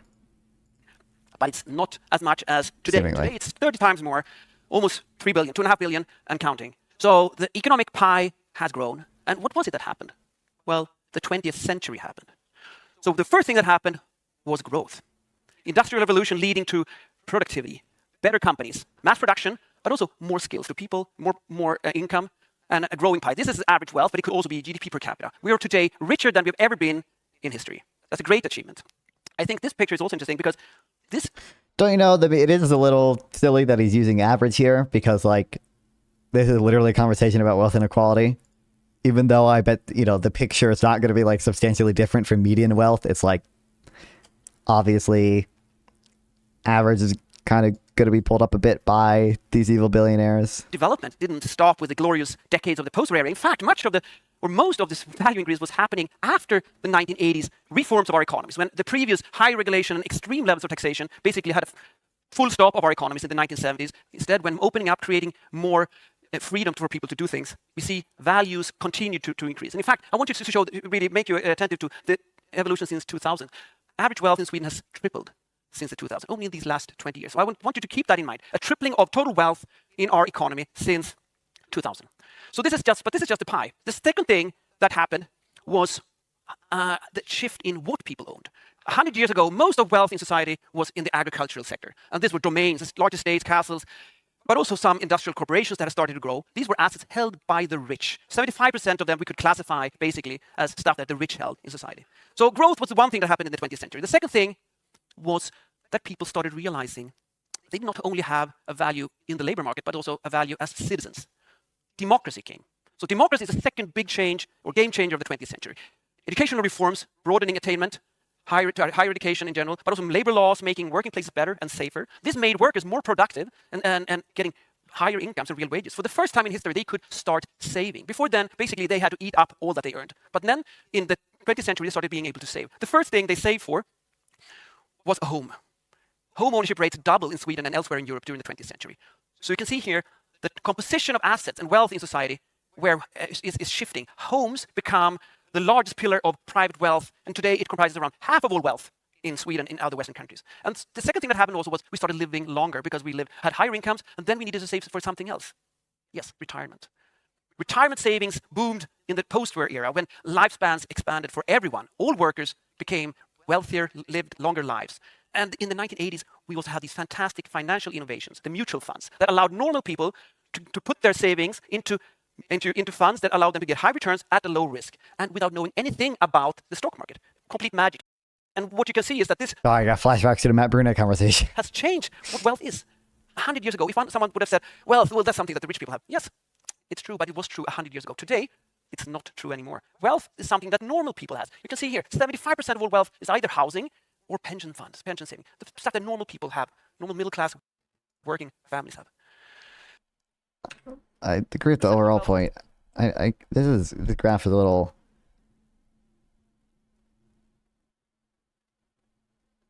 weird to me. It's either household wealth composition across asset type. Like this is housing or pension funds. like when he says True anymore. Wealth is something that normal people have. You can see here, 75% what housing and pension funds represent whatever percent of wealth now. of all wealth is either housing or pension funds, pension saving. This is, unless I'm mistaken, it's not 75% of the total amount of wealth is this thing. It's the median person or whatever. For the median person or average person, 75% of their wealth is in housing and pension funds, right? Am I mistaken? Or as a group owned more wealth, or as society got richer, their wealth expanded. Both the rich got richer, but see Michael Burry exposed the accounting practices of AI hyperscalers, specifically chip depreciation rates. Now, all transparency done. That's not related to the payroll numbers or anything at all. I don't know if it's true or not or anything, but to the extent it's true, and I think it's like not particularly unlikely or anything. It's just not. That's just not remotely similar to the stuff the BLS does. All transparently done with understandable answers in the corporate disclosure. also people got richer through saving in homes, building, saving, and investing, and also in the stock markets. Today, the bottom 90% own much more than the top percentile. Of course, within these groups, the average wealth is much, much higher. We still have inequality. One thing that I think is interesting with this picture is that the one very key driver about talking about lifting the bottom or lowering the top, whoops, okay, my screen here disappeared, sorry, is that it's not that the rich have become poorer during the 20th century. Some people have tried to explain the equalization during the 20th century by capital destruction during the wars or capital taxation, redistribution. Providing an example of large-scale accounting adjustments, but I would imagine they aren't. I would imagine even they, if they're a publicly traded company, even and have to, publicly disclose most of the stuff to investors. I would imagine even they are probably not as transparent about their methodology as the BLS is. Maybe I'm mistaken in that, but I would almost certainly guess that's the case. And secondly, for anything that like looks suspicious or whatever, we have very plausible explanations for why that's the case with regard to the payroll numbers. I think it's way more likely that any suspicious looking thing or whatever is just caused by and once you understand it, it's not really suspicious.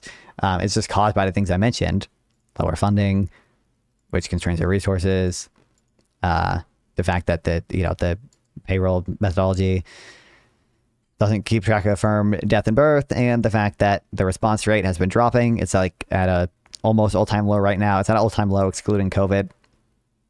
Like that'll much better explains any, not just any issues, but these specific issues that we're seeing are much better explained by that than there's some conspiracy that nobody has noticed somehow, and that leads to the same, like how unlikely is it that there's some conspiracy to cook the books and it leads to the same issues that we would expect if it was the case that the issues I mentioned are real and that is what's causing the anything that like looks suspicious. Like that's like exceedingly unlikely, right? Like that exactly what you would predict would kind of happen to the payroll data would happen. But that's not actually the reason. The reason is some conspiracy. Like that's crazy. What was left in these firms among the rich? No, the rich got richer too, but normal people started saving. So this is exhibit A against some zero-sum view of the world. The zero-sum game, it's like if someone gets it better, my goat, someone else must lose. In the economy over time, with growth, we have that everybody wins, and this is what economic history shows. So this picture shows you a little bit of a framing of this narrative. What happens when the tide comes in and rolls in? Will it lift all boats? Yes, it will. It will lift all boats, small and big. In fact, and this is also how growth works.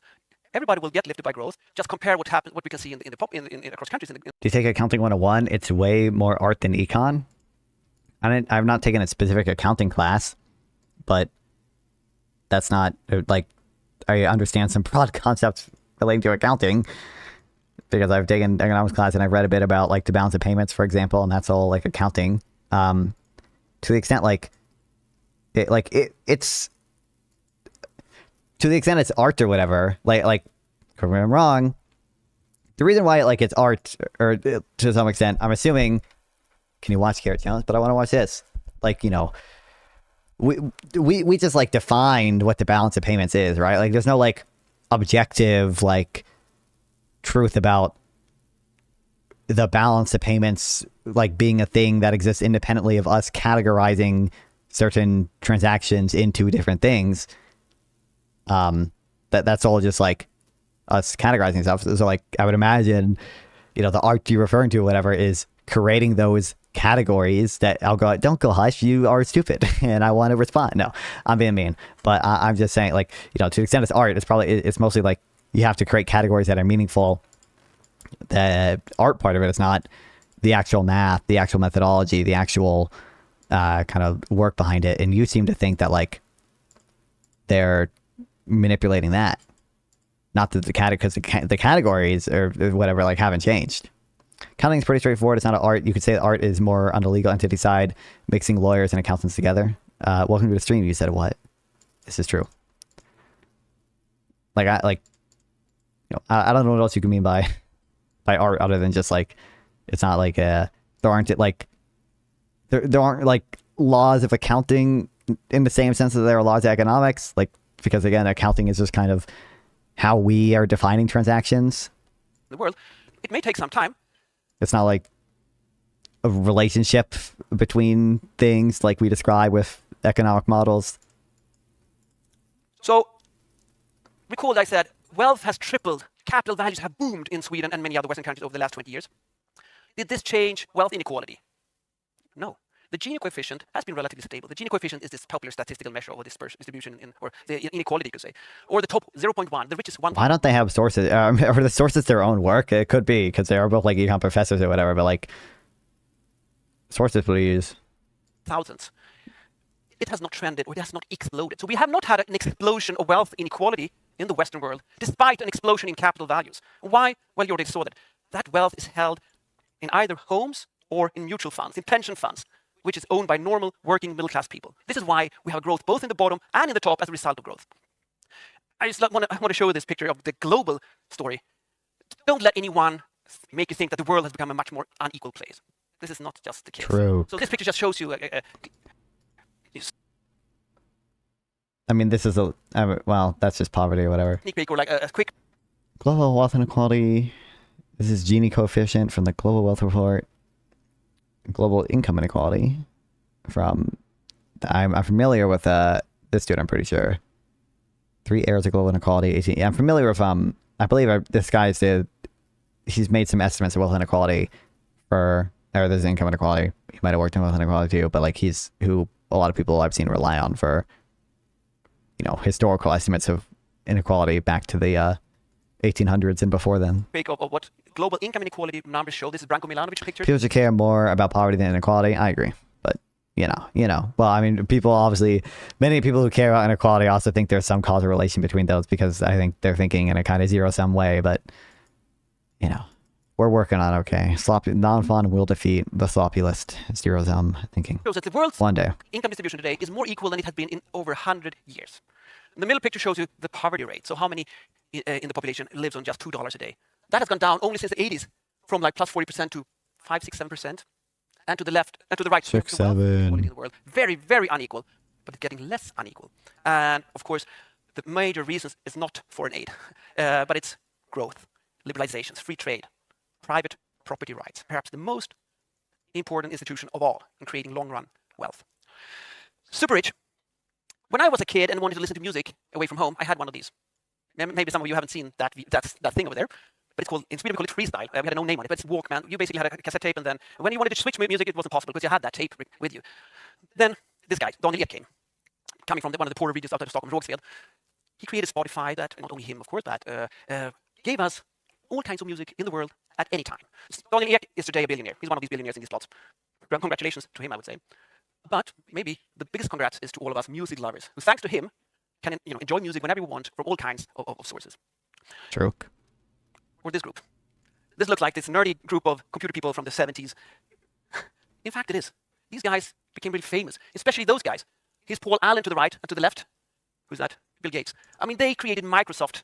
This was a creative game, a group of Microsoft people from the beginning, 50 years ago. They started a company that has grown a lot, and they've become rich. These guys became super rich, also being the billionaires Gabriel showed you pictures on. But not only they became rich. In fact, more than 10,000 of their employees became dollar millionaires because they just signed up for share options programs as a part of their pay. But perhaps, congrats to all of them.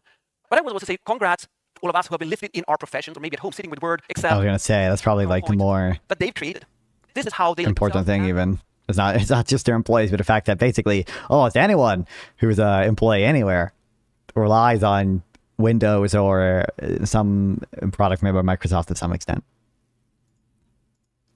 We did say Paul Allen, did he? We have many more examples who became rich. In fact, these guys became really famous, especially those guys. Here's Paul Allen to the right and to the left. Yeah. Home sitting with Word, Excel, PowerPoint that they've created. This is how they live themselves and the others. And we have many more examples of companies working hard, making profits, creating jobs, but also paying taxes. Everybody who loves taxes should love these companies. So finally on taxes. True. I think... Is that AI generated? What the fuck? In one way, in order to get more people to enter the world of ownership, we need to have labor income taxes that inspire people to study, work hard, take chances, and create careers. So we need earnings taxes that enable wage earners to become rich. Capital should also be taxed. This picture shows Stefan Persson, H&M owner. In 2008, he made good income, and he paid 682 million in taxes in 1 year. That was a lot of money. But for those money, we could basically fund almost 30 middle-sized public agencies or 20,000 kindergarten places. So when it was a good year for Stefan Persson, but that also became a good year for Sweden. And that was because we could tax the capital income he earned. So this is a key for how we should tax capital. When the firms make profits, the corporate taxes come in. In fact, the corporate tax is the by far largest capital tax in all OECD countries, has been so for many, many years. Dividend taxes when the company only take out money from their firms, realized capital gains when they sell part of their firms. The stock taxes on wealth, inheritance, they had an idea, but they never worked in practice, as Gabriel showed. And everybody in all countries have experienced this. So we have become, over time, so this is a picture of my book in Swedish, by the way, but now you've heard the story, so you don't need to buy it. We've become richer. They're richer than at any point in time. And congrats to everyone. I don't understand his point.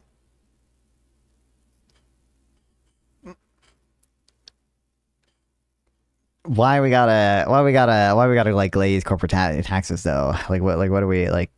I understand, you know, it's one about the tax base and all these companies are paying millions or billions of taxes, but like we don't gotta do that with corporate tax. We can do that, you know, if you want to tax corporations or like, you know, if you want to tax people progressively who own corporations, you can do a dividends tax that, like you mentioned, you can tax capital gains even. Just why the corporate tax? Here, I would say, we own different things today. Wealth is changing shape, and this has led to a situation where our society is much more equal than it has been in the past. So, of course, we still have inequality. We still have poverty.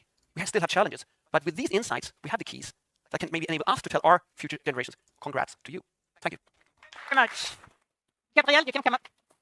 Thank you very much to both of you. Now in this inequality name, I dropped the professor titles and I use the first name. I hope it's okay. It's Sweden. It's Sweden, exactly. So, Gabriel, core message, decline in inequality over the long run, yes, but lately an explosion of extreme wealth, not least in Sweden, you told us. And the super rich, they kind of buy influence, they get a lot of influence over politics and policy making, which is a threat to democracy. And the driver of this trend is kind of a collective. That Facebook for high taxes.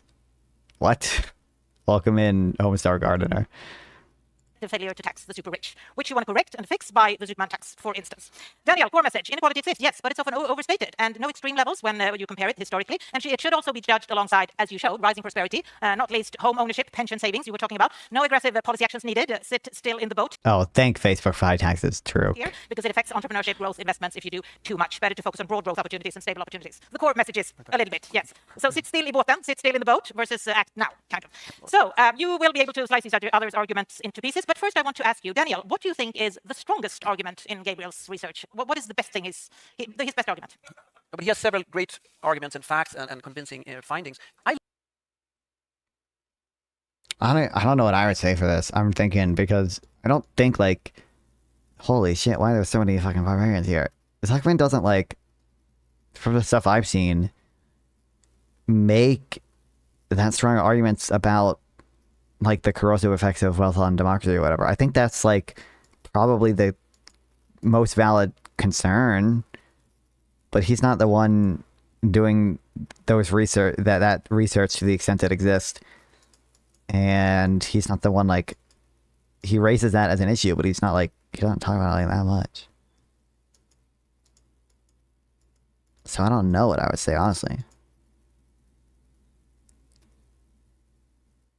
Maybe some of the stuff on unreported income, but I don't even think they've done. I think that's, I don't know if they back up their assumption about the distribution of unreported income that well. I don't know. I don't know if they've done research on that themselves or if they're relying on the work of other people for that assumption. But I think that's probably the assumption where like Splinter is like on the weakest ground compared to Zuckman. I think it's very important that we tax the richest. So I think it's important because we need their money to fund our infrastructure. We need also to redistribute because we want to redistribute from those who have more to those who have less. And I think also politically, for the trust in the political system, so that we see that everybody takes part in this society, I think it has good, strong signal value to create well-functioning systems to tax rich people. And I think that is something he strives to find, and I think that is very important. So tax, yes, the super rich, but not in the way he wants, basically. Well, yeah. Gabriel, what do you think is Daniel's best message? But I think Daniel is perfectly right to emphasize that there's been a big equalization of wealth over the course of the 20th century and income. And in particular, a major historical development has been the creation of a middle class that owns wealth, which did not exist in the 19th century, the beginning of the 20th century, that owns real estate, that owns pension assets. It's a very important development. Of course, the question is whether it's just the best of all possible worlds or whether there are still things that we could improve. So for instance, if you look at the working class, the 50% of the bottom of the wealth distribution, they still don't really have access to property. Their total net wealth, assets minus debts, is barely higher higher than zero. And then if you look, as I emphasize, I emphasize what happens at the really. Usually, when we say stuff like that, we're doing some Zuckman math there too. We're doing some, not including a lot of the things that a lot of people would think we should include. We need their money, always a good start to building an idea. I mean, his argument was not that. He literally just was saying we need to tax people to raise revenue to build shit. I don't think that was that crazy, bro. Really super top, the billionaires. There, I think we have some really genuinely worrying trends happening. So still a lot of wealth, more wealth to more people, but not taxed enough when you come to the super rich. Daniel, what's your biggest problems with Gabriel's reasoning?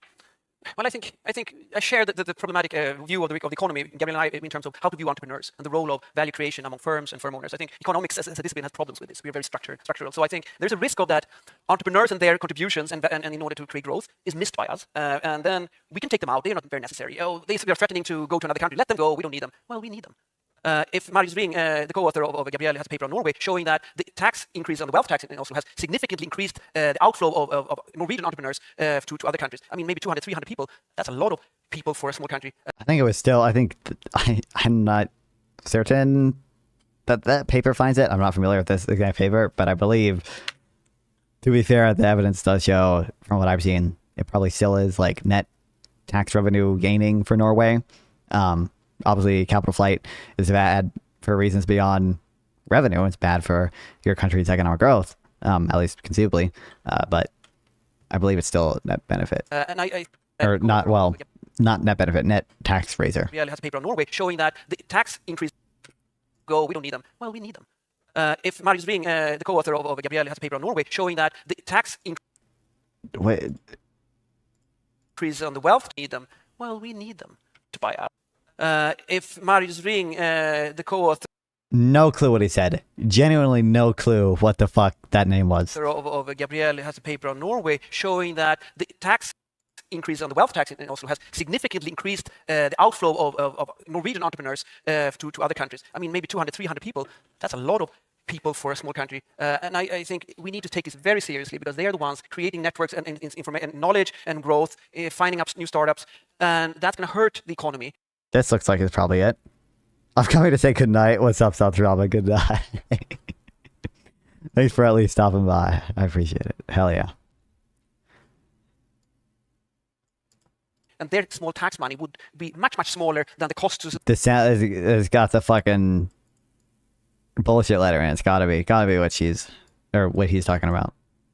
Society by missing out on these entrepreneurs. So I think that view is important to add. Gabriel, we don't need the entrepreneurs, he says, Daniel. Well, your research shows. No, of course we need the entrepreneurs. I don't think that we are going to discourage or to destroy entrepreneurship by taxing billionaires at 2%. So essentially their wealth is growing 10% per year over the last 4 decades. They currently pay almost no income tax. If you have a minimum tax of 2%, their wealth would keep rising 8% per year, which is twice as much as the growth rate of average wealth in Sweden. So the notion that if you can only increase your wealth by 8%... He's not directly obscuring it or anything, to be fair, but obviously, zero. How am I carrying water? I literally said. I said it from the evidence I've seen suggests it still raised net tax revenue, but that's not a carrying water. I remember from. Obviously, 2%, even on a 10% return, that's equivalent to a fucking 20% tax, and that's 10% return is kind of generous. A safe return is only 4 to 5% right now, so that's a 50% tax on your income. % a year as opposed to 10%. You're going to stop. Go home, you're drunk. Or doing whatever you're doing. I don't think that there's empirical support for that. I think nothing would change in what they do. Not to mention, there's kind of competing effects on this, but given it's a tax on your net worth, the volatility of an asset, can matter a lot more now, because on years where there's some huge upside, if you own a risky asset and imagine crypto, if that goes to 20 bajillion one year, well, you have to pay a fuck ton of taxes on that, right? But if it goes to 0 the next year, you, in some proposals get like a tax deduction for that. And many other proposals, you're just fucked. You have to eat all the upside, or the government like eats all the upside, but doesn't share on any of the downside. So, there's that as well. Plus, I don't think that it's 50 or even 500 people who are responsible for all or even a significant fraction of innovation. I think in our modern societies where people are highly educated, it's millions of people who innovate. It's just not just a few billionaires who are providing all those marvelous innovations to us. And let's just mention one last thing, directly kind of on the issue that Daniel raised about mobility, the risk that they might move abroad. I think this is a genuine concern, except that that's why we gotta have the minimum tax everywhere. Problem that you can address that has a solution, which is that if Sweden, for instance, wanted to tax its billionaires, it should also say that the tax would keep applying after people have moved. If they want to move to Dubai or to Switzerland, then Sweden should say we are going to keep taxing you for at least 5, 10, 15 years, so that it's neutral to be in Stockholm, in Dubai, or in the Cayman Islands. Your answer is when they move abroad to avoid tax, you still follow them and you tax them 5 or 10 years after they left Sweden. I don't actually know. I wonder. I know the U.S. is relatively unique in having a citizen-based tax system as opposed to like a residency one. I wonder if that's just like the law in other places, or if it's like typically in their constitutions. To the extent they have, some of the European countries don't even have like proper constitutions. They just got like basic law or whatever. That's kind of a constitution, but a little different. Totally, yes. I mean, yeah, I like it. Daniel, what do you say about this proposition? Well, I think it's unheard of that we start taxing other people in other jurisdictions. Everybody knows this. And I think in general, the idea of, threatening people who want to move to another country, this is something we hear about, but not in Western countries, but, Cuba, and, we had them before in the socialist countries. So it's kind of not what we want to signal when we want to have people staying and becoming productive and contributing. I think the idea of the entrepreneurs or the rich having larger returns is an exposed view of the world. Those who finally succeeded after the fact, whereas beforehand. Claude can give me an answer. And this is key. And here comes again why economists are really bad at understanding entrepreneurs. The risk taking means that we don't know whether you will be successful in your ventures. In fact, a new paper by Florian Scheuer in Zurich shows that like 80, maybe 85% plus of these startups actually fail totally. They have but if zero. you fail, you're not super rich and you don't have to pay his tax. No, exactly. But it's the risk chain. Well, but the entry is into whatever is probably going to be reduced because the after-tax profit is greatly reduced, right? So you just have less incentive to do it in the first place. Like the upside is like you're mechanically lowering the expected value. The upside is reduced. The downside is not compensated for in any way, really. I mean, like you could tie it to. I guess you could tie wealth tax legislation directly to some type of like welfare as well, but there's just no way that it's ever going to make up for the loss in the upside. Especially considering the people who, make a startup are probably people who are not very likely to be on welfare, even in the case where it like fails. Typically, there's smart people who have enough of an exit plan. There are people who already have some existing capital and money. If your startup fails, you might not exactly be doing well, but you're probably not relying on at least that many government benefits. You probably are already in a decent enough situation such that you can get a regular-ish job and not starve in the street. So this is why when you say, well, the stock market didn't increase 8% this year, you said it would do so. Well, on average, on a very long time. The bond gets the best enemy, plus he's constantly one-guying me. Aren't you're one-guying me? I think that's how that phrase works. I'm getting one-guyed by you. I thought that was how like the streamer's the one that gets one guide. You are the one guy. I think that's how it works. I could be wrong, but it's true, unfortunately. But it's a risk-return balance, right? It can go up, it can go down. By the way, someone needs to take these risks. And these are the entrepreneurs, the firm owners, the capital builders. We need them because they lift themselves and others, creating jobs, creating incomes, and eventually taxes. Yes, I have one more question for you on this topic. Can I just answer on yes, that? So, on the idea that it's unheard of to tax non-residents, or perhaps just Cuba does it. Well, there's one country also that does it, which is the United States. And the United States, more precisely, has taxation based on citizenship, meaning if you're a US citizen and you move abroad to Switzerland or to Dubai, nothing changes. You still have to file taxes in the US, you still have to pay US taxes until you die. What Sweden and other countries do is the opposite extreme. You've lived all your life in Sweden, you become a billionaire, now you move to Dubai, immediately we stop taxing you. That's the opposite extreme. What I propose, a moderate middle ground, is taxes keep applying for a few years, let's say 10 years after you move. It already happens in a more extreme manner in the case of. And about the entrepreneurs, Gabriel, because a lot of critics for this wealth tax say that if you actually tax the wealth, the capital that's in the company, the unrealized assets, basically, it's just paper value. They say it's kind of a tax of ambition.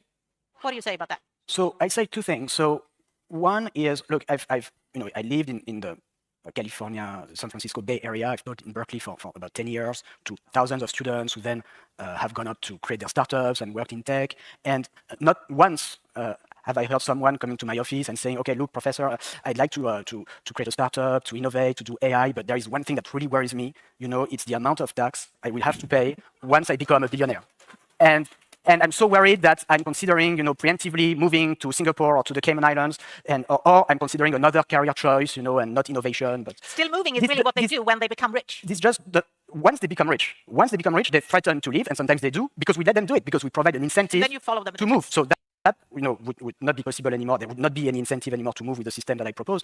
No, what's important to. Well, there's going to be some incentive insofar as you could. You still don't pay taxes after some amount of time. Foster innovation. I don't think even it is kind of annoying people focus so much on like the direct kind of capital flight stuff.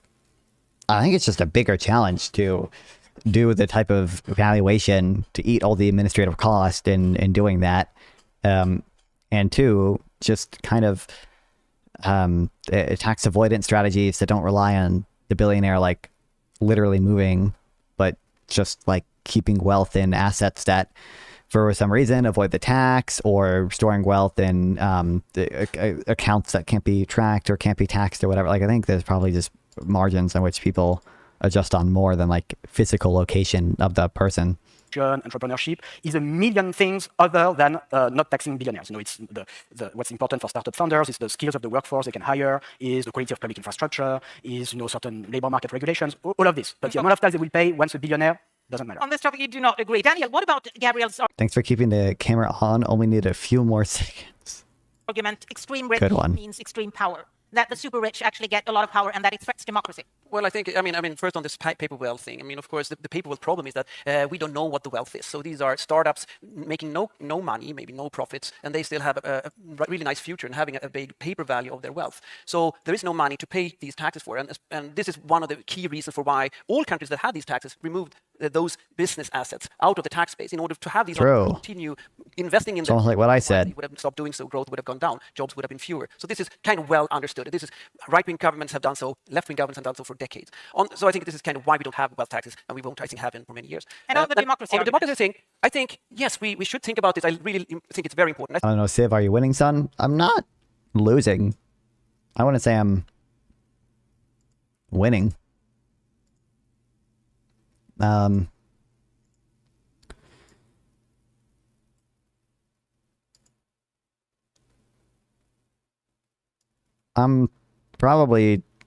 Everyone seems to probably be roughly in the same place in a tech tree, but I only know 2 other civilizations. And then I don't know if I can look at where people are in the civics tree other than me. We're all in the same place in the civics tree. I do only have 2 cities, though. I could make more. When we look at the data, we don't know much, but I think it's clear that the vast majority of the rich people, billionaires even, are not part of making political influences or so. Because why not? Elon Musk, I think the majority. So this is like, for everybody, all students here, this is like, the majority of billionaires are not doing that because they are have full-time running their companies. And by the way, so I'm not talking groups, but I think, so it does happen. And here, I think we need to do actually what Sweden does. We strengthen the transparency of the political system, looking at campaign contributions. So Sweden is a country with large numbers of billionaires. In fact, billionaires per capita is perhaps the highest in Sweden amongst all countries, maybe.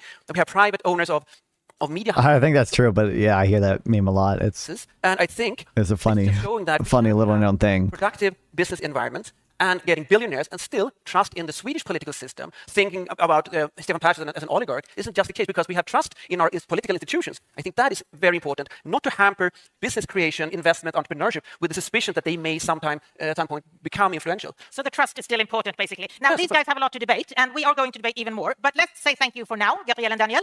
And yes, you can sit down. And we will have the 2 commentators with their views. You're so good at posing questions, so we should need another hour. I think it's like part of the reason I am most concerned with regards to like wealth inequality about like the political effects, like it's just because Elon Musk, right? It's just because I think recently we've seen a bit of an uptick in that seemingly, but it's not clear to me. Like I think prior to Trump, essentially, it was kind of the effect seems to be relatively muted, and then to the extent money in politics had an effect, it's not clear to me that it was even like negative. It seems like Citizens United, like, you know, led to like pro-growth reforms in a number of like U.S. states, and like it increased political turnover between parties, but it didn't necessarily benefit one party over another. So that's number one. But like, you know, to the extent that like you can buy access to Trump, I just don't think the wealth tax proposals are going to solve that, because number one, to the extent they spend their money, they avoid that tax. So arguably their incentive to kind of consume their money via lobbying efforts and such goes up. And then number two, when we have like a mad actor like Trump or whatever, it's not that hard to continue buying access to him, especially because if everyone is made worse off, right? Or like whenever, you know, everyone's made poorer, they're of the wealthy people, then it probably just becomes cheaper to do so. Like if like you're treating it like a market and there's a number of kind of, you know, sellers of political influence, and all the buyers lose 10% of their income, well, the demand will probably shift left, and that will probably, you know, reduce the quantity supplied still. But like, you're still going to be able to buy quite a bit of influence for cheaper now. It's not clear to much. It's not clear to me how what's the elasticity of supply and demand are for political influence. But I imagine, especially in the context of potentially being able to avoid taxation on any of the money you do spend, it'd be relatively inelastic. What's up, Drunken Gamer? Do you take honest commentary or just stream any away? Honest question from a Canadian libertarian. What do you mean, do I take honest commentary? For posing all these questions, but I will pick up a few of them afterwards. Now, we turn towards the chief economist of Arian Idea, Elinor Odeberg. Welcome.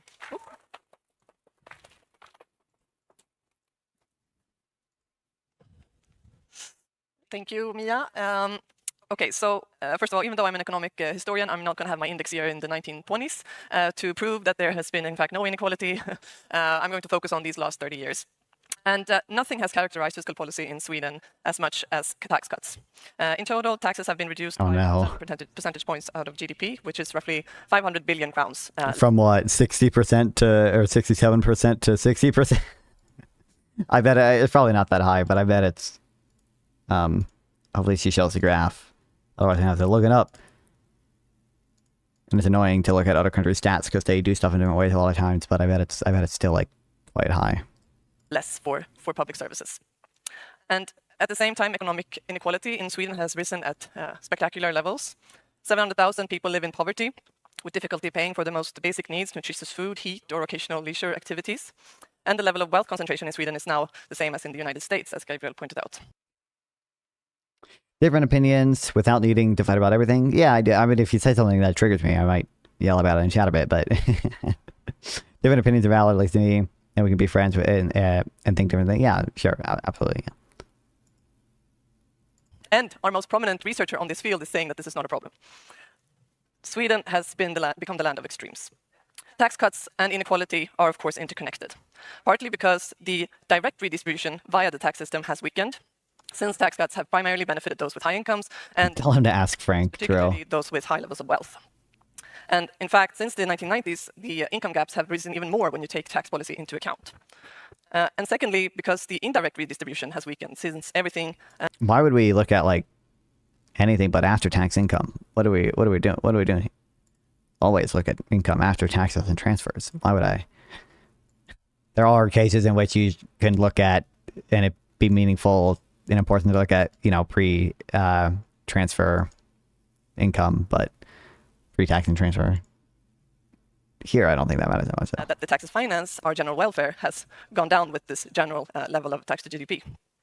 And the result is that low and middle income earners have to bear a larger share of the costs of our common challenges seen in relation to their income. And I think that is contrary to the principle of skatt efter bärkraft, that taxes should be in relation to your capacity to pay, which I think still is what most of the Swedish population think and is in favor of. And I think that it's a brilliant proposal then by Grip. Pre-money shifting? Yeah, pre-tax and transfer, that's what I mean. If you're talking about like income or wealth inequality, probably most of the bad effects you think come from it are going to come insofar as there's after-tax income and wealth inequality. If there's a bunch of pre-tax wealth and income inequality, one of the reasons we might think that's bad is because the rich have very low marginal utility on their consumption, and they're going to be spending the money that could otherwise be spent on, you know, or could otherwise be in poor people's wallets, spending out on things that have a much higher marginal utility on the consumption. But that's what post-tax and transfers accounts for, right? Is that a lot of it is already being taken from rich people and given to poor people with higher marginal utility on their consumption. Political influence as well is probably going to be reduced by that type of stuff. It is like that one's a little bit asymmetric because a lot of the transfers that poor people get are not able to be leveraged in the same way that the wealth of rich people, at least in theory, can be. You know, like I said, I don't think the effect is like that big or anything with regards to that stuff, but poor people who get Medicaid benefits, although that probably should be included in measures of after-tax income, are not able to use their Medicare benefits or Medicaid benefits for political influence the same way rich people potentially could. My current concern is Canada. I know that it's not your country and not your concern, but calling names is not a Canadian thing. This is something learned from your country. I think if you cannot have reasonable dialogue, discuss your differences, you are doomed to fail. I feel like I am typically decent at that, at least. Sometimes I get too triggered by stuff. Gabriel Zucman to try to change this on the margin through his billionaire tax, instead of continuing a development where the tax system is manipulated to benefit the very richest. This tax of 2% for billionaires is a first step at getting back that. A first step. Oh my God. Because I think it's important to remember one thing. Nobody gets rich on their own. Stefan Persson was mentioned. Daniel Ek was mentioned. Daniel Ek would be nothing without the musicians and the music that his platform streams. And they get compensated for it? Like maybe not fairly, you could argue. I'm not really certain it's unfair. And, you know, we're ignoring the benefits to consumers. Are we ignoring the potential benefits to artists, not in necessarily their pay, but in their ability to enter the market? I would imagine. I remember looking for research on this once. I'm not sure the evidence exists out there for you to even really be able to determine this, but like, you know, in order to like really break into the music industry previously, you kind of had to have like a label backing you up and like distributing your music or whatever. Now you can just pay DistroKid $100 and get all your music on YouTube and Spotify, which is pretty cool for artists out there. Besides the fancy accents, this is as informative as the pre-video. What are your thoughts on libertarians? Let me work. Let me save my money. Let me choose for myself who I support. Just don't tax me to death for programs that I don't support. I guess, you know, it's going to kind of depend on the flavor of libertarian. I generally think like libertarians are right and have a point about things like the value in of free markets and private property and economic growth. And with regards to things like I don't think the people arguing here, any of them are libertarian or whatever, but like with regards to like income and wealth inequality, right? I think libertarians like have good points there. I would say like my biggest areas of disagreement are going to be in cases of, I'd say two things. One, I think there's kind of a moral framing or moral belief that many libertarians have, like, you know, that I don't share. You know, there is such a thing as like libertarian ethics. There's not really any type of like neoliberal ethics in the same way. So I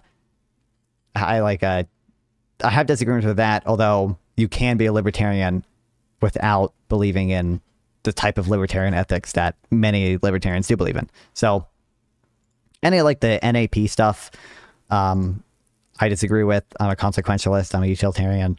So I also think that, you know, implies that there is some value in redistribution, and that there can be plenty of cases where there's value in public ownership and administration of things. I do think those cases are relatively limited. I don't even support single-payer healthcare. Maybe I support some type of public option, but not typically in the sense of what people mean by public option. Yeah, it can be utilitarian, libertarian. Yeah, there are plenty of utilitarian libertarians out there, but like some of my disagreement with many libertarians is just going to be that kind of baseline moral issue there. But yeah, you know, with regards to policy, it's just going to be like, you know, I think there are some things the government does better than libertarians imply. Stefan Persson would not be able to build his fortune without the textile workers in Bangladesh and the retail workers at H&M.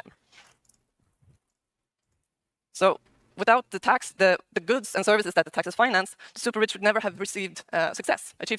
Without the roads and railroads, the skilled labor force, the educational system, housing, without the purchasing power also that the social insurance system helps maintain, and without the culture that cultivates innovation and creativity, in short, without a strong society, there are no successful companies, no high dividends, no high value stocks. So it is only reasonable that But like, I don't think, what do we think that implies? I think that like this argument can imply, and it's not like totally invalid to like use that argument to say like, oh, you know, it makes sense to A, have a progressive tax system, and B, you know, have taxes at all, given that there are kind of benefits from society that we all, you know, that we all receive that wouldn't be possible without the government or whatever. But like, I don't think that applies anything about like what type of taxes you should have really, beyond maybe making an argument for progressive taxes generally. And I don't think that implies anything about a wealth tax, especially. You are my favorite lefty streamer. I appreciate it, Chipringo. Super rich give back just a small fraction of their wealth to the society and the people that made them possible. In fact, it is even in their interest. But let's also be equally clear that a billionaire tax is far from sufficient. Are we going to expand on that? That it's in their interest? I think like there's two arguments there, neither of which really imply a wealth tax. Number one is that like things like a judicial system that protect private property rights, for example, are something that are like in business owners' interest, right? So it makes sense for them to fund and pay taxes and fund that type of stuff because it protects their property rights, it protects their businesses. The police protect their property and stuff as well. I don't think it applies to anything about a wealth tax again, though. And number two, I could see the argument that maybe absent a wealth tax, there's going to be a revolution in the streets and we're going to overthrow and kill the billionaires in a video game. So it's in their best interest to pay the tax, but like, I think that's just very unlikely and kind of silly. I do believe in helping people, but I prefer to help my people in my community, not a blanket policy. I mean, I think you can take either view on that and be a libertarian or not be a libertarian. I don't view that like as like that related. I think libertarians are probably more likely to believe in like special obligations and such. I think that type of philosophy kind of it's more likely you'll believe that. But you know, to the extent you want to help people in your community, like that's not really I don't take that to be a substantive argument against like welfare or the public administration of certain goods.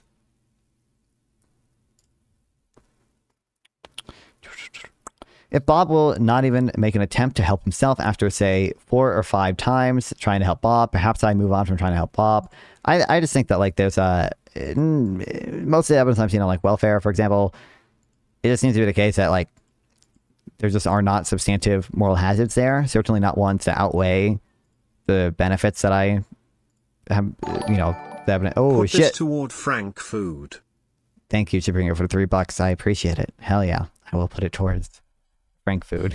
I just like, I don't see much evidence that it's a case that there's any like substantive negative like effects from that, except insofar as there's like what are called welfare cliffs. I'm guessing that you're familiar with welfare cliffs, but other than that, this isn't going to happen. If we want to achieve a fair taxation of income. Why they keep spawning more people? And if we want to be able to finance our welfare and defense ambitions. Half of these 500 billion that I mentioned come from earned income tax credits, alltså jobbskatteavdragen. And there's certainly more money to be made from a taxation of capital, no doubt about that. But above all, it's a question of legitimacy of the system. The principle of taxation according to capacity must simply be restored. And as we've heard argued a little bit, it's sometimes said that these taxes for the super rich, they can't be raised because they're so skilled at circumventing them. But I would also like to invite you to think, in what other policy area would we accept that as an argument?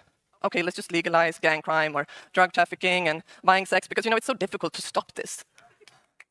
It's not really the argument. So there's like the argument for administrative costs, really, like all else equal, you should really prefer taxes to have a lower administrative cost, right? Like it is deadweight loss to have a bunch of lawyers and accountants working at the IRS or whatever the equivalent is in Sweden, spending all their time going after the wealthy billionaires, and then for those billionaires to then hire a bunch of private accountants and tax lawyers, spending their time doing that instead of something more productive. Like it's analogous to a point I don't agree with, but to a point that progressives make about universal healthcare, which is that, it'd be better to have a single payer system or public option.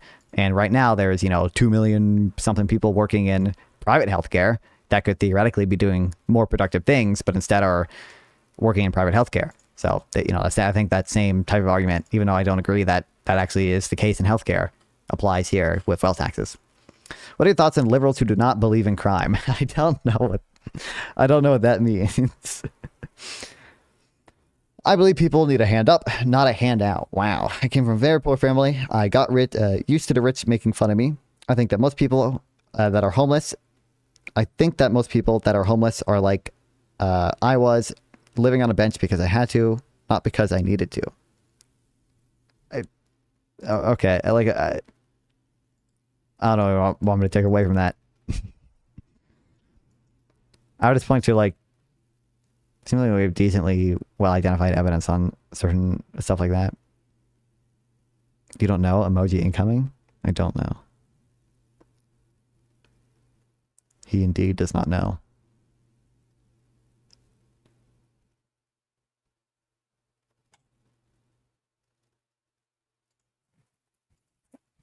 To me, the argument that we shouldn't tax the wealthy because it's difficult just shows a fundamental distrust in the political system that is without merit. And ultimately, this is, as Gabriel points out, it's a question of democracy. It's a global issue, of course, but Sweden should take the lead. And what Zuckman also shows with his proposal is that, in fact, it doesn't have to be that difficult. And that, of course, makes him dangerous to the economic interests that he challenges. And it True. How does the proposal show that it doesn't have to be that difficult? He wanted to rectify some of the issues with earlier... oh shit, I was just announced because I'm weak, so I no longer think I'm winning Chip and Go. But Zuckman was proposing trying to fix some of the earlier wealth tax issues by expanding the base and by if anything, it makes it harder because he wants to tax privately held businesses, right? That's harder administratively than taxing publicly owned portfolios and other other assets with a clear market price and such. And having not an exit tax, but a citizen-based tax system. If anything, that adds complexity. Maybe it's neutral, but I would think, there's at least switching costs there, I guess. The power of corporate interest and the economic elite when such a modest proposal is portrayed as... Oh, many liberal DAs do not prosecute crime. That's not what I took away from that or whatever. I don't know how, true. I think it's probably true that many liberal, cities or whatever are kind of too soft on certain crimes like shoplifting, especially, in the hyper-woke BLM era or whatever. But for one, it's my understanding that much of that stuff has kind of been slowly chipped away at and such. I think No Opinion wrote an article, for example, on that. It seems like many of those type of progressive people lost in local elections, 2022, 2023 and such. And Biden was pretty pro police, right? And he wanted a ton of police funding. I don't remember exactly how much of it he actually got, but he at least proposed quite a bit of it, and I know some of it did actually get passed.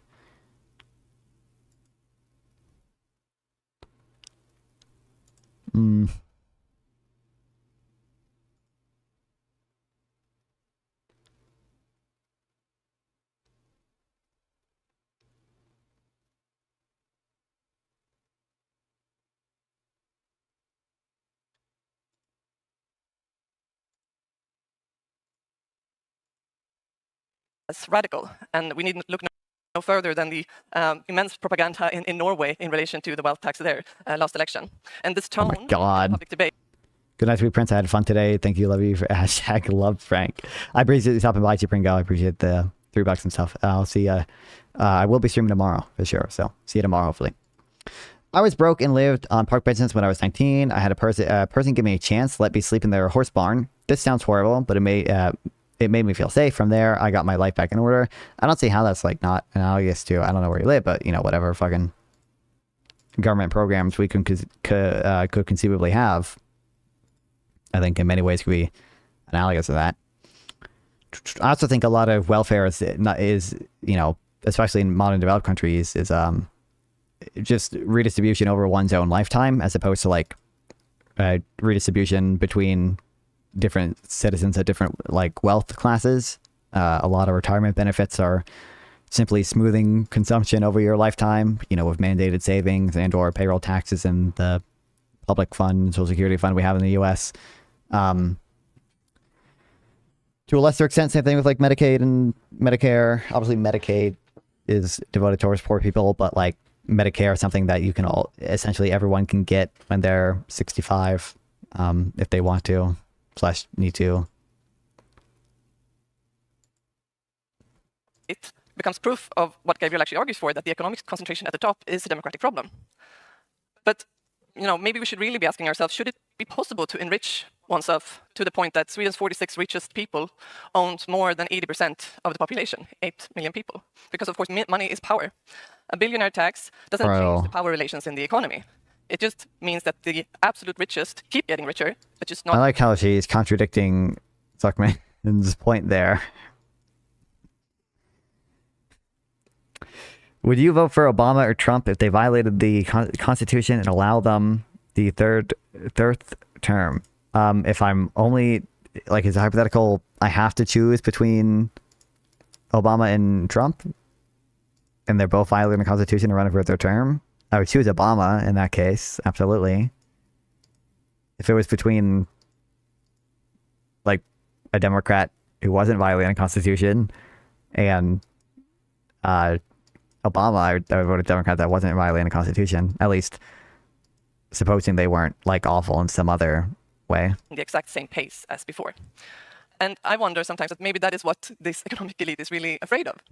That not that we get some crumbles back of their wealth, but that we fundamentally start to question and spark a deeper resistance to the deeply unjust economic inequality that has come to characterize the Swedish so-called welfare state. Thank you very much.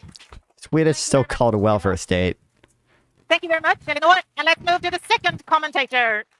He's associate professor in economics at Lund University and also researcher at the Research Institute of Industrial Economics. Welcome, Andreas Berg. Thank you so much. It's a pleasure to be here and having to listen to the 3 former speakers. On my 5 minutes, I'll try to... By the way, thank you for engaging, talking, not just yelling at me because I have to opinion. No worries, Legend of Drunken Gamer. I appreciate you being here. Usually I'm chill. First, exhibit some gratitude towards Gabrielle and Daniel and all the others who have done excellent research producing this time series showing that the super rich are getting richer, but also that the middle class is also getting richer. So now we want to think, is this a problem? And if so, what should we do about it? And I hope that you can get back to your research data because these time series do not contain enough information to evaluate whether we should worry or not. And we know this for a fact because the super rich can be rich for many different reasons. And let me narrow it down to 3 that make sense to me, but more importantly, actually make sense to most people if you look at their views on distributive justice. So I guess I agree they alone cannot tell you whether or not you should worry about wealth inequality, but I think it obviously challenges the views that Zuckman and that girl, I forget her name, put forward, and especially seems to contradict many people's common understandings of those issues. Turns out you can get rich by stealing. And like the general point about stuff not being zero sum, which those obviously touch on, is very important. I believe that this is what is missing nowadays, discussing things simply and realizing that people can come to different positions. True. People, unsurprisingly, believe that's a no-no, and they should be forced to hand everything back.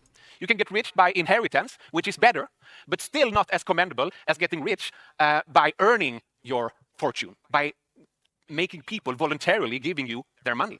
You showed several logos, Daniel, but I'm surprised you left out the most obvious example, the guy who made Minecraft. Do you remember Minecraft? This was one unemployed youngster by his computer, his mother nagging him to get a job, which made him charge money for the game with shitty graphics and no game ID whatsoever. With a throwing shots at Minecraft, what the hell? Brilliant pricing strategy of saying $10 while it's in beta, $20 when it's done. A week, nothing happened. On day 8, overnight, it made it big in the States, and he was a millionaire. He then sold the thing to Microsoft. You can discuss the virtue of that, and became one of these billion. True, Microsoft ruined Minecraft for real. No, I don't think it. I'm joking. I do think Microsoft is like more bureaucratic, and annoyingly, they kind of the rate of updates seems to be slower, and the quality of each individual update is kind of lower, as well as there's so many like stupid issues with like the fucking, oh, we're gonna have frogs, you know, eat fireflies, and then their belly would glow, but actually then we found out that some frogs will die if they eat some fireflies, so because it's a kids game we can't possibly have frogs eat firefly. Like, kill yourself. Millionaires that we are now discussing. So maybe in a video game, in Minecraft. The question becomes, what do we have in common? What can we agree to? What can we decide to make of this? Can we come to an agreement on maybe common causes? I mean, I feel like I laid out where I agree mostly, at least with at least some types of libertarians earlier. How on the procedures that led to the wealth, it will be easier to know whether it's a problem. Second, Gabriel said, and I agree completely with this, we fail to tax the super rich effectively. Of course we do. They're super rich. The world is their market. National tax authorities can hunt them, make them pay, use internet to their advantage, but they are still super rich. They can hide, they can hire tax lawyers, they can do tax planning, and even if we succeed in making them pay the Zuckman tax, I reckon most of them, after having paid, will still be billionaires, right? They will still have extreme power, maybe finance space programs or influence politics or do both. So I'm not against trying, but let's face it, we're dealing with people who are super powerful, whom we want to behave in a certain way, where it's difficult to force them to behave that way. So what do we do now? Any parrots here? We're dealing with people, we want them to believe in a certain way, but it's difficult to force them to behave like that. What do? Well, we make them behave the way we want them to behave without forcing them. Is a Canadian libertarian, which I believe in USA would be called a centrist. I mean, there are like, you know, libertarians in the US as well. Now, maybe you could argue we're already kind of more libertarian, so like a Canadian libertarian might be more centristy here, but I think there's kind of, broadly we do have somewhat of a center-right left in the US. Increasingly, the kind of center-right is selling out to the more populist coalition of the MAGA people and such. And then we have like center-left Dems, and which to some degree also sell out to the populist Bernie bro people and such. But, you know, libertarians are kind of separate from most of that.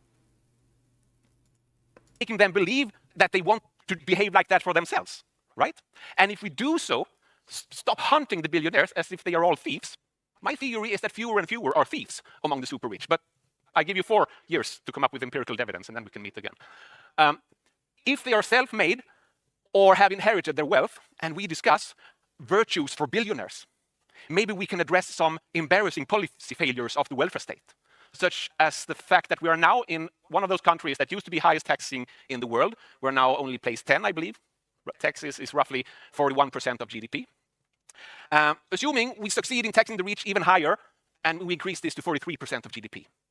I'm not sure we will, for example, as a result of that, improve research funding or get rid of homelessness, for example, which I believe we should. So what about all these Minecraft people and the Spotify guy and the other new billionaires? All these Minecraft people. They could build home shelters or finance research. I'm not saying instead of the welfare state, but as a complement to. And preferably stay out of politics and meddling with those kinds of issues. If we discuss in clever ways virtues for billionaires, if we discuss and scrutinize how they become rich and what they do with their money, I think we can achieve more good than by just hunting them as thieves and trying to tax them. Thank you. Thank you very much. Yes, please welcome back on stage Daniel, Gabrielle, and Elinor, and we will have a discussion. Yes, please. Thank you. Thank you very much, Andreas. While they are coming up on stage, I would like to ask you, so you're saying that don't hunt them down. They're not thieves. I appreciate this happened by Drunken Gamer. Hope to see you again tomorrow. Just make them do, you know, kind of social responsibility work, contribute in other ways than paying tax. Well, how? No, so they're paying some taxes already. I mean, even if you zoom in on the 99.9999999%, it was still above zero. So apparently they are paying some. Most of it is corporate, and they have to place their firms. I like this guy's. Fucking not his attitude. His performance here is great. 99%, it was still above zero. So apparently they are paying some. Most of it is corporate, and they have to place their firm somewhere in a country. And we have tax agreements with more and more countries. So we should do all that, and perhaps even tax them a little bit more. I'm not against that. But even after that, they will still be super rich. They will still be super wealthy. They will still be super powerful. And it's reasonable to discuss what you should do if you stumble upon a game that makes you super wealthy, and scrutinize how the money are being used. So do you propose a cap? No, instead? no. Or do you find it's a problem, or you just... A cap, or... So you all remember Minecraft. Do you all remember the Tobin tax? It seems that many people who, for good reasons, are skeptic about inequality, put all their effort into hunting the super rich and taxing them. The Tobin tax was big 25 years ago. Then we had the income cap. Now we, of course, have the Zuckman tax. I'm saying yours is probably better than the other ones, but they will still be super rich and super powerful even after that, right?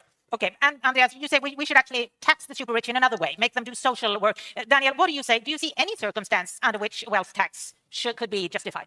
Well, basically not. I think, well, we have the property tax, which is an imputed income tax, you could say, out of a stock, which I think there's like some arguments for that. I think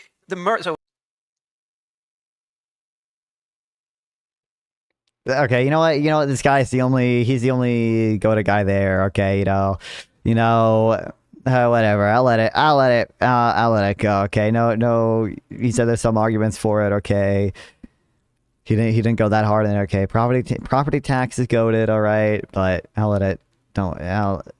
I won't worry about it. There was a big tax study in the UK a few years ago, the Merlees report, and with all the tax experts in the world, they basically said that wealth tax, taxing the so-called normal return, 2% per year, is a really bad idea. This is basically taxing consumption in the future. Instead, we should tax the excess returns, the large returns, which are then perhaps windfalls, or then from a redistributive point of view, we want to have progressivity. So the higher the earn, the more you would pay in tax. So that we should focus on, not the normal return, and the wealth tax, unfortunately, for wealth tax proponents, is a normal return-based tax. So even the tax experts are arguing against it. So I don't think it's a good idea at all. Instead, focus on when capital owners actually get an income. The corporate tax, as we said, the profits, or when they pay out dividends. It's a big income for many firm owners. Or when they sell their shares and make a realized capital gain. But it's always when you realize your profit. When you have the money, and that's actually when you have the cash from which you can pay, and that creates a willingness to pay. The problem is for like a house tax or a firm tax where you don't have an income and you just have a made-up value. So the tax agency values your firm, and it's a guesswork, and there's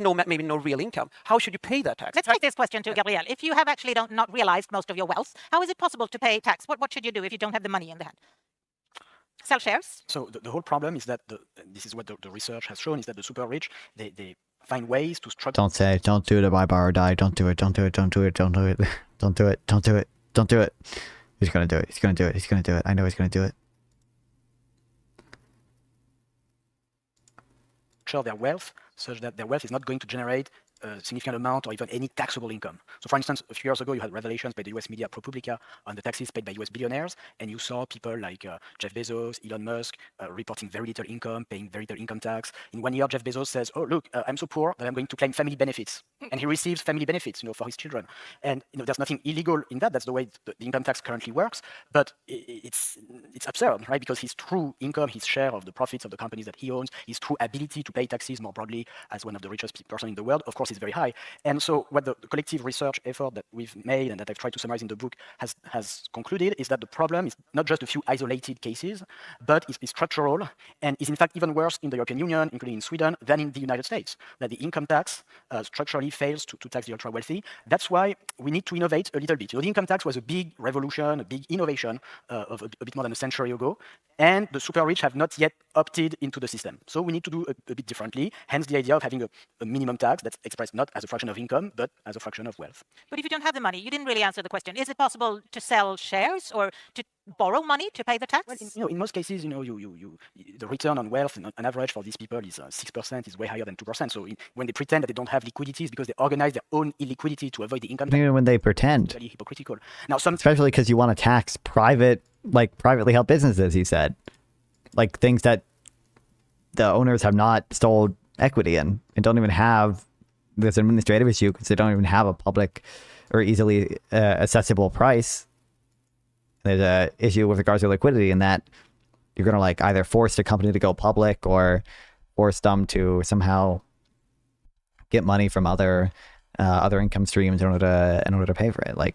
Sometimes they really don't have income, but that's okay. They can sell shares. You can imagine a system. It's like all the countries that have an inheritance tax. They face that issue all the time. You have to pay the inheritance tax. 45% in France. Usually people don't have the liquidity to pay the inheritance tax, and so the government allows you to pay over several years. Sometimes you can pay in kind, with shares in your company. But what I want to emphasize is that this notion that the billionaires can't pay, that somehow they're poor, yeah, that's just wrong. And let me just give you one illustration. Very short. Just short, but very important so that everybody understands, because we had those debates in pretty similar terms in the US in 2019, 2020. And the argument that people, the opponents of the wealth tax always brought was the case of Elon Musk. They said, Tesla is not making any profit. So yes, he has a lot of wealth, but it's virtual. It's just on paper. There's no income. Why do you want to tax him? Well, except that, in 2022, he woke up and he was like, I want to buy Twitter. And he found $44 billion, on a whim, supposedly. Which he had to sell fucking shares to Saudi Arabian investors for, right?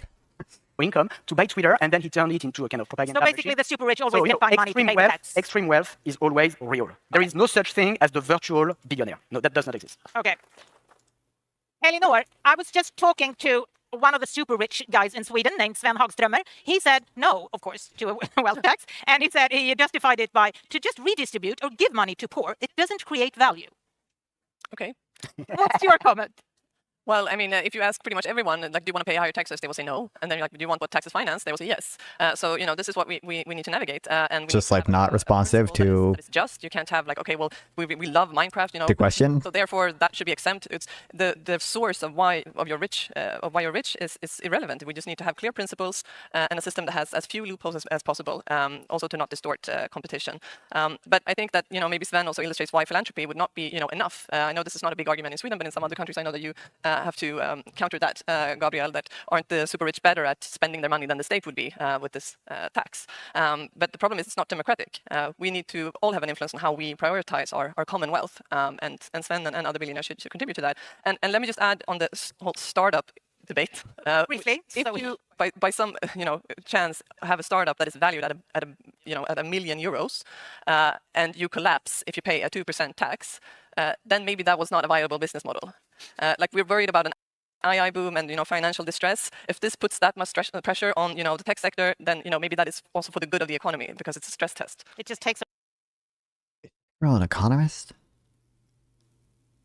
There's no. What are we saying here? Did anyone make the argument that a 2% wealth tax would lead to startups collapsing? I think they made the argument that the entry would be reduced and that it creates a kind of administrative problem because they don't have a clear value, and that it's a liquidity problem in that startups don't really have the liquidity to pay for that stuff. Not that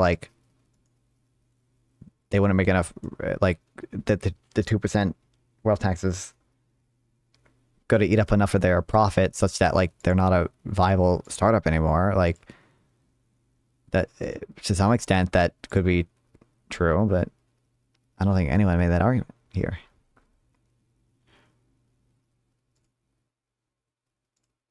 Away the companies that wouldn't have survived anyway, you say. Andreas? Sure, of course, they can afford it. If they can easily avoid it, they are probably going to try to easily avoid it, but they can afford it. But the thing is, even if we do so, even if we tax them, we will still get more Elon Musks year by year as development continues, right? You're not proposing an income cap. So even if we tax billionaires, as progress continues, there will be more of them, and some of them will be as virtuous as Elon Musk, and others might be even more. But is that a reason for not taxing them? No, that they will come anyway? No, absolutely not. I'm saying that either if you tax them a little bit more or not, the big problem. I'm so confused what this guy's position is here. I don't get it. I don't get it. Problem that you use to motivate your proposal is going to remain. We're still going to have super rich. Some are going to do good things. Some are going to do bad things. We will need to develop a strategy to cope with that. If we're worried about democracy, we need to strengthen it.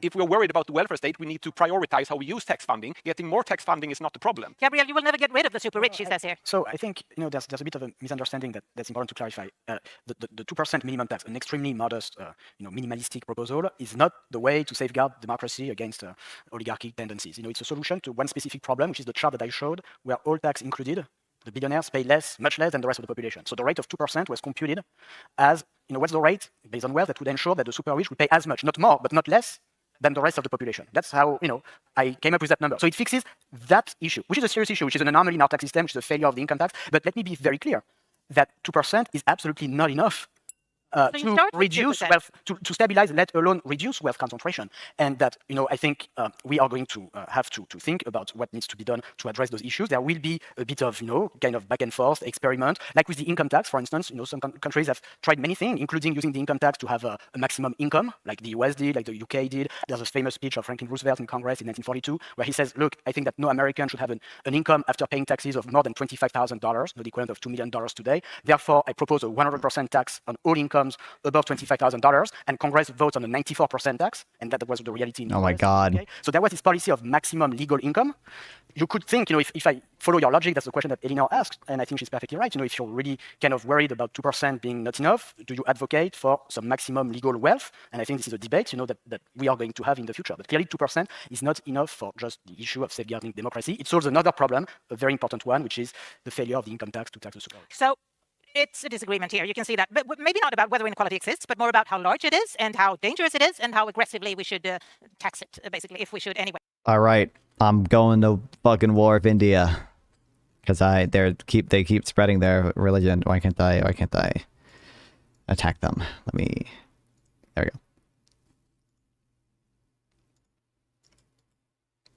I'm not certain I'm gonna win this. We have 12 minutes. We won't be able to solve this issue in 12 minutes, but let's move to your questions because you have a lot of questions. So maybe quite brief answers. I can do a lot of audience questions. Here is one on generational justice. The emphasis on innovation and entrepreneurship benefiting from the current status quo. Okay, I didn't realize it would kick out all of my people that I had built in their territory, but I guess that kind of makes sense.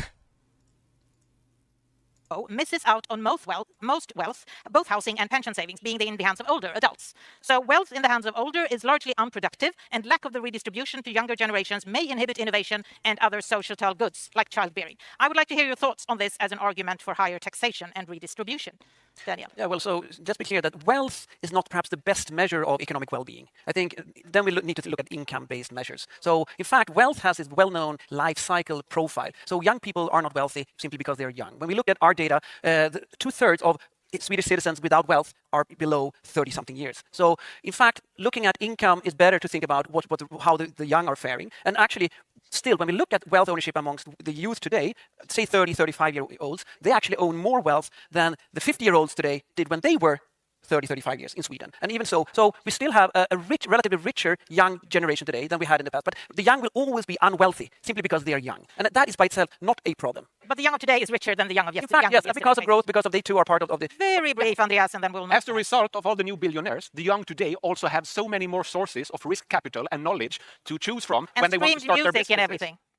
Okay. And a completely naive image that you can just get rich without working. Because you can just get rich That's on for the young. stocks. Yeah.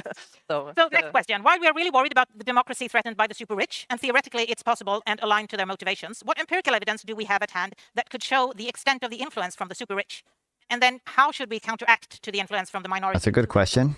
So let me just say one thing. Yes, the rich people, the wealth, corporate owners, they are more influential. I think it can be problematic. I mean, oligarchs are very problematic and so on. Most of them are in post-socialist economies. But it's natural also for society, for politicians to be communicating with large employers. I mean, what do they need in order to be able to employ? Infrastructure, education, so that is by itself. And then, for example, I just also having one Swedish anecdote, the Wallenberg family. Everybody knows about the Wallenberg family, super influential in power.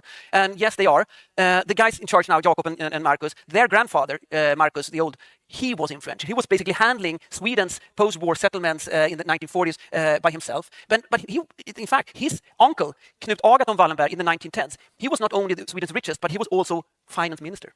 So it's not that everything has become more, strongly linked when it comes to power and money. In fact, I think it was much more so in the past. So today is better than the past in most ways, you say. And you say?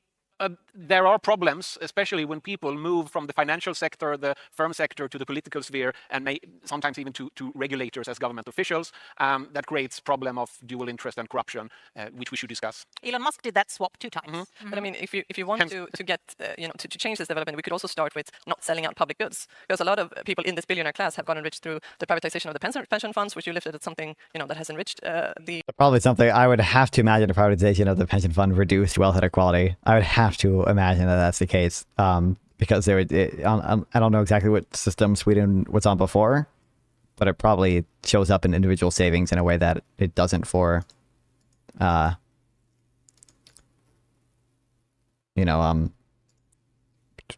the government saves it. Common population, but in particular those that own these pension funds, the privatizations of municipal rental housing, for example, the privatization of the school system, the privatization of the energy system, healthcare. So political decisions, and to take back some of this that should be public goods, or at least stops privatizing more public goods, could be a good start if we want this development to change. And another question, Gabriel, I think this is for you. OECD has suggested a global minimum corporate tax. I think you talked about that as well. Is it a good idea, and will it work? Well, there is already, so in 2021, 130 countries agreed on a 15% minimum tax for big multinational companies. It's become reality in 2024. It's very weak and insufficient because the rate is very low, because you have all sorts of exemptions. But it has one positive aspect, which is just to demonstrate that it's possible to agree on some minimum tax rates. That tax competition, international tax competition, is not a kind of law of nature like gravity. It's a choice that we make. We can choose cooperation just like we can choose competition. And also, it put the spotlight on this idea of the minimum tax, which is powerful because it targets, and if it's well done, which is unfortunately not the case in that one, but conceptually, it's powerful because it targets all forms of tax avoidance possibilities. You don't have to specify one scheme or another. You're saying at the end of the day, no matter what you've done, if you're a multinational company or a billionaire, there is this unavoidable floor. You cannot go below 15% for multinationals or 2% for billionaires. But I didn't get a chance to answer on the previous question. Yes, you will get just one more follow-up on that one. Which one is most important? Is it a wealth tax or a global corporate tax? No, the minimum tax on the super rich is more important because the corporate tax, has a role to play, but it's a flat tax. It's never going to be enough to create any kind of tax progressivity at the top of the distribution. So it's the same rate for all shareholders, big and small. So on the very important question of the influence, what's the evidence of the influence of the super rich? So there are 2 areas that are particularly important. There is the question first of spending on elections. So if you look at the US in the 2024 electoral cycle, billionaires spent $2.9 billion, which was 19% of all election spending in the US, just by a handful of billionaires. And it increased by 3 orders of magnitude between the beginning of the 21st century and 2024. The second thing is media ownership. Media ownership, you look at a country like France, you have 80% of the private media that's owned by about 10 billionaires. And for some times, they didn't necessarily use it in a very outspoken manner to defend their interests. But now that we're talking about taxing billionaires, believe me, they've really used the media to defend their I'm sure Zuckerman's been the target of all the evil billionaire attacks, all the billionaire-funded David Splinter paper.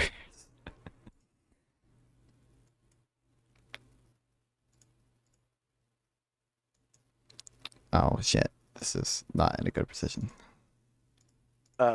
Interest. And what I want to say is that these things can change very fast. Very fast. Like, for instance, there was a debate in 2019 between my colleague... Sweden, the biggest private family, Bonnier, owning their media is typically proposing or being very positive. Sure. But your ideas.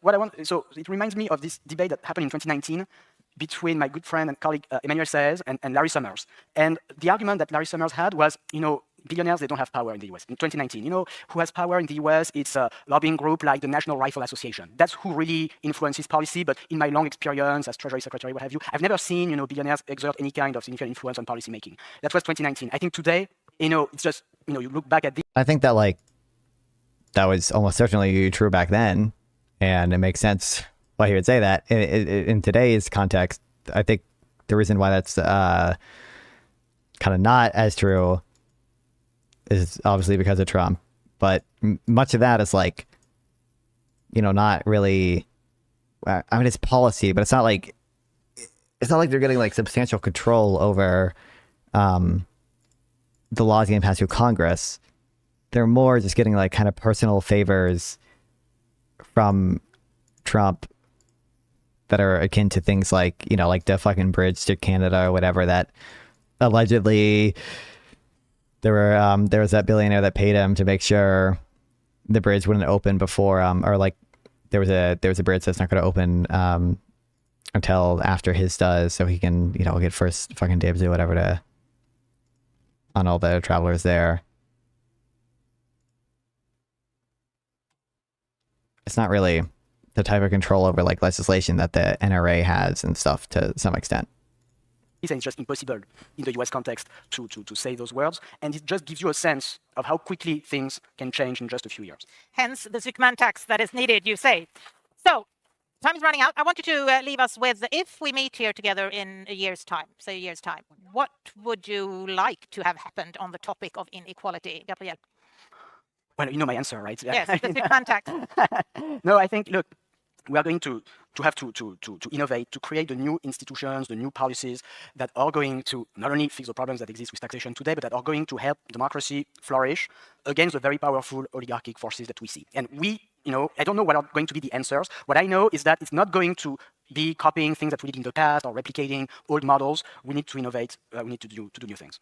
When do you think the Zuckman tax will be widespread? No, it's imminent. Imminent. Okay. Thank you. Imminent. Just more seriously, I think it will happen. You know, I think the logic is strong, but of course the timing is always difficult to predict. So you know, it's not a matter of weeks or months. But I don't see how eventually it doesn't become reality in one way or another.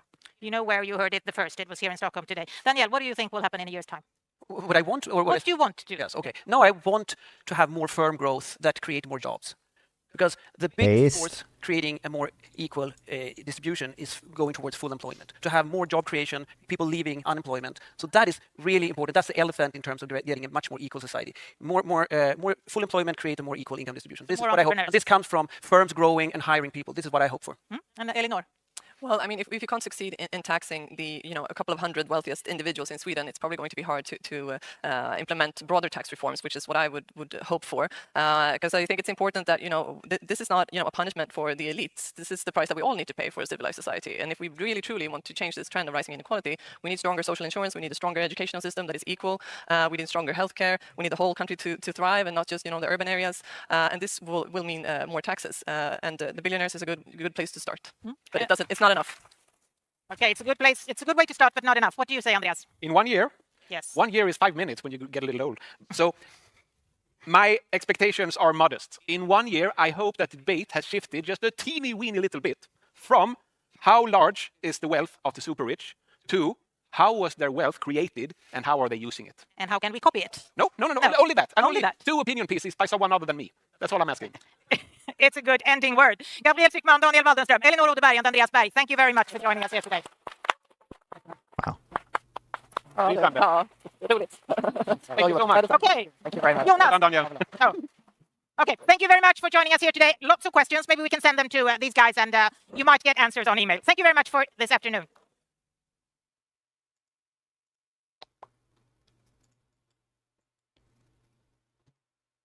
Okay, that was interesting. I enjoyed that.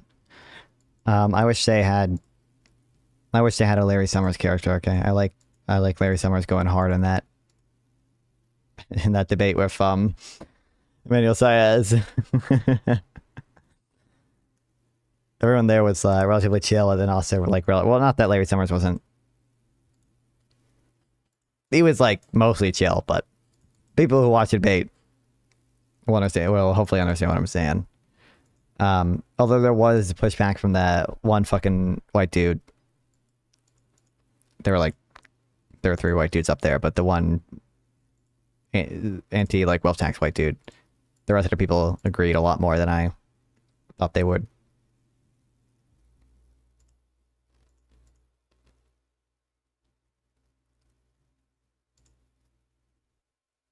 I'm gonna end streaming here in a second, but I kind of want to take this one city first, so I'll just play this until then. Speaking is more indicative of a widespread problematic thing that does come from the left that is harming the movement. Hassan himself could be that, by the way. Like, if he gets big enough that he's subverting like congressional candidates, that is when you focus on it. I think he's at that stage. Just real quick, just to let you know. Yeah. Like, I'm not in my opinion, he's at the beginning stages of that. And I wish that the Republicans had nixed MAGA in the bud, right? Back in the day. I wish that had happened, because it'd be nice to have like an actual two-party system with like people who believed in America and believed in the Constitution and things like that. Sure, I wasn't worried about if I lost this election, the country would go to hell, right? My question is like how much of your time is wasted is indicative of how useful your criticisms are. When you're pushing back against a mainstream narrative that is widespread and is going to be more harmful to the movement, I think that's very important to provide that counter. Like when Hassan goes on, I don't know, any show where they really push back on him, I do think that's really important. But what I'm worried about is like, okay, how effective are you actually being just by talking about this and saying it's bad? And how much of your time is wasted versus how much of your time is able to actually You're framing this as if I am wasting a significant amount of my time, but the thing that I don't know you, I don't know how much you criticize. I know Wick and Hassan get to this too much. Yeah, this is the first time that I've gone on a stream to talk about Hassan and his general corner of the internet since the JX shit, since the React. That was a quick. I ain't gonna lie, did not even think that was a military unit. I just thought this was a unit that was used for some other bullshit that you could just capture, because like you can just walk over settlers or builders and just take them. I thought I was just gonna be that. Guess not. 3, wasn't it? That was a while ago. Yeah, that's the first time that I'm talking about him since then. No, that was even before the war in Ukraine. So. Wait, someone's calling me.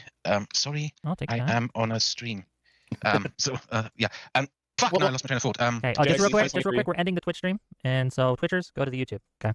Okay. I will counter you. I am not wasting my time talking about Hassan when I bring these things up.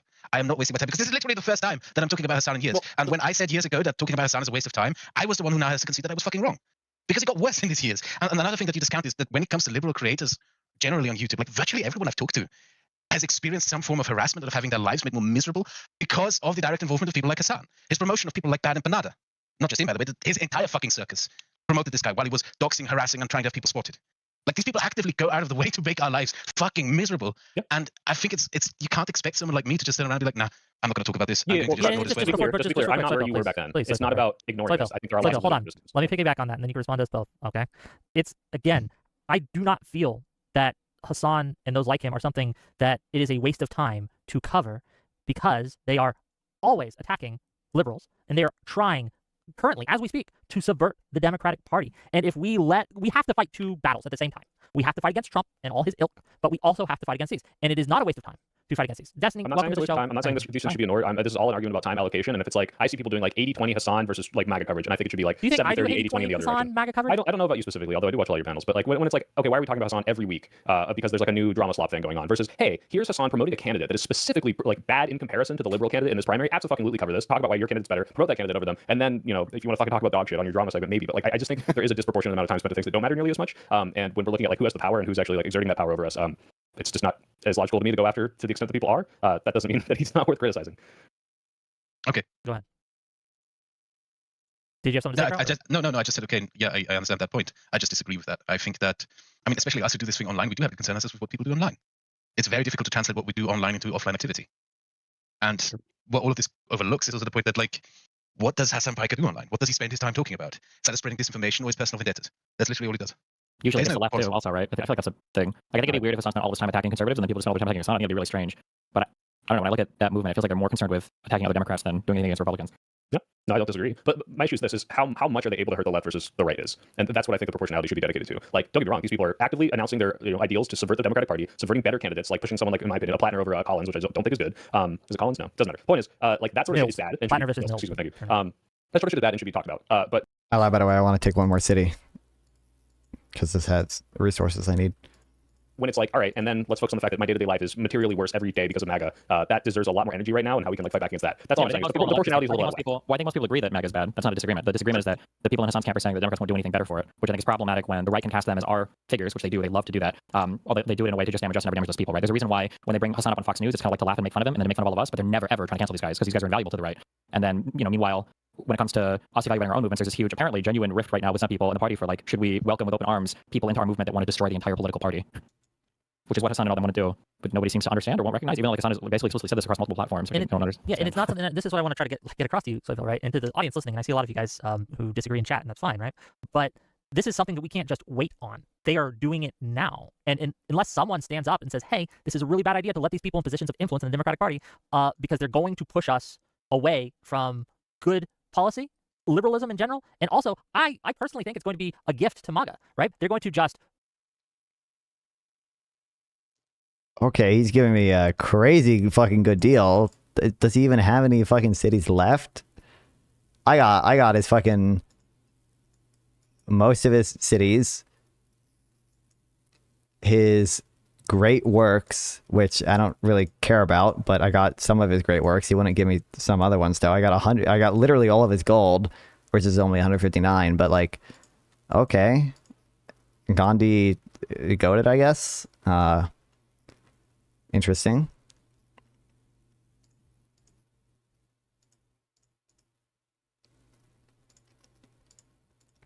Okay, just one more thing I gotta do, guys. Just one more thing. Actually, I gotta kill these people, and then I want to take these settlers, and I want to make a settlement down here. Unless I can just buy. I can't. Fuck.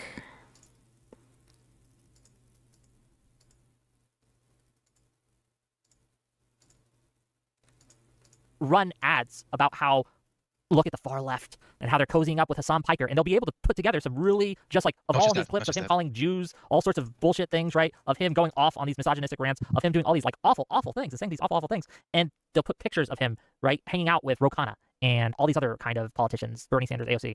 I think we just don't, like, that's going to hurt us immediately. And part of fighting Trump is fighting Hassan, in my opinion, but go ahead. That progressive victory thing is going to be one of the most ridiculous things that we've seen in years. I can guarantee you that. Like, he usurped that. Like, he accused everyone who was in there, including, I think, two of you in here who have been part of that organization, right? And he accused you all of being like black money, Zionist conspiracy, whatever the fuck bullshit. He usurped this organization. The first thing they do with its account is beef with people for his fucking personal vendetta. He subverted a fucking policy org just so he could use it for his personal vendettas. It's going to be ridiculous. That's not the first thing they did with it. The first thing they did with it that I saw was they made an excuse for why Hassan openly doxed people that were part of that organization, which is something that Hassan, he was going over that a video that had the public filings of the addresses of a bunch of people that were part of Progressive Victory.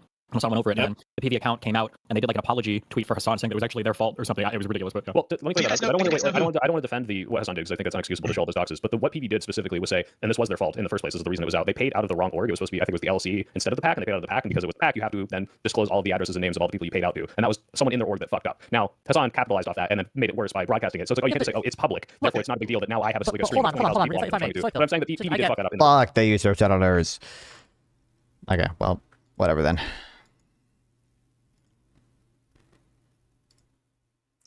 How long did it take? 7 turns.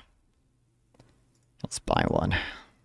Well, PV might have made a mistake, but Hassan was aggressively and maliciously using that information to silence other political voices. That's what I'm saying. That is obviously worse. Like, if Hassan's mistake was 100, PV's mistake was like 5 or 10. Like, it wasn't that. Oh, yeah, true. That's the thing, is he was able to amplify that into a much worse thing, because despite the fact that it's public, it's like, yeah, I can find someone's public information, but if I then broadcast that, even though it's public, no, people aren't already looking for that. Like, he's the one who made that move. So PV, I don't think PV should have made that excuse. And then they're using the clout of Hassan on that panel that I was just on to be like, oh, well, now we can use this big platform to promote our policies, which to them seems like a better trade-off than dealing with the fact that this person abused their mistake and turned it into a bad thing for all their creators. So, yeah. Do you know who Ferenc Kosany is? No. Ferenc Kosany was the prime minister of Hungary before Viktor Orban, leader of the Social Democratic Party. So he's one of the reasons why Orban was in power so long. What happened with his situation was he was an incredibly malicious type of person, kind of corrupt. He's the reason why Hungary is still dependent on Russian gas. He made that deal back in the day. And one thing that empowered Orban more than anything else was in 2006, a year after an election in Hungary. Bro, no fucking shot. No fucking shot. What the hell? The one tile I need is the only tile I can settle on. How do I, can I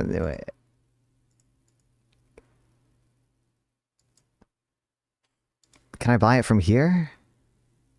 I don't think so.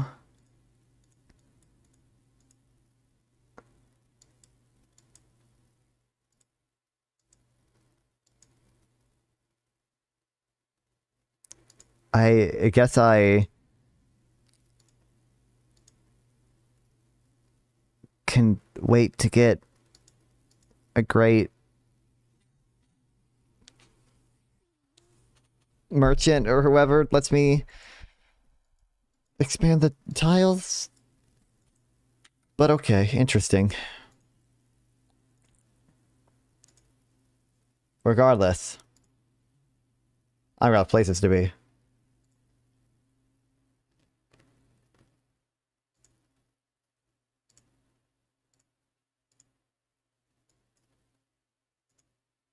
Okay. Well, I will be streaming again tomorrow. We got that Gibbs panel about is the Iran war bad for the economy, which, regardless of your other views in the Iran war, seems almost indisputable to me that, like, it is, as of now, bad. I think the only argument I could see is that the flow of Iranian oil in the future will outweigh the bad benefits now, but I think that's just very uncertain as to if that's the case. But regardless, I'll see you guys then, 8 p.m. EST. It's when that is, and then I'll be streaming, chilling, doing stuff afterwards, so like always. So love you guys, love streaming, love you guys to watch me stream. Head over to Straight Ride on YouTube, and then I don't think I have anyone else watching on Twitch or Kick, whatever. Appreciate it, love you guys. I'll see y'all tomorrow.